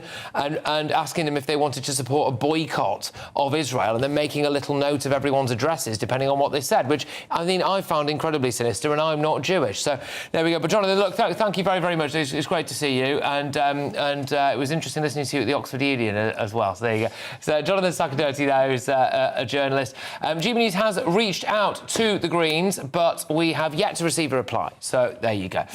Look, coming up, we will be taking a look at all of tomorrow's newspaper front pages, including the Daily Mail. Yes, here we go. They've splashed it. Plagiarism professor resigns as Cambridge investigate him. And can you tell me what's going on here?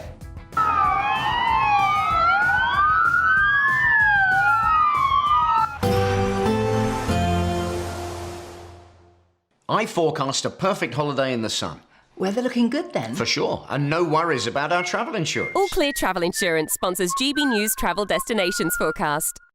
Thunderstorms for some parts of Germany, Austria into the Czech Republic, fine elsewhere, and the heat continues to build on Thursday across Central and Eastern Europe. Mostly average temperatures or near average for Greece, but into Italy, Croatia, Slovakia, Romania, Hungary, it's exceptionally hot temperatures heading towards 40 Celsius, 1 or 2 thunderstorms, northern parts of Spain into Andorra. Otherwise, a lot of fine weather for Spain, for Portugal and for the Canaries over the next few days. All Clear Travel Insurance sponsors GBNews Travel Destinations Forecast.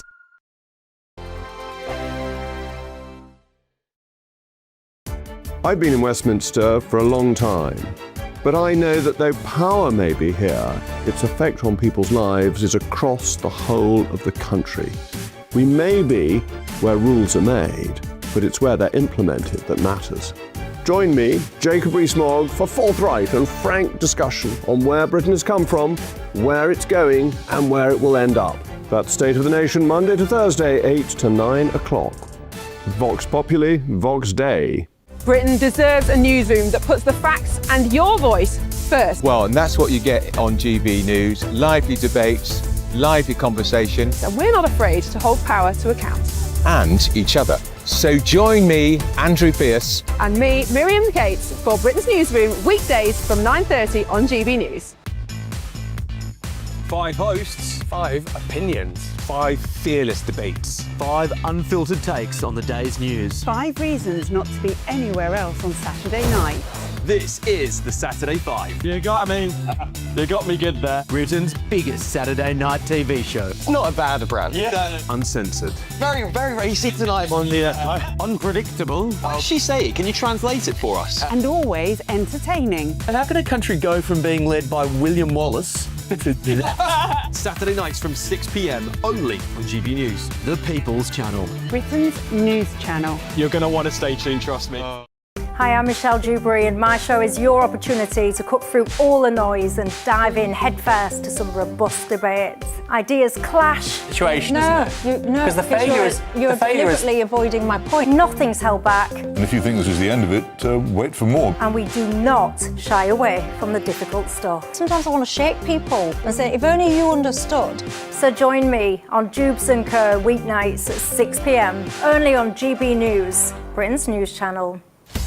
Breaking news, live updates, stories that matter. From the heart of the GB newsroom to every corner of Britain. With our team of dedicated journalists across the UK. GB News bulletins are there to deliver the latest news that matters to you. Bulletins on GB News, the People's Channel, Britain's news channel. Britain is not just a geographical expression. We are a people bound together by history and culture that are distinctively British. Join me to celebrate our music, theatre, artworks and literature which we can explore and enjoy together. Everybody's welcome. Sunday with Michael Portillo. Every Sunday at 11 a.m. on GB News, the People's Channel, Britain's news channel. I'm Stephen Dixon, and thanks for joining us on GB News, Britain's news channel.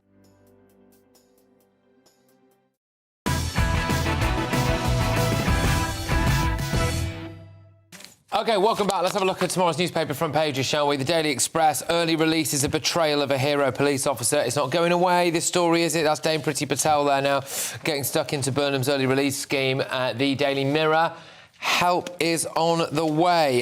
Now, this is more than 150 new NHS mental health centres will open in a major boost for patients and A&Es. The Metro, my lad's still serving time after a phone theft in 2005. A mum whose son has spent 14 years in prison after stealing a phone in 2005 has begged Andy Burnham to free him instead of convicted killers. I will have to have a little look into some more details about this individual here, but it does seem extraordinary if that was a first offence. But anyway, the Daily Mail. Plagiarism professor resigns as Cambridge investigate. Just hours after they say they are going to investigate this guy, Jason Arday quits, saying he needs time to heal. Oh, there we go. Let's focus on that, shall we? I mean, this is an absolutely extraordinary story. And it appears, I mean, Glasgow University had to distance themselves from him, saying he was never a visiting professor there. Ohio University, I think it was, had to distance themselves from it. He said he'd written a book which has never been published. Look, you all know this, the drill here. It's absolutely unbelievable. He said he was in a television show that aired, I think it was 20 years before he was born, which is mad. But this is a real problem, actually, like that he managed to... It's idiotic, because these are all things that can be checked and have been checked, which it seems to me ludicrous. I mean, it's not as damaging, to be perfectly honest, as, for instance, somebody who purports to be a surgeon and operates on people and has... There have been cases within the NHS, yeah. You know, where some works... you know, for years and years as a surgeon, and they don't have the qualifications. No, but the best thing about this for me, the absolute best thing about this, is it is exposed beyond any reasonable doubt the people who are on the left, who are obsessed with race, obsessed with grievance, obsessed with seeing division everywhere. It's exposed of what they really are. You know, you've got people here, some high-profile Cambridge University leaders who support this guy. Lord Simon Woolley, the principal of Homerton College at Cambridge, prominent peer in the House of Lords, is one of them, who initially supported this guy. Did Lord Woolley Google or go to any of the universities this guy's claimed to have worked for? Did he do it? Or did he just see a fellow black person and think, I need to support you? Yeah. Well, that's the question, isn't it? I mean, Nina's right. Nobody's died as a consequence of this, so that's some consolation, I suppose. But if I went to the head of a hospital and said, I think this chap who is conducting brain surgery doesn't have any qualifications and might risk killing people, I wouldn't expect the head of that hospital to tell me I was conducting a vile campaign of racism. That was the response of Cambridge University, a vile campaign to undermine this man's credibility. I'd expect my complaint to be investigated properly. And if they said, oh, my God, you're right, but he's counterfeited his brain surgery certificate so brilliantly that he pulled the wool over our eyes. And he's autistic, by the way, and he's got autism, and he's got, so it's all right. But here, Cambridge have had vast amounts of information in front of them and have decided to turn a blind eye to it. And this goes right the way through. Goes right the way through. The kind of people that will blindly support this bloke. OK, you've got the General Secretary of the National Education Union. Yeah. You've got a prominent Windrush campaigner. You've got Professor Kehinde Andrews, the Professor of Black Studies at Birmingham City University, who wrote a book called The Psychosis of Whiteness. Dr. Scholar, she supported him. Who else have we got here? There's loads. It's endless. But actually, if you'd asked me to guess, Zach Polanski, John McDonnell, Clive Lewis MP. These are all of the people that just, if you'd have strapped a blindfold over me, I could have told you pretty much who was going to support this guy. Are we going to get any kind of contrition from these people, maybe? Before I weigh in on this, I think the number one story going tonight, having looked at all these papers, is how irrelevant the Tory party is. I cannot believe that the convicted neo-Nazi candidate is not featuring anywhere. If this had been a Reform councillor parking their car in the wrong space, it would have been a front-page story. But no one died. On this particular story, I think, as you've just pointed out, the sort of people that are very involved in these kind of things, like, the MPs you've just mentioned, for example, clearly this person would have been quite easy to detect by their association with some of these people. But what I think is embarrassing and actually quite sad is for all those students that are saving, working really, really hard to be in an institution like these universities, for all those, they're really doing their best to come out with graduation and to pay for that. They've been literally wronged. And people that should be doing their due diligence haven't. And there should be accountability. The thing is, do we know whether he was a good professor or not? Do we know whether he was a good... that he taught the students well. How can one know that? No, exactly. Well, exactly. So you were saying the poor students may have actually learned a great deal. Going back to your earlier point, I suppose you might be able to conduct brain surgery adequately, even if you haven't got the right qualifications. No, you can't. You can't. The issue here is that he has deceived the university about his academic achievements. It's dreadful. So that disqualifies him. The fact that if he blagged it through that far, he might have been able to teach a few students something is neither here nor there. No, but Jamie's saying the poor students. I'm saying the poor students, we don't know whether they have learned from him or not. I'll tell you how I think I know that, because it says very clearly here, a poster boy for diversity as the university's youngest ever black professor. So what? Answers my question. No, it doesn't. That answers the query. Was he a good teacher or not? Well, that can't be the test. Clearly academia relies on your actual I agree. It's dreadful. It's awful. He shouldn't have done it, whatever. But I'm just saying, while you're saying... The real issue is Cambridge University... I think it just exposes how far you can... Cambridge University should get no further state support until they have explained how they fell into this trap. It should not a penny of state support. It does show you how far you can push it, seriously, and how far you can go on the old DEI stuff. Before somebody blows the whistle. And then to claim it's all racism when someone points it out. Look, I should say, Jason Arday, who's, of course, not here to defend himself, goodness only knows what he's up to this evening, has previously denied the allegations in recent days, has said that his apparent plagiarism was not really that. He says he absorbs information through mimicry. In a statement released by the Good Law Project, Arday said today, "It is with profound sadness that I write to resign with immediate effect. Sadly, the years since my appointment have also been marked by unrelenting levels of public scrutiny and personal attack. The relentless accusations, speculation and public commentary have taken a profound toll on me and those who I love. For now, however, I only ask for understanding, for compassion and for the space to begin again." He also says that this should not be mistaken for an acceptance of the narratives that have surrounded me. Well, coming up, we've got more front pages, including The Guardian.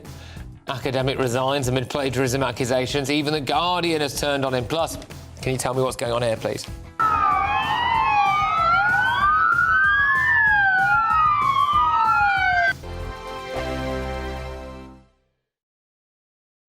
I've been in Westminster for a long time, but I know that though power may be here, its effect on people's lives is across the whole of the country. We may be where rules are made, but it's where they're implemented that matters. Join me, Jacob Rees-Mogg, for forthright and frank discussion on where Britain has come from, where it's going, and where it will end up. That's State of the Nation, Monday to Thursday, 8 to 9 o'clock. Vox Populi, Vox Dei. You want to know what's really going on in the corridors of power? Labour don't know what to do with you half the time, and that makes you quite lethal in the chamber. Get behind the headlines with Chopper's Political Podcast. Join me, Christopher Hope, as I sit down with the great and the good of British politics. We'll see where this ruling takes us. These are the stories shaping our nation. Chopper's Political Podcast, available now on all platforms. Listen in and stay ahead. Hi, I'm Michelle Dewberry, and my show is your opportunity to cut through all the noise and dive in headfirst to some robust debates. Ideas clash. Situation, isn't it? Because the failure is you're deliberately avoiding my point. Nothing's held back, And if you think this is the end of it, wait for more. and we do not shy away from the difficult stuff. Sometimes I want to shake people and say, if only you understood. So join me on Jubes & Co. weeknights at 6 p.m. only on GB News, Britain's news channel. From court mornings To warm family brunches. From football to tennis in the car, In the kitchen. GB News Breakfast is there. with the stories you need and the conversations that matter. Anyway, let's talk business. Well, it has been a historic night in British politics. It's astonishing, isn't it? We're here again. To start your day just right. GB News Breakfast. Every morning from 6 a.m. Only on GB News. Britain's news channel. Some people enjoy lazy Sunday mornings, but not me. What's the truth of the matter? So that's a very live question. Would you support him if he waters down these plans? Before the spin sets in, I'll be getting to the truth. This is personal. No soft questions, no easy answers. It's one thing if the state has rules in this country. It's another thing whether the police and others actually police them. Setting the agenda and holding those in power to account. You can't really blame her if the system is set up this way. You will not want to miss it, trust me. The Camilla Tominey Show, Sundays from 9:30, only on GB News. At GB News, we love to hear from you, our loyal community. So drop us a line at gbnews.com/yoursay. There you can talk to each other and also to the presenters live on air. gbnews.com/yoursay, because GB News is your channel, Britain's news channel.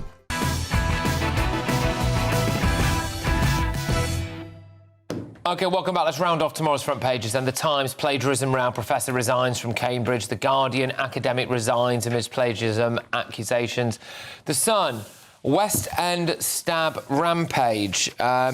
And yeah, look, I mean, my understanding is that this is still an active case, so we're going to leave that there. But of course, it was the news earlier on in the day that 4 people appear to have been stabbed on the West End earlier today, which is devastating, of course. The Daily Star, they go for it's Kent Eastwood, which I believe is a comment about how dry Kent is, I think. It's a bit of a pathetic stretch, isn't it, of Also, a headline? I'm sorry, but with this stuff, all of these people posting pictures online going like, oh my gosh, England isn't supposed to look like this. It's not supposed to be this dry. I mean, there's a Labour councillor in an area where I live, actually, who's just posted, oh my gosh, how is Westminster School allowed to water its own pitch when you've got people who...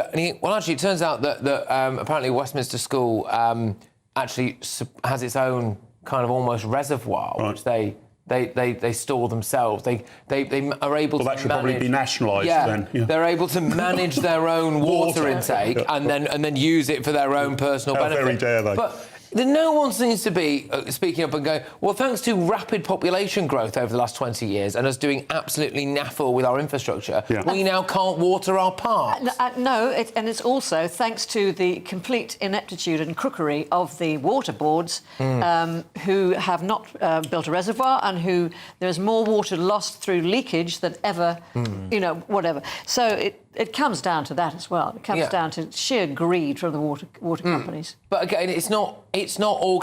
We wouldn't be looking at these pictures now if, the climate... We could have still had the same temperatures, we could have still had the same lack of rainfall, but if we were able to water things, if we'd built enough reservoirs and if the water companies were better, England would not be looking like the desert. No. And why don't they use drones to see where the leaks are? I mean, that's a good use of because, I don't want water renationalised because you can often look at failing companies and think, oh, my God, if the government ran this company, it would obviously be better. Rarely is it, because governments make short-term or usually terrible infrastructure decisions that are a total waste of money. But what we've got wrong is that we haven't got the incentives and the penalties right for the water companies. So you just need to tell them if the leakages are high, if sewage is slipping in, if you haven't built them, you're going to be fined. And if you build them, you get profits. All right, look, thank you, everyone. We're going to have them all front pages next. There's an interesting story emerging about West Streeting. You don't want to see that.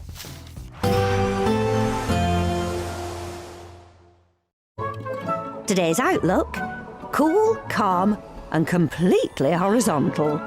Boxed Aircon sponsors the weather on GB News. Hello again, very good evening to you. This is your GB News weather forecast from the Met Office.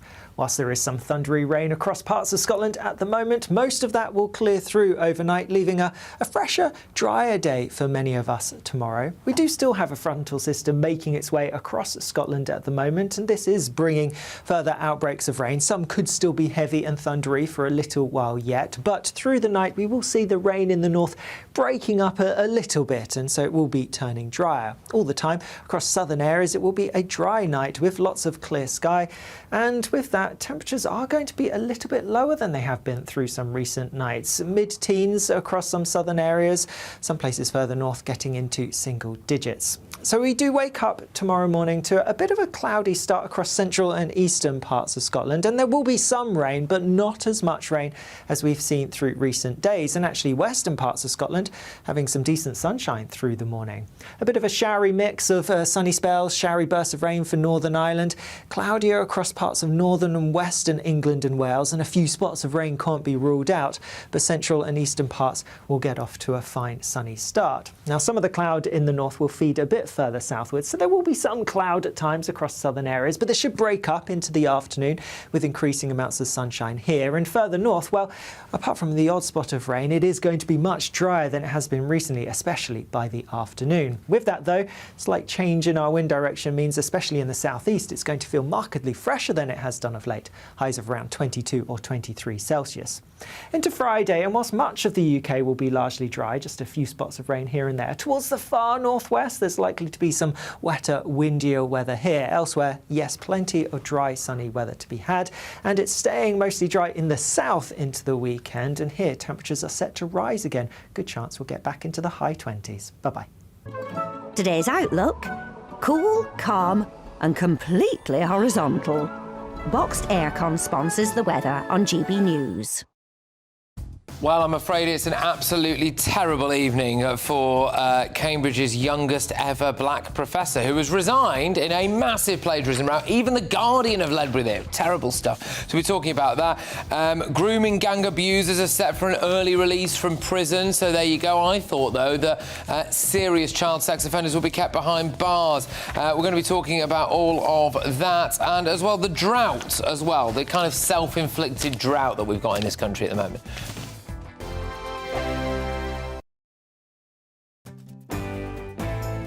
I'm Andrew Pearce. This is GB News, the People's Channel, Britain's news channel. Britain deserves a newsroom that puts the facts and your voice first. Well, and that's what you get on GB News. Lively debates, lively conversation. And we're not afraid to hold power to account. And each other. So join me, Andrew Pearce. And me, Miriam Gates, for Britain's Newsroom, weekdays from 9:30 on GB News. Westminster's full of talk, but out here, it's the real world. Am I allowed to talk now? No, that's it. This is where it matters, real people and real lives. That's what politics is all about. In fact, has Trump made a good start? No. Straight answers, no spin, and just a couple of pints. How many fingers have I got up? About 10. So join me for Lee Anderson's Real World every Friday at 7 p.m, only on GB News. The People's Channel, Britain's news channel. Some people enjoy lazy Sunday mornings, but not me. What's the truth of the matter? So that's a very live question. Would you support him if he waters down these plans? Before the spin sets in, I'll be getting to the truth. This is personal. No soft questions, no easy answers. It's one thing if the state has rules in this country. It's another thing whether the police and others actually police them. Setting the agenda and holding those in power to account. You can't really blame her if the system is set up this way. You will not want to miss it, trust me. The Camilla Tominey Show, Sundays from 9:30, only on GB News. At GB News, we love to hear from you, our loyal community. So drop us a line at gbnews.com/yoursay. There you can talk to each other and also to the presenters live on air. gbnews.com/yoursay, because GB News is your channel, Britain's news channel.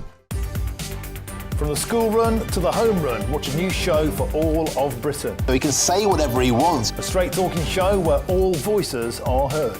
And, you know, when are we going to stop talking about smashing the gangs and actually do it? With the stories that matter from every part of our country. There's a bit of a crash landing there for your Chancellor. Bold, fearless and standing up for you. That's me, Martin Daubney, 3 p.m. till 6 p.m, weekdays, here only on GB News. The People's Channel, Britain's news channel.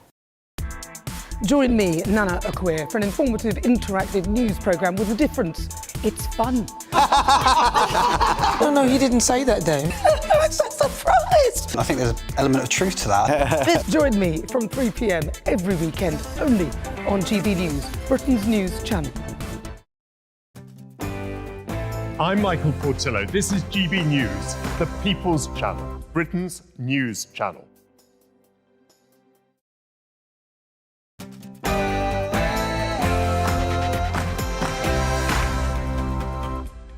Welcome along, all of tomorrow's newspaper front pages tonight now with Late Edition.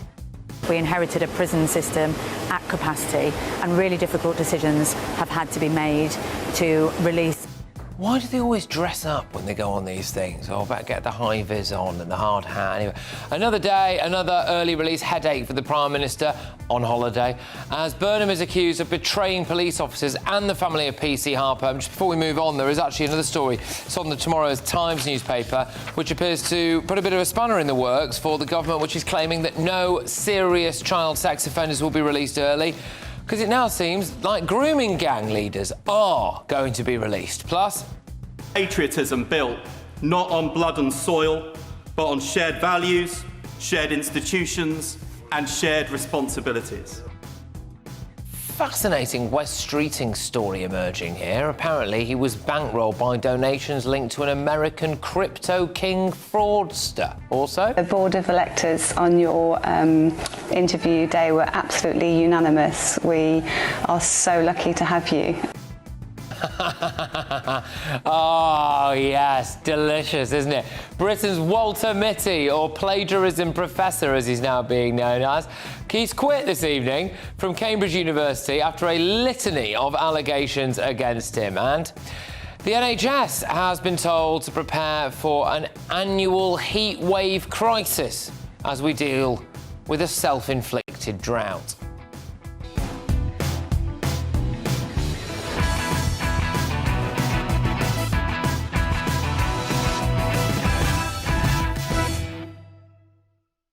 Joining us this evening, the director of the Popular Conservative, Smart Littlewood, journalist and broadcaster Nina Mishkov, and GB News contributor and comedian Steve N. Allen. But first, let's get that news with Sam Francis.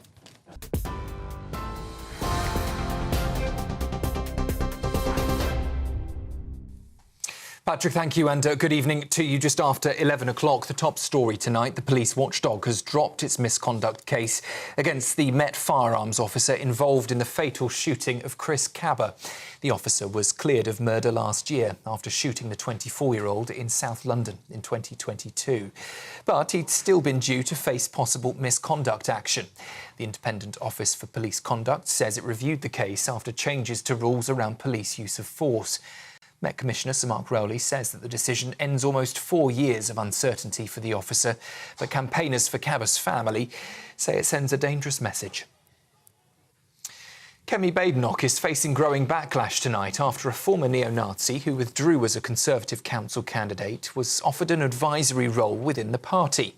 Joshua Bonehill-Payne had been selected to stand in Somerset, despite previously being jailed for subjecting a former Labour MP to what a judge called a cruel campaign of vile and racist abuse. He has now withdrawn his candidacy, saying that he needs to show the Jewish community how much he regrets his previous actions. But Labour says giving him an advisory role is an insult and claims it raises serious questions about Kemi Badenoch's judgment.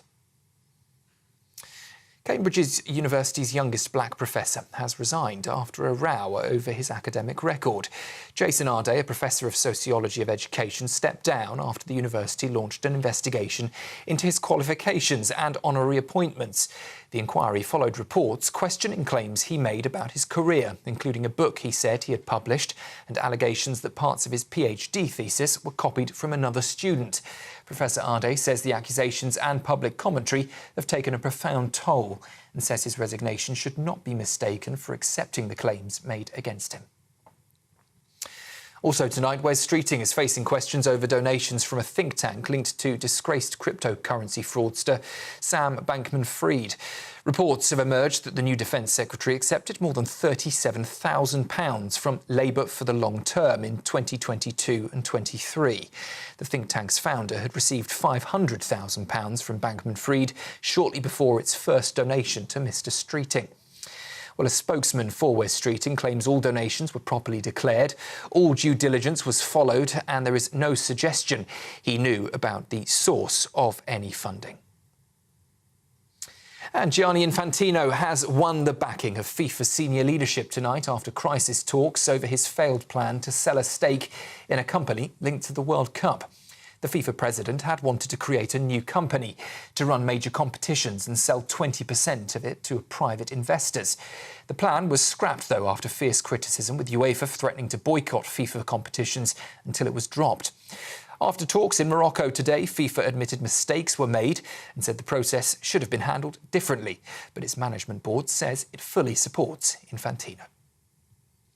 Those are the latest headlines tonight. More from the newsroom at 9:30 tomorrow morning. Now, though, let's get back to Patrick. You can now watch GB News live across the United States of America and the world on Truth Plus. Scan the QR code to find out more or visit gbnews.com/truth.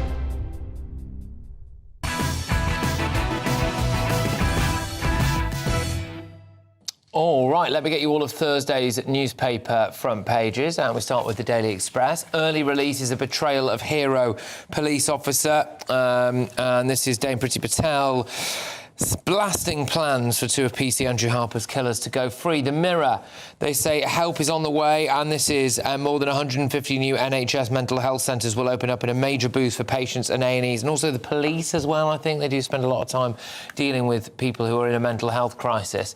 The Metro, my lad's still serving time after phone theft in 2005. I'm keen to get to the bottom of this, actually.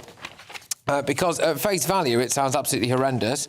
This is Sean Lloyd, who's 38, was jailed for 2 years, 9 months for robbery in 2006. At the time, he was made subject of an imprisonment for public protection sentence. Court rulings made between 2005 and 2012 ordered that offenders deemed dangerous had to serve indefinite prison terms. They were actually labelled inhumane by the UN last week. He's now served... he's been in prison since 2005, which just seems a little bit ridiculous. Not excusing what he did, obviously, but it does seem a little bit ridiculous when you think about the people that we are letting out. The Daily Mail, plagiarism professor resigns as Cambridge investigate, and this is going to make for some delicious viewing over the course of the next couple of days as the variety of different left-wing lovies and so-called academics and, kind of shabbily swilling, fire pit-loving, Hampstead-dwelling celebrities emerge, going back through the archives, lauding this man as a sage, when it turns out that actually, there's been a few porky pies told by the looks of things. The Times, plagiarism row, professor resigns from Cambridge. Now, they also have on their sidebar there a story about grooming gang abusers are set for early prison release. Members of Asian gangs who sexually abuse girls in Northern England may be freed from prison early.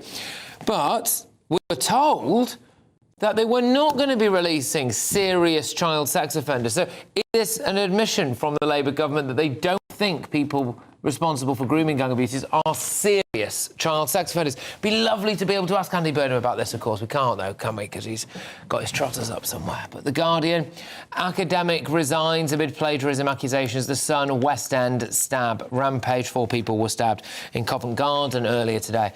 The Daily Star, it's Kent Eastwood. Bit of a stretch, this, really, but Kent's dry, basically. That's that, I think.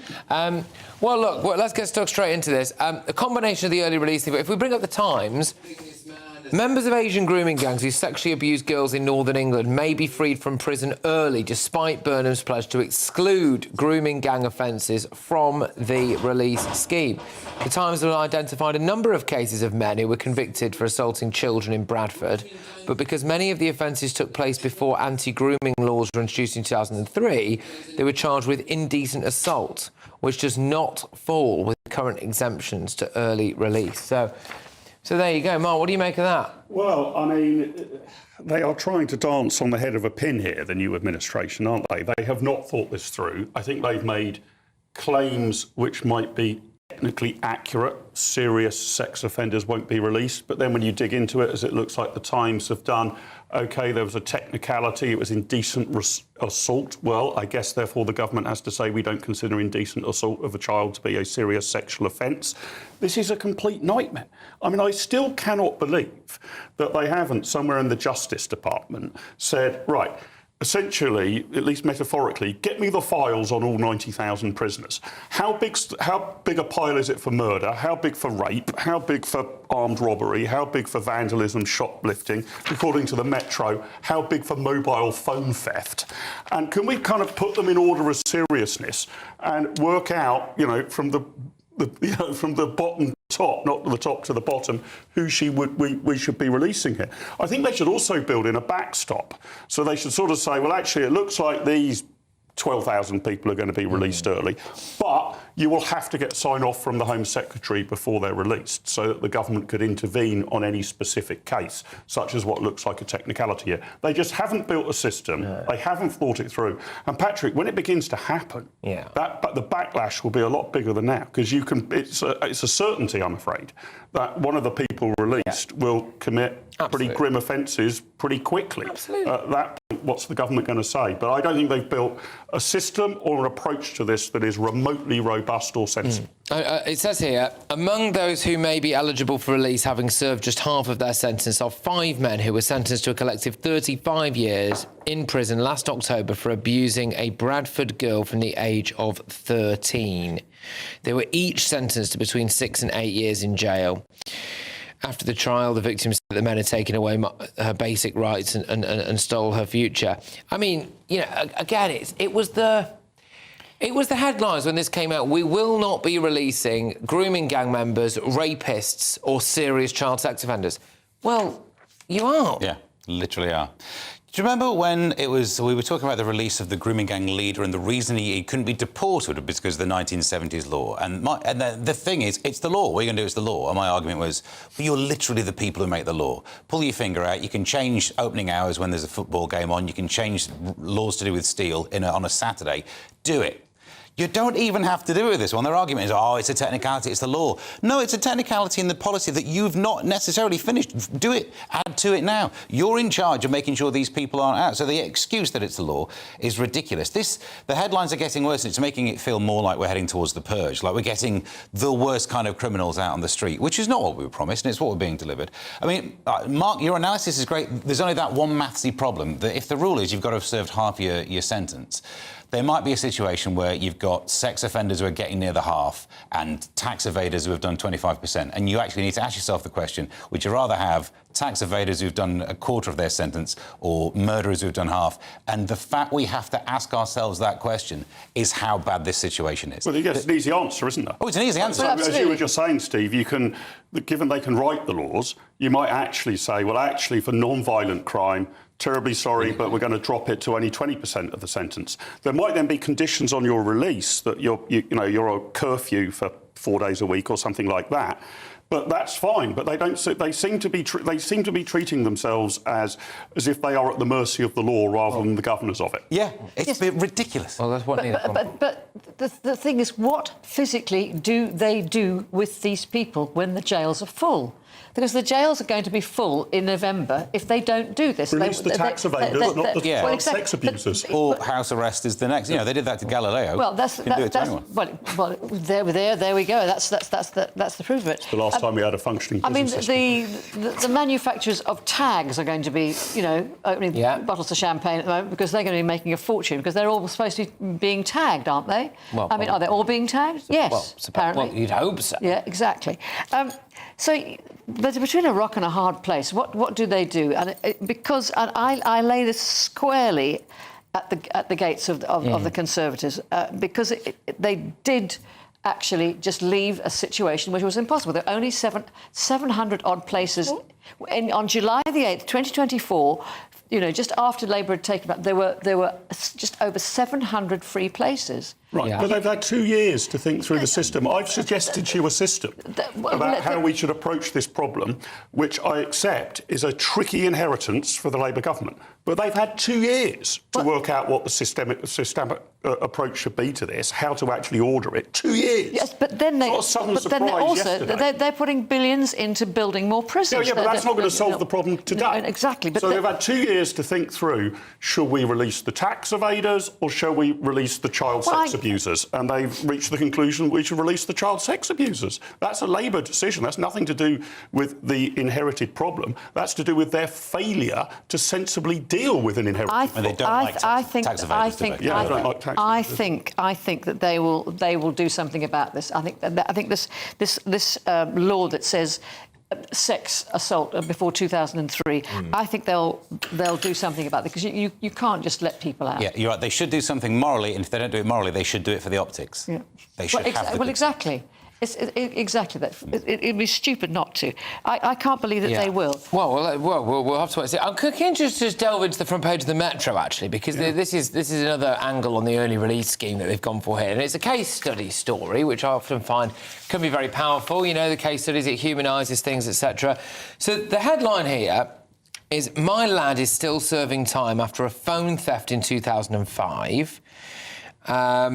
And this is a guy called Sean Lloyd. He was jailed for 2 years and 9 months for robbery in 2006. But he was put on an indefinite prison term, which I think just means you could be in there forever, actually. It was actually branded inhumane by the UN. I've had a little look into this now. So, as far as I can tell, this guy was put in prison for a single street robbery involving a mobile phone in Cardiff when he was 18 years old.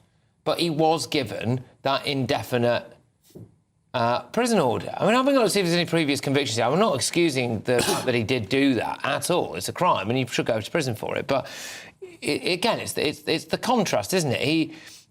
He was given a minimum tariff of 2 years and 9 months. Yeah. The sticky wicket bit is he's been triggered five times return to custody. So we'd need to know why, I suppose, whether that would have... If it weren't for this indefinite scheme, then maybe that could have led to some other sort of... They use these indefinite schemes with people who are deemed dangerous.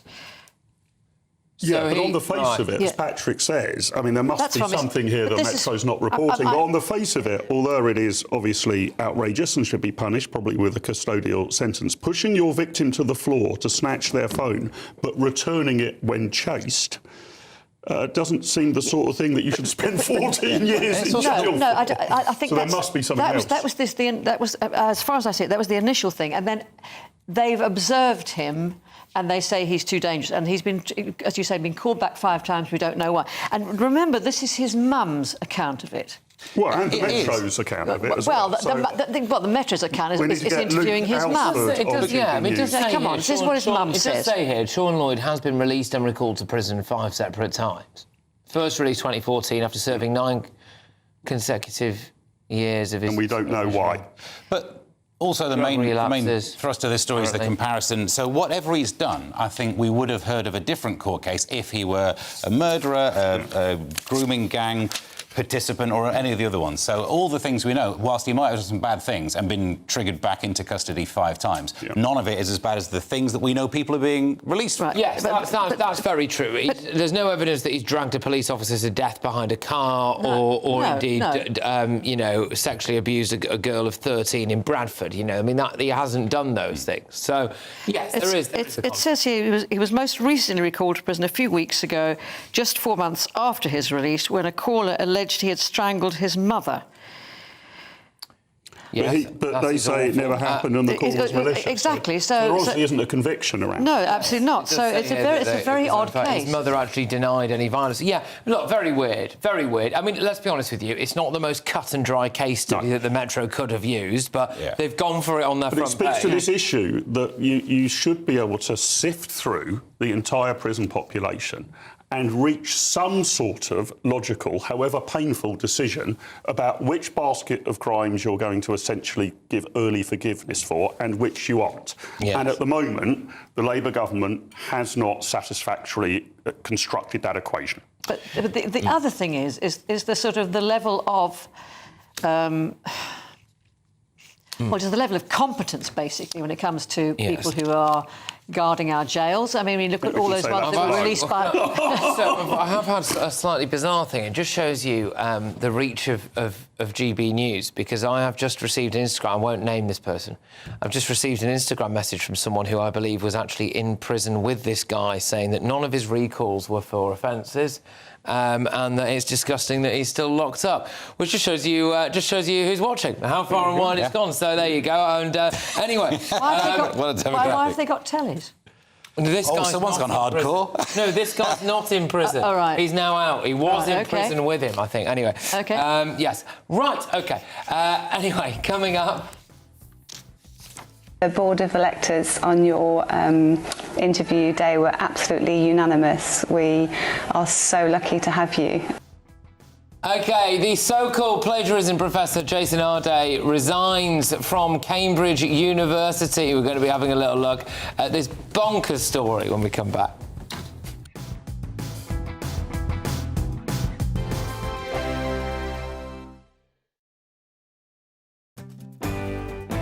I'm Tom Harwood. This is GB News, Britain's news channel. Some people enjoy lazy Sunday mornings, but not me. What's the truth of the matter? So that's a very live question. Would you support him if he waters down these plans? Before the spin sets in, I'll be getting to the truth. This is personal. No soft questions, no easy answers. It's one thing if the state has rules in this country. It's another thing whether the police and others actually police them. Setting the agenda and holding those in power to account. You can't really blame her if the system is set up this way. You will not want to miss it, trust me. The Camilla Tominey Show, Sundays from 9:30, only on GB News. Westminster's full of talk, but out here, it's the real world. Am I allowed to talk now? No, that's it. This is where it matters, real people and real lives. That's what politics is all about. The fact that Trump made a good start, no. Straight answers, no spin, and just a couple of pints. How many fingers have I got up? About 10. So join me for Lee Anderson's Real World every Friday at 7 p.m, only on GB News. The People's Channel, Britain's news channel. Britain deserves a newsroom that puts the facts and your voice first. Well, and that's what you get on GB News. Lively debates, lively conversation. And we're not afraid to hold power to account. And each other. So join me, Andrew Pierce. And me, Miriam Gates, for Britain's Newsroom, weekdays from 9:30 on GB News. Breaking news, live updates, stories that matter. From the heart of the GB Newsroom to every corner of Britain, with our team of dedicated journalists across the UK. GB News bulletins are there to deliver the latest news that matters to you. Bulletins on GB News, the People's Channel, Britain's news channel. From the school run to the home run, watch a new show for all of Britain. So he can say whatever he wants. A straight talking show where all voices are heard. And, when are we going to stop talking about smashing the gangs and actually do it? With the stories that matter from every part of our country. There's a bit of a crash landing there for your Chancellor. Bold, fearless and standing up for you. That's me, Martin Daubney, 3 p.m. till 6 p.m, weekdays, here only on GB News. The People's Channel, Britain's news channel. Join me, Nana Akweer, for an informative, interactive news programme with a difference. It's fun. No, he didn't say that, though. I'm so surprised. I think there's an element of truth to that. Join me from 3 p.m. every weekend, only on GB News, Britain's news channel. I'm Michelle Dewberry, and this is GB News. The People's Channel, Britain's news channel. Here at GB News, we made a promise to tell your stories. And on the 6th of August, we're marking 5 years of doing exactly that. Celebrate with us by having your say. Join in the debates live on TV and radio. And tune in as your favourite presenters are live across the country, from Leeds to Aberdeen, from Belfast to Barry Island. Plus, join me in Essex for our biggest live show of the year. Tune in tomorrow, only on GB News, the People's Channel, Britain's news channel.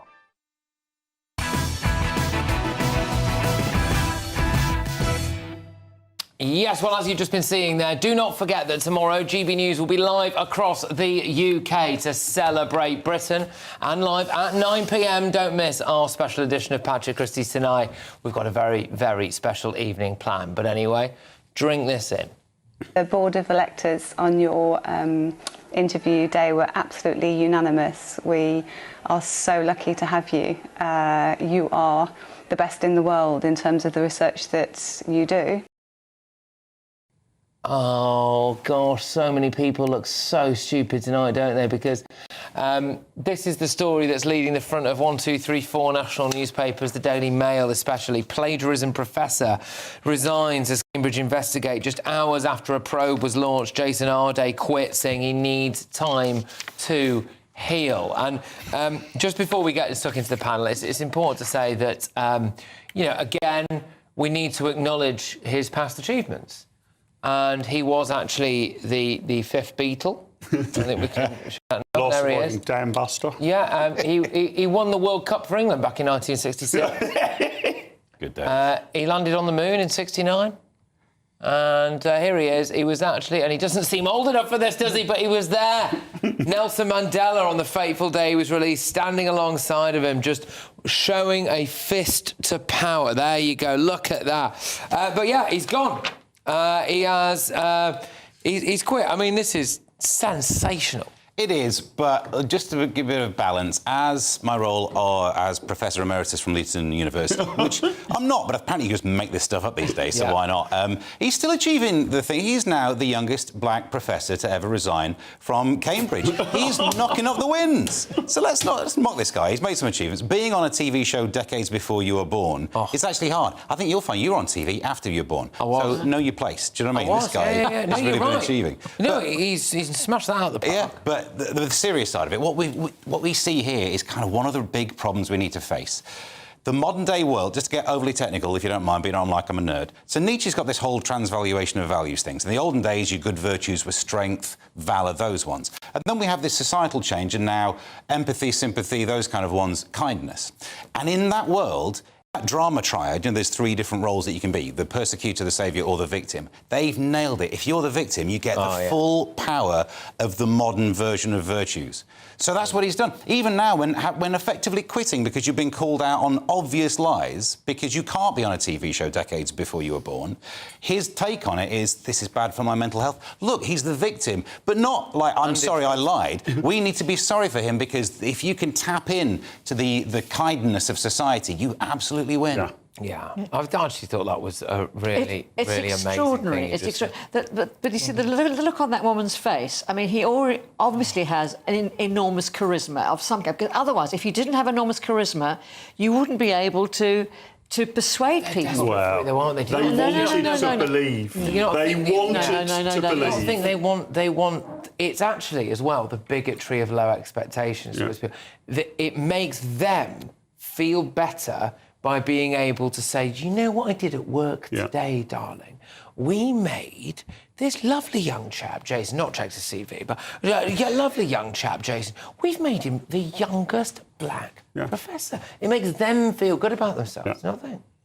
I think there's an element of that. I think I absolutely do. But I you know, never having met him or seen him or heard him speak, I don't know. But he must have the power of actually.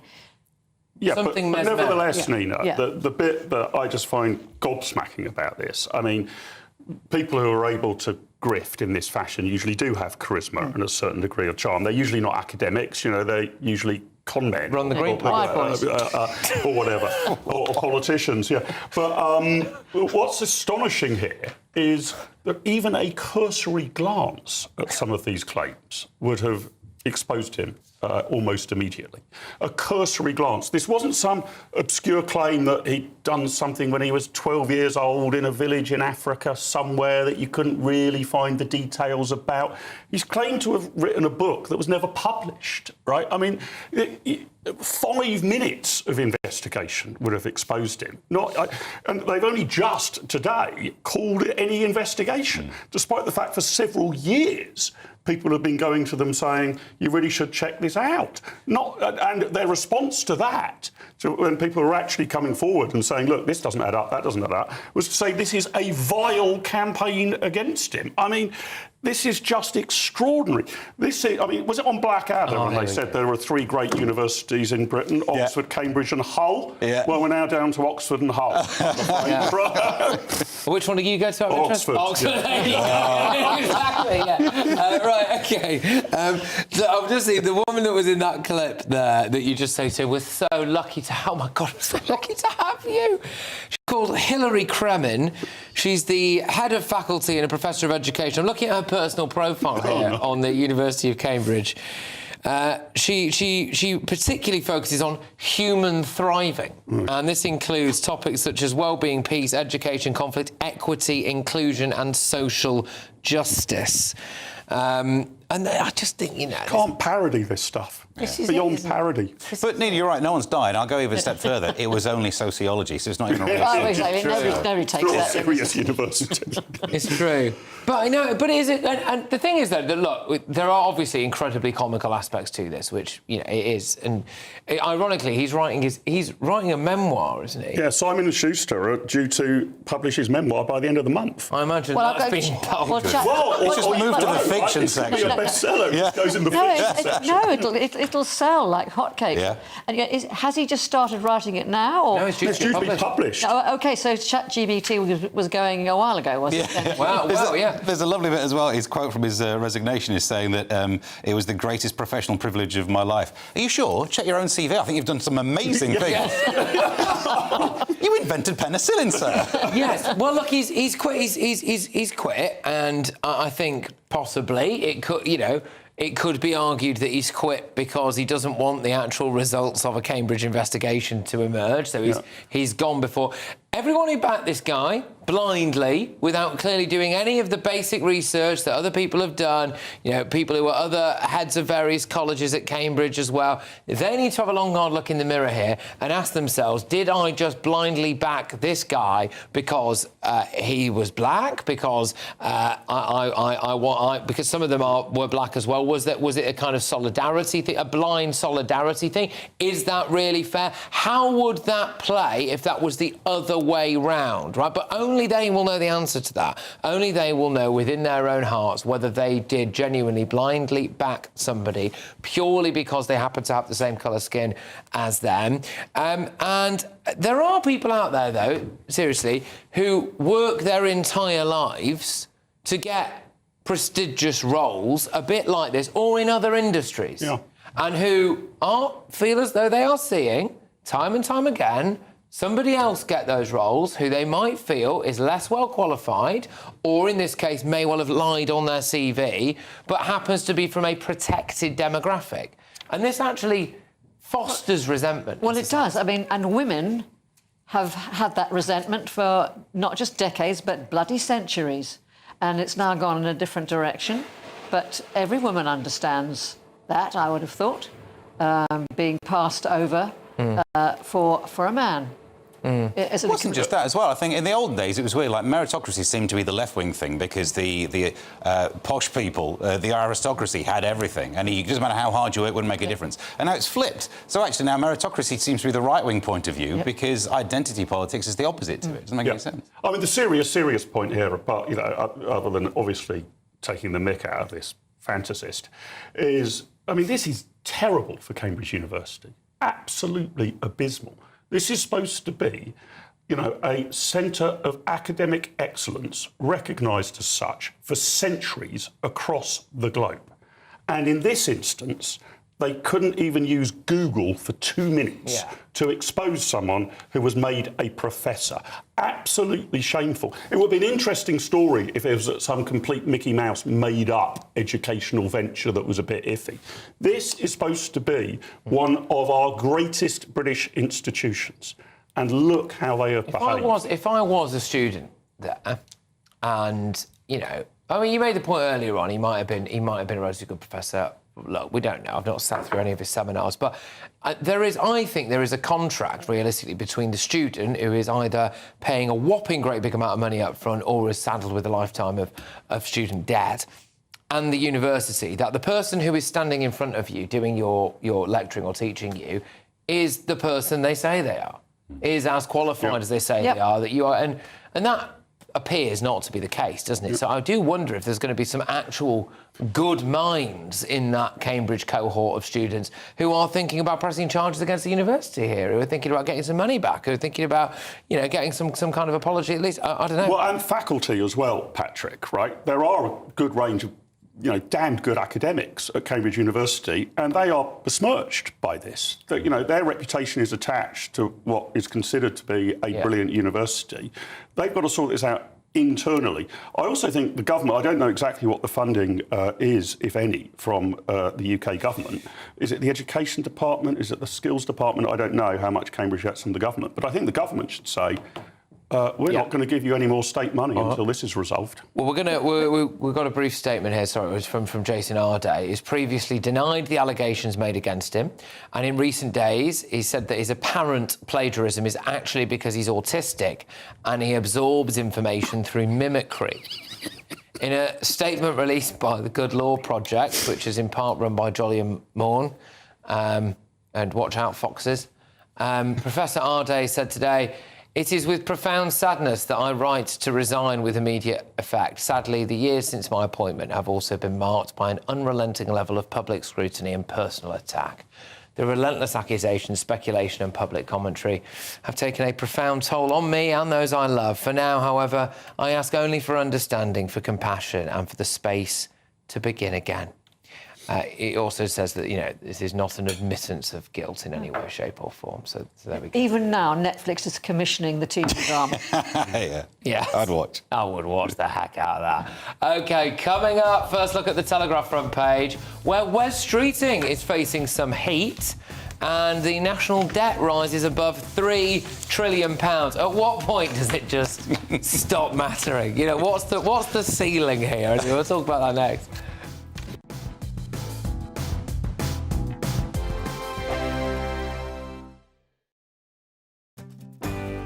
I'm Stephen Dixon, and thanks for joining us on GB News, Britain's news channel. At GB News, we love to hear from you, our loyal community. So drop us a line at gbnews.com/yoursay. There you can talk to each other and also to the presenters live on air. gbnews.com/yoursay, because GB News is your channel, Britain's news channel. 5 hosts, 5 opinions, 5 fearless debates, 5 unfiltered takes on the day's news. 5 reasons not to be anywhere else on Saturday night. This is the Saturday 5. You got me good there. Britain's biggest Saturday night TV show. It's not a bad brand. Yeah. Uncensored. Very, very racy tonight. On the unpredictable. What did she say? Can you translate it for us? And always entertaining. And how can a country go from being led by William Wallace Saturday nights from 6 p.m. only on GB News, the People's Channel. Britain's news channel. You're going to want to stay tuned, trust me.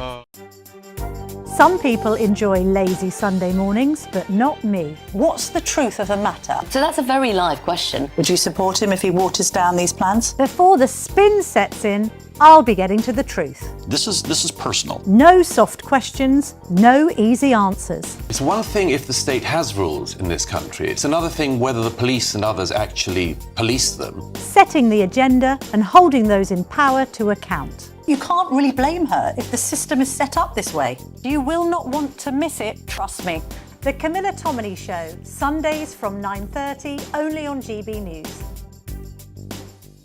From cold mornings to warm family brunches. From football to tennis in the car, in the kitchen. GB News Breakfast is there. with the stories you need and the conversations that matter. Anyway, let's talk business. Well, it has been a historic night in British politics. It's astonishing, isn't it? We're here again to start your day just right. GB News Breakfast. Every morning from 6 a.m. Only on GB News. Britain's news channel.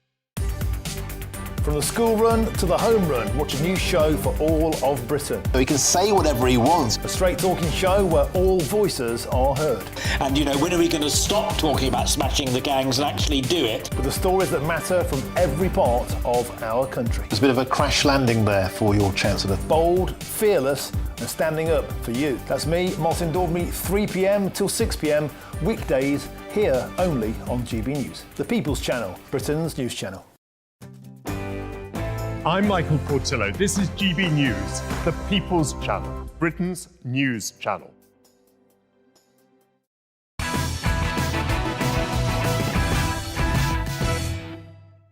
Welcome back. Let's bring up tomorrow's Daily Telegraph because Wes Streeting is facing questions tonight after a big investigation from the Telegraph newspaper.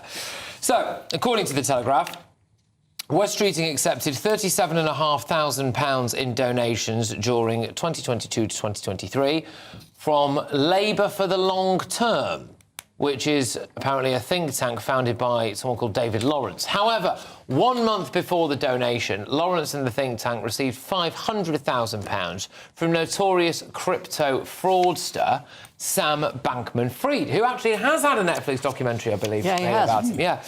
Wes Streeting spokesman claims all donations were properly declared and all due diligence was followed, and there is no suggestion he knew about the source of the founders' funding. Well, look, we'll touch on this, really, I suppose. I mean, it's... This is mischief-making. This is mischief-making, I think. It could be from disgruntled members of the ex-cabinet. It could be... And it's the Telegraph mischief-making, again, because they're trying to smear Wes Streeting with the same brush as Farage, and it's not at all the same kind of thing. They're saying that Mr Streeting will now inevitably come under scrutiny over the due diligence carried out before he accepted the £37,500. And here it is. It says here, there is no suggestion that Mr Streeting was aware of the source for the donation from Labour for the long term when he accepted it. A spokesman said he had never had any contact with Bankman-Fried and his name was never... Mr Streeting's team asked LLT, which is the company, for a list of its donors were accepting the money. Mr Lawrence was on the list, but Bankman-Fried was not. So he did carry out due diligence. Well, he had no knowledge of it. That seems to me fair to some degree, that Streeting's accepted a donation from a think tank. How many steps further do you go back? The fact that that think tank was then accepting in itself donations from other people. I mean, if somebody made a donation to me, I would check out that company or that organisation or that trust. But I couldn't then go back through absolutely every way they'd raised money. The only thing which I think Streeting does need to clear up, and it's the fourth paragraph in the Telegraph, senior Labour sources claimed that other shadow ministers had been advised not to accept LLT donations. Mr Lawrence, who disputes this, stood down as parliamentary candidate after discussion about his connection to this crypto king. So what advice was issued? And I think it was Dan Jones who was offered money and turned it down. What advice was issued by the Labour Party to its shadow cabinet? If there was an email that went round saying, you may be offered money from this outfit called LLT, don't touch it, we think it's pretty dodgy, then Streeting's in much, much hotter water. So it's that key bit, but it's only a sentence there.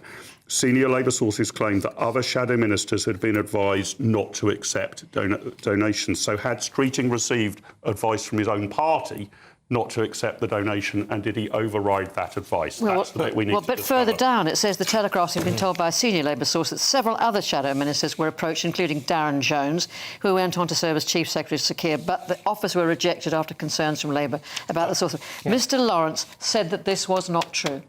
Right, so there's either the Labour Party needs to clarify whether they did issue guidance to their shadow cabinet, as it then was in opposition, to not accept this money, or not. Because if Streeting was advised by his own party not to touch the money, and others turned it down... Can I ask you, what Yes, what it is says they here. do with the money? You're on 98 grand a year, I think it is, as an MP. Got a very generous expenses scheme as well, probably better than any expenses scheme that I've ever come across, ever.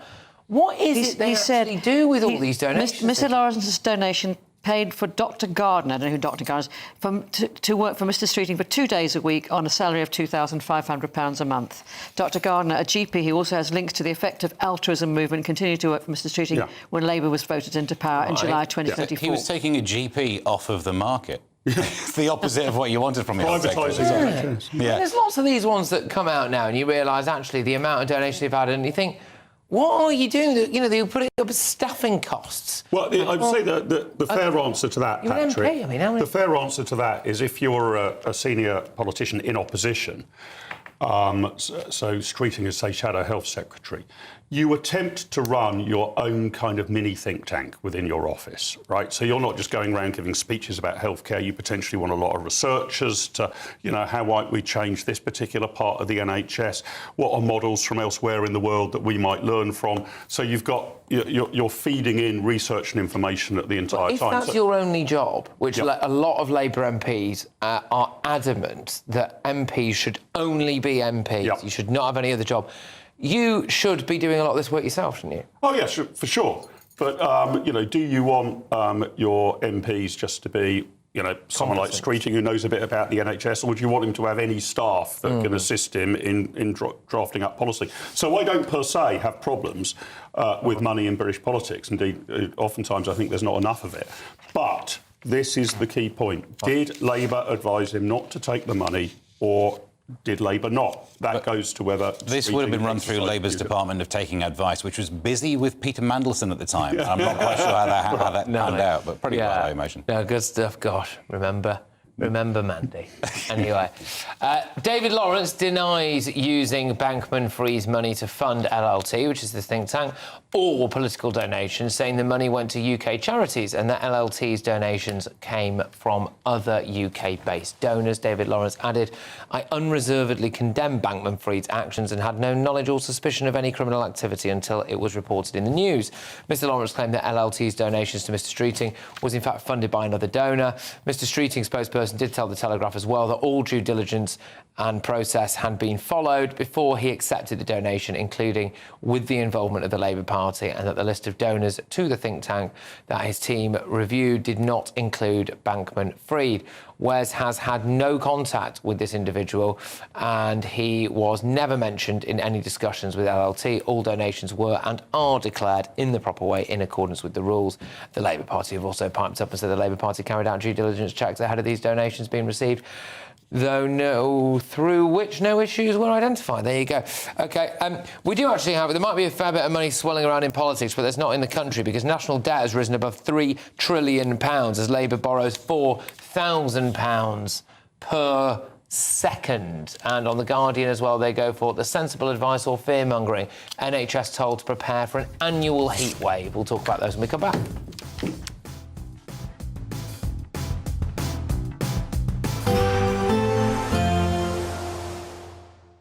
I forecast a perfect holiday in the sun. Weather looking good then? For sure, and no worries about our travel insurance. All Clear Travel Insurance sponsors GB News travel destinations forecast.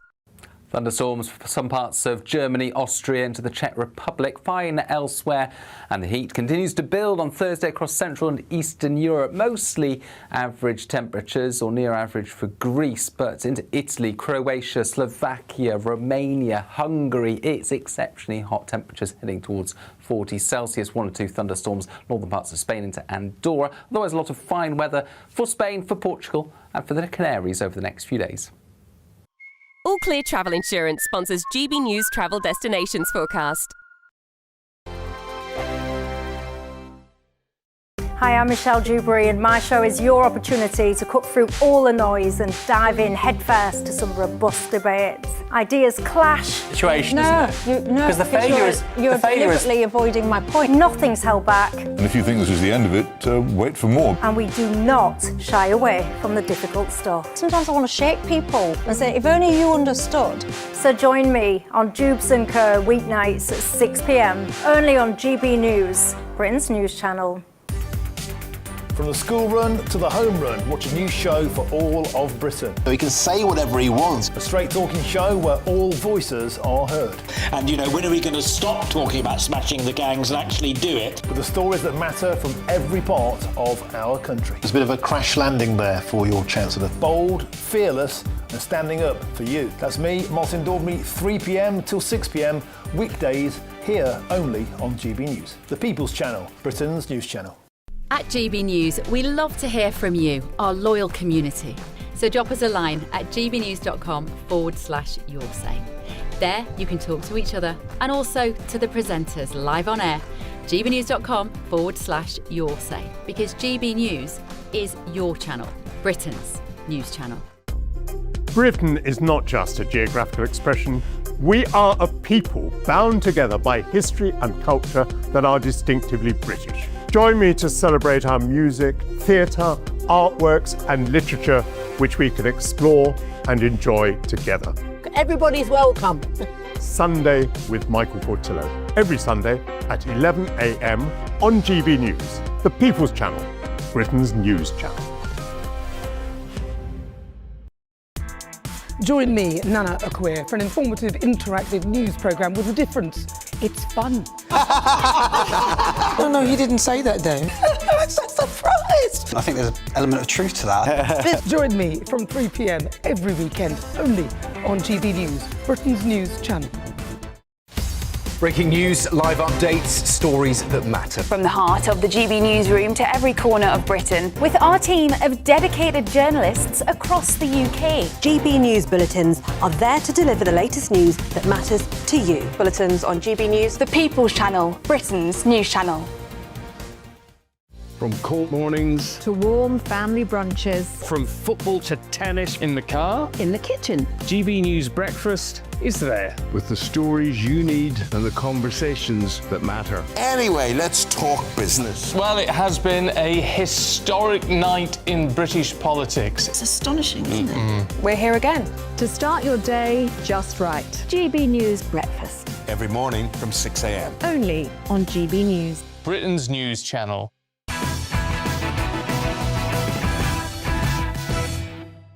All right, welcome back. Let's get stuck into the Daily Telegraph again, because they go for national debt rises above 3 trillion quid as Labour borrows £4,000 per second. Mark, I mean, at what point does this number get so big that we stop caring? Yeah, well, Ronnie Reagan was fond of saying that debt is big enough to look after itself. Look, the shocking thing here, which I think does show, it's a little graph the Telegraph have put together. So we're now £3 trillion in debt. By the way, the position's worse than that, because we have a whole load of liabilities, like around pensions, that we haven't covered. But our cash debt, if you were to look at our bank balance, is 3,000 billion pounds in the red. We clocked up the first 1 trillion of that. We got into debt to our first 1 trillion between 1694 and 2010. Took us 316 years to clock up the first trillion. Now, if you remember that period, there was a cost of living crisis. We didn't have electricity. It was pre-industrial. We fought the American War of Independence, the Napoleonic Wars, the Crimean War, World Wars I and II. And the Boer War, and the Boer War. The Korean War, the Gulf War. It was a very tough period, those 316 years. So not surprisingly, we clocked up £1 trillion of debt. Next trillion, we managed to clock up in a decade, from 2010 to 2020, and the third trillion we have clocked up in the last 6 years. We are spending money like it is going out of fashion, and if you keep spending money like there is no tomorrow, sooner or later there won't be. But rest assured, as we heard in yesterday's newspapers, that Labour's economic plan is to borrow in order to get economic in for a penny. If borrowing money and spending money you don't have was the route to economic growth and success, we would be awash in it at Britain at the moment. Our biggest problem would be to work out what to spend all the spare cash on. This is a disaster. At some point it's got to end, either politically or economically. How does this end, Steve? It's got to do with getting rid of money. I think because there's no other way. We're never going to pay that back. Barter economy. We're going to have to just start again. Because look, you've got your three things, haven't you, when it comes to government? You've got borrowing, taxing, and cutting spending. Yeah. And you already know that two of those are massively high. I'm not some crazy free market right-winger like Mark. He's already picked which ones he wants. I can see a balance, and the balance already is spent, isn't it? Because the borrowing's too high and the taxing's too high. But Nina, fundamentally, you blame the Conservatives. Well, look, how many hundreds of years, and then in 10 years, the next trillion. When Labour were saying that the Conservatives weren't spending enough. During those first 300 years, the Tories had more power than Labour. Well, on that cheery note, we're all drowning in debt. It's time now for a bloke who's going to revive the nation. It's The Late Show, live hosted by the one and only Will Kingston.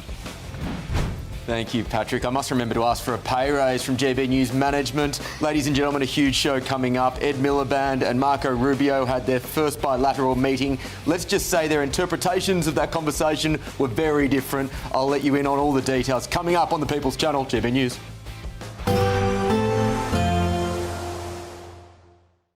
Expect warm spells with the odd rude interruption. Box Boilers sponsors the weather on GB News. Hello again, very good evening to you. This is your GB News weather forecast from the Met Office. Whilst there is some thundery rain across parts of Scotland at the moment, most of that will clear through overnight, leaving a fresher, drier day for many of us tomorrow. We do still have a frontal system making its way across Scotland at the moment, and this is bringing further outbreaks of rain. Some could still be heavy and thundery for a little while yet, but through the night we will see the rain in the north breaking up a little bit, and so it will be turning drier. All the time across southern areas it will be a dry night with lots of clear sky, and with that temperatures are going to be a little bit lower than they have been through some recent nights. Mid-teens across some southern areas, some places further north getting into single digits. So we do wake up tomorrow morning to a bit of a cloudy start across central and eastern parts of Scotland, and there will be some rain, but not as much rain as we've seen through recent days, and actually western parts of Scotland having some decent sunshine through the morning. A bit of a showery mix of sunny spells, showery bursts of rain for Northern Ireland, cloudier across parts of northern and western England and Wales, and a few spots of rain can't be ruled out, but central and eastern parts will get off to a fine sunny start. Now some of the cloud in the north will feed a bit further southwards, so there will be some